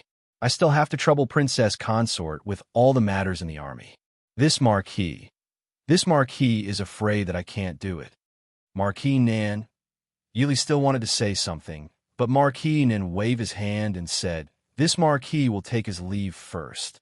Princess Consort should also rest early. Watching Marquis Nan walk out of the door, Yili finally swallowed her words. Marquis Nan, take care. Late at night, Yili strolled along the winding corridor in the study. She looked up at the silver moon in the sky and frowned slightly. Soon, it would be the night of the next full moon. However, there was still no news of Mo Xiaoyao, who had gone to the northern tribes. She could not help but worry. Furthermore, Marquis Nan had already made it clear that he did not wish to take charge. This was the first time in her life that she was leading an army of hundreds of thousands. She was not as calm and confident as she appeared. Xiaoyao, where are you now? Who? Come out. Under the moonlight, Yili suddenly came back to her senses and pointed at the end of the corridor behind her. After a while, a tall figure walked out from the corner. Yili was slightly taken aback. She raised her brows and narrowed her cold eyes. Mu, what are you doing here so late at night? Mu Yang's expression was somewhat complicated as he looked at Yi Li's hand that was facing him. That pair of slender, jade-like hands concealed a murderous intent.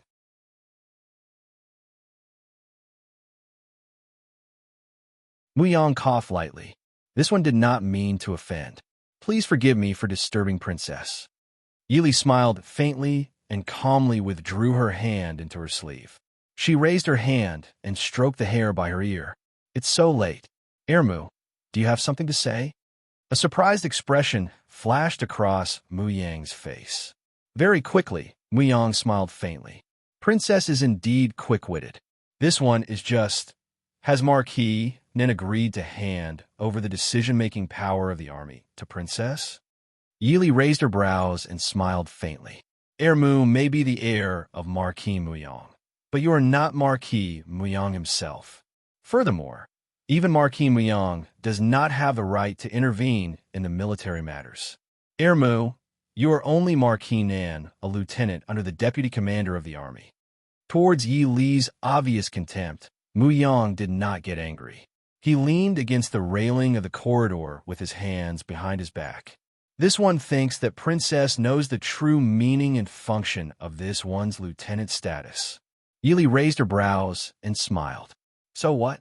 Marquis Nan's heart is broken.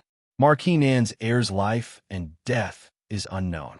He is unable to command the army. Now that the Shilling army is at the city gates, what does Lieutenant Mu think we should do? Facing the calmness of the woman in front of him, Mu Yang could not help but feel helpless and tired from the bottom of his heart. Of course, he understood Princess Ding's meaning. It was already difficult for Marquis Nan to control the Mahist army with his identity. Not to mention that he did not even have the time to change the commander. Although he had the identity of heir, he only had the military position of a lieutenant. Not to mention commanding the Mahist army.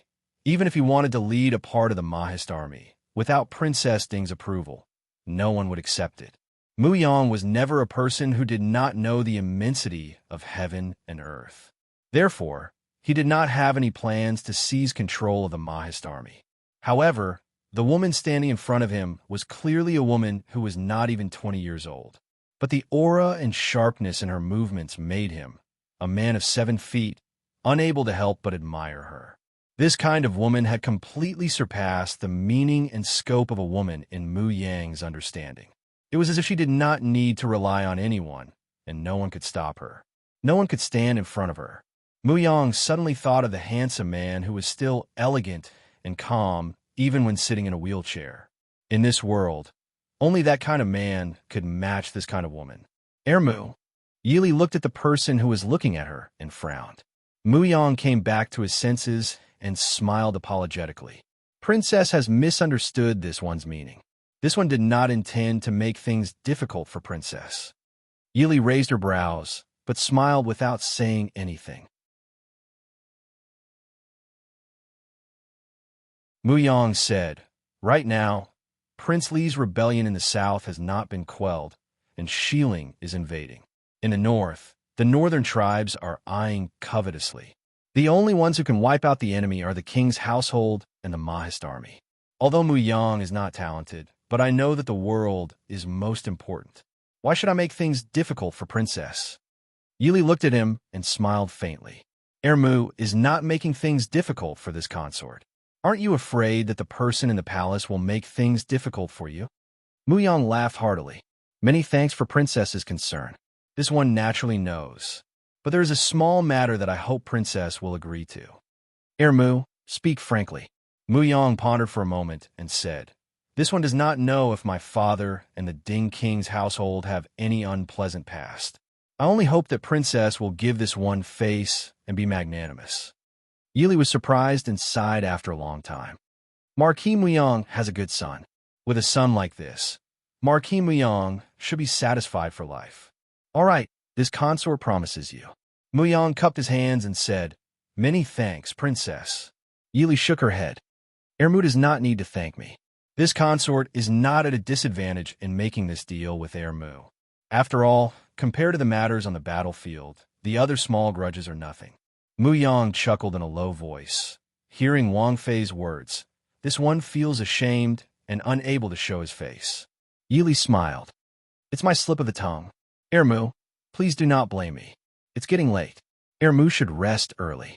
Princess, please wait. Mu Yang impatiently said, Princess, may I ask, do you have any news about Yaoji? Yili turned around in surprise. Under the moonlight, she could clearly see the undisguised worry and longing on the man's face. Yili shook her head and looked at the disappointment that flashed across Mu Yang's face. She softly said, Ermu, some people and some things are missed.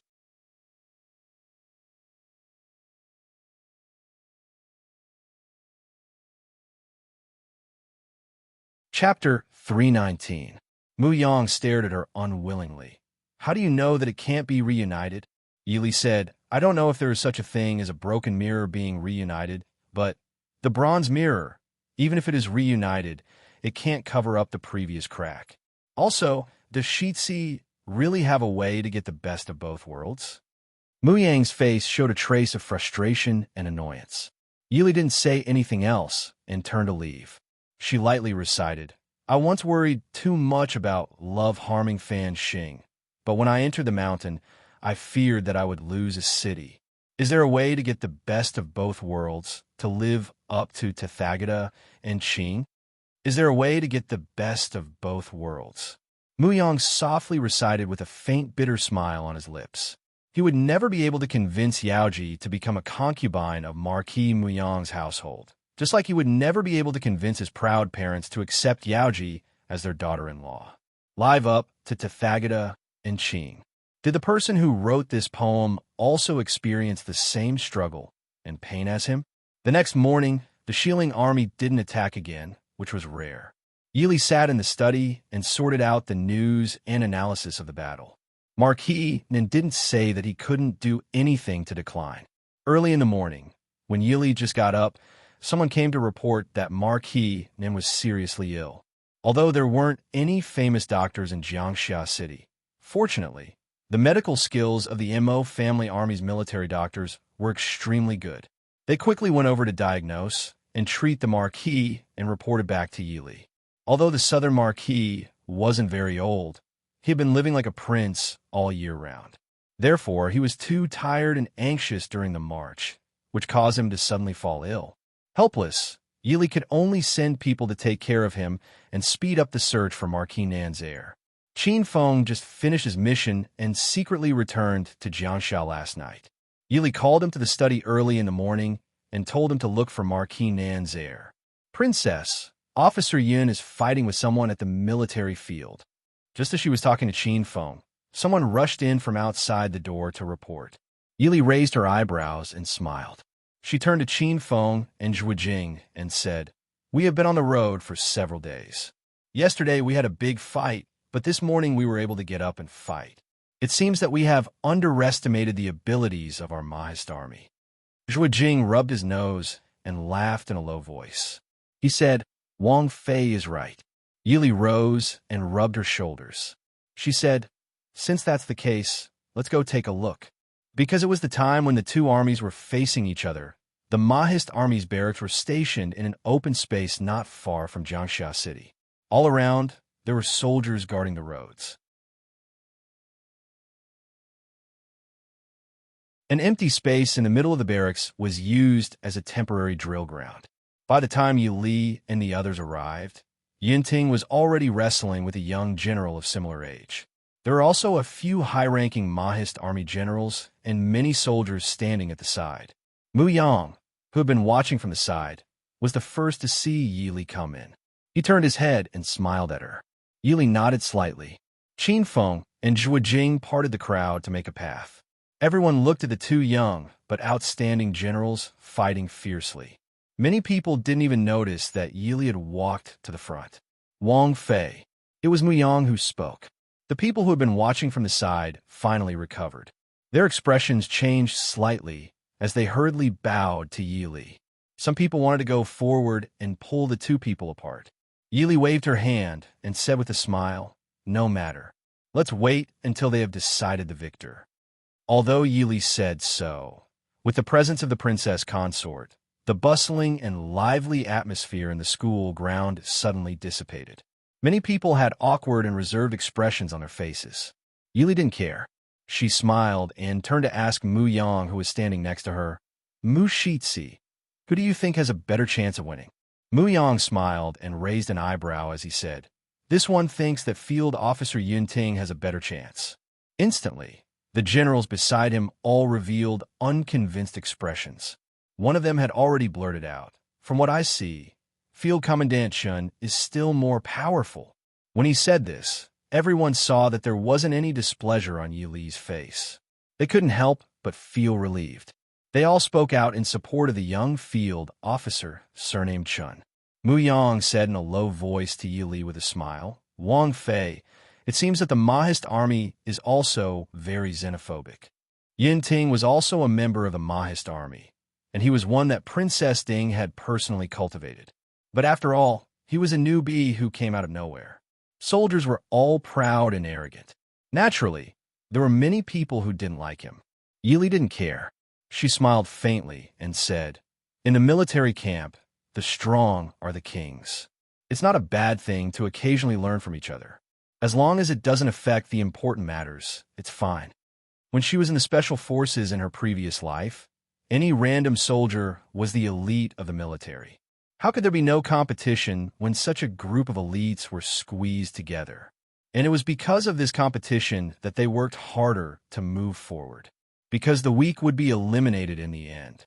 For the same reason, many of the generals in the Mahist army were promoted from ordinary soldiers. There were also some who had served the Ding King's household for generations. Although Yunting had made contributions in the Battle of Yonglin, it wasn't worth mentioning to the soldiers of the Mahist army. Not to mention that he was promoted by her, the Wang Fei who didn't know the depth of his abilities. Mu Yang deeply looked at Yi Li and chuckled softly. Wang Fei is right. The two people who were fighting in the middle of the field finally noticed that something was wrong with the onlookers outside. As soon as they looked back, they saw Yi Li standing on the side and looking at them with interest. Yinting's face was embarrassed. For a moment, he was careless and was punched by the other side. However, the other side still had a sense of awe for the princess consort of Ding. After they succeeded, they no longer entangled. The two people quickly separated. They just stared at each other to let people know that they were still very dissatisfied with each other. Yi Li raised her hand and high-fived. She looked at the two with a smile and said, "Why did you stop?" Wang Fei. Yinting lowered his head in shame. In the past few months, he had been convinced by Princess Ding. He was also proud of being able to be promoted and cultivated by the Wang Fei. Therefore, when faced with the contemptuous attitude of several young generals in the Mahist army, he was so easily angered that he actually fought with them in a fit of anger. Yi Li smiled and said, "It's okay. It's common for everyone to learn from each other in the military camp. Don't be embarrassed." Or, "Is Ben Fei hindering you from playing?" As soon as these words came out, the several generals standing on the side couldn't help blushing. If they didn't have doubts about Yinting and even about Wang Fei's ability, they wouldn't have let the two people fight like this. Now, Looking at Wang Fei's attitude, it seemed that these 7-foot men were narrow-minded. Yili saw that they didn't intend to fight, so she smiled and waved her hand to let the soldiers around her disperse. She took several generals to the big tent in the military camp. Right now, Lu Jingxian was in charge of the military camp outside the city. However, he had gone into the city early in the morning to discuss the defense with the guards in the city. He wasn't in the camp, so no one cared when the two field officers fought. Lu Jingxian had hurried back as soon as he received the news in the city, but he was still a step slower than Yi Li. He could only glare at Field Officer Chun with a dark face and go forward to ask for forgiveness. You're tuning into the Romance Rendezvous YouTube channel. We're so grateful for your support, and don't forget to subscribe to join us on this incredible journey through captivating stories. Your generosity through donations truly makes a world of difference, as it's the primary source of revenue that allows me to expand and enhance this channel for you. Thank you from the bottom of my heart for being a part of this adventure.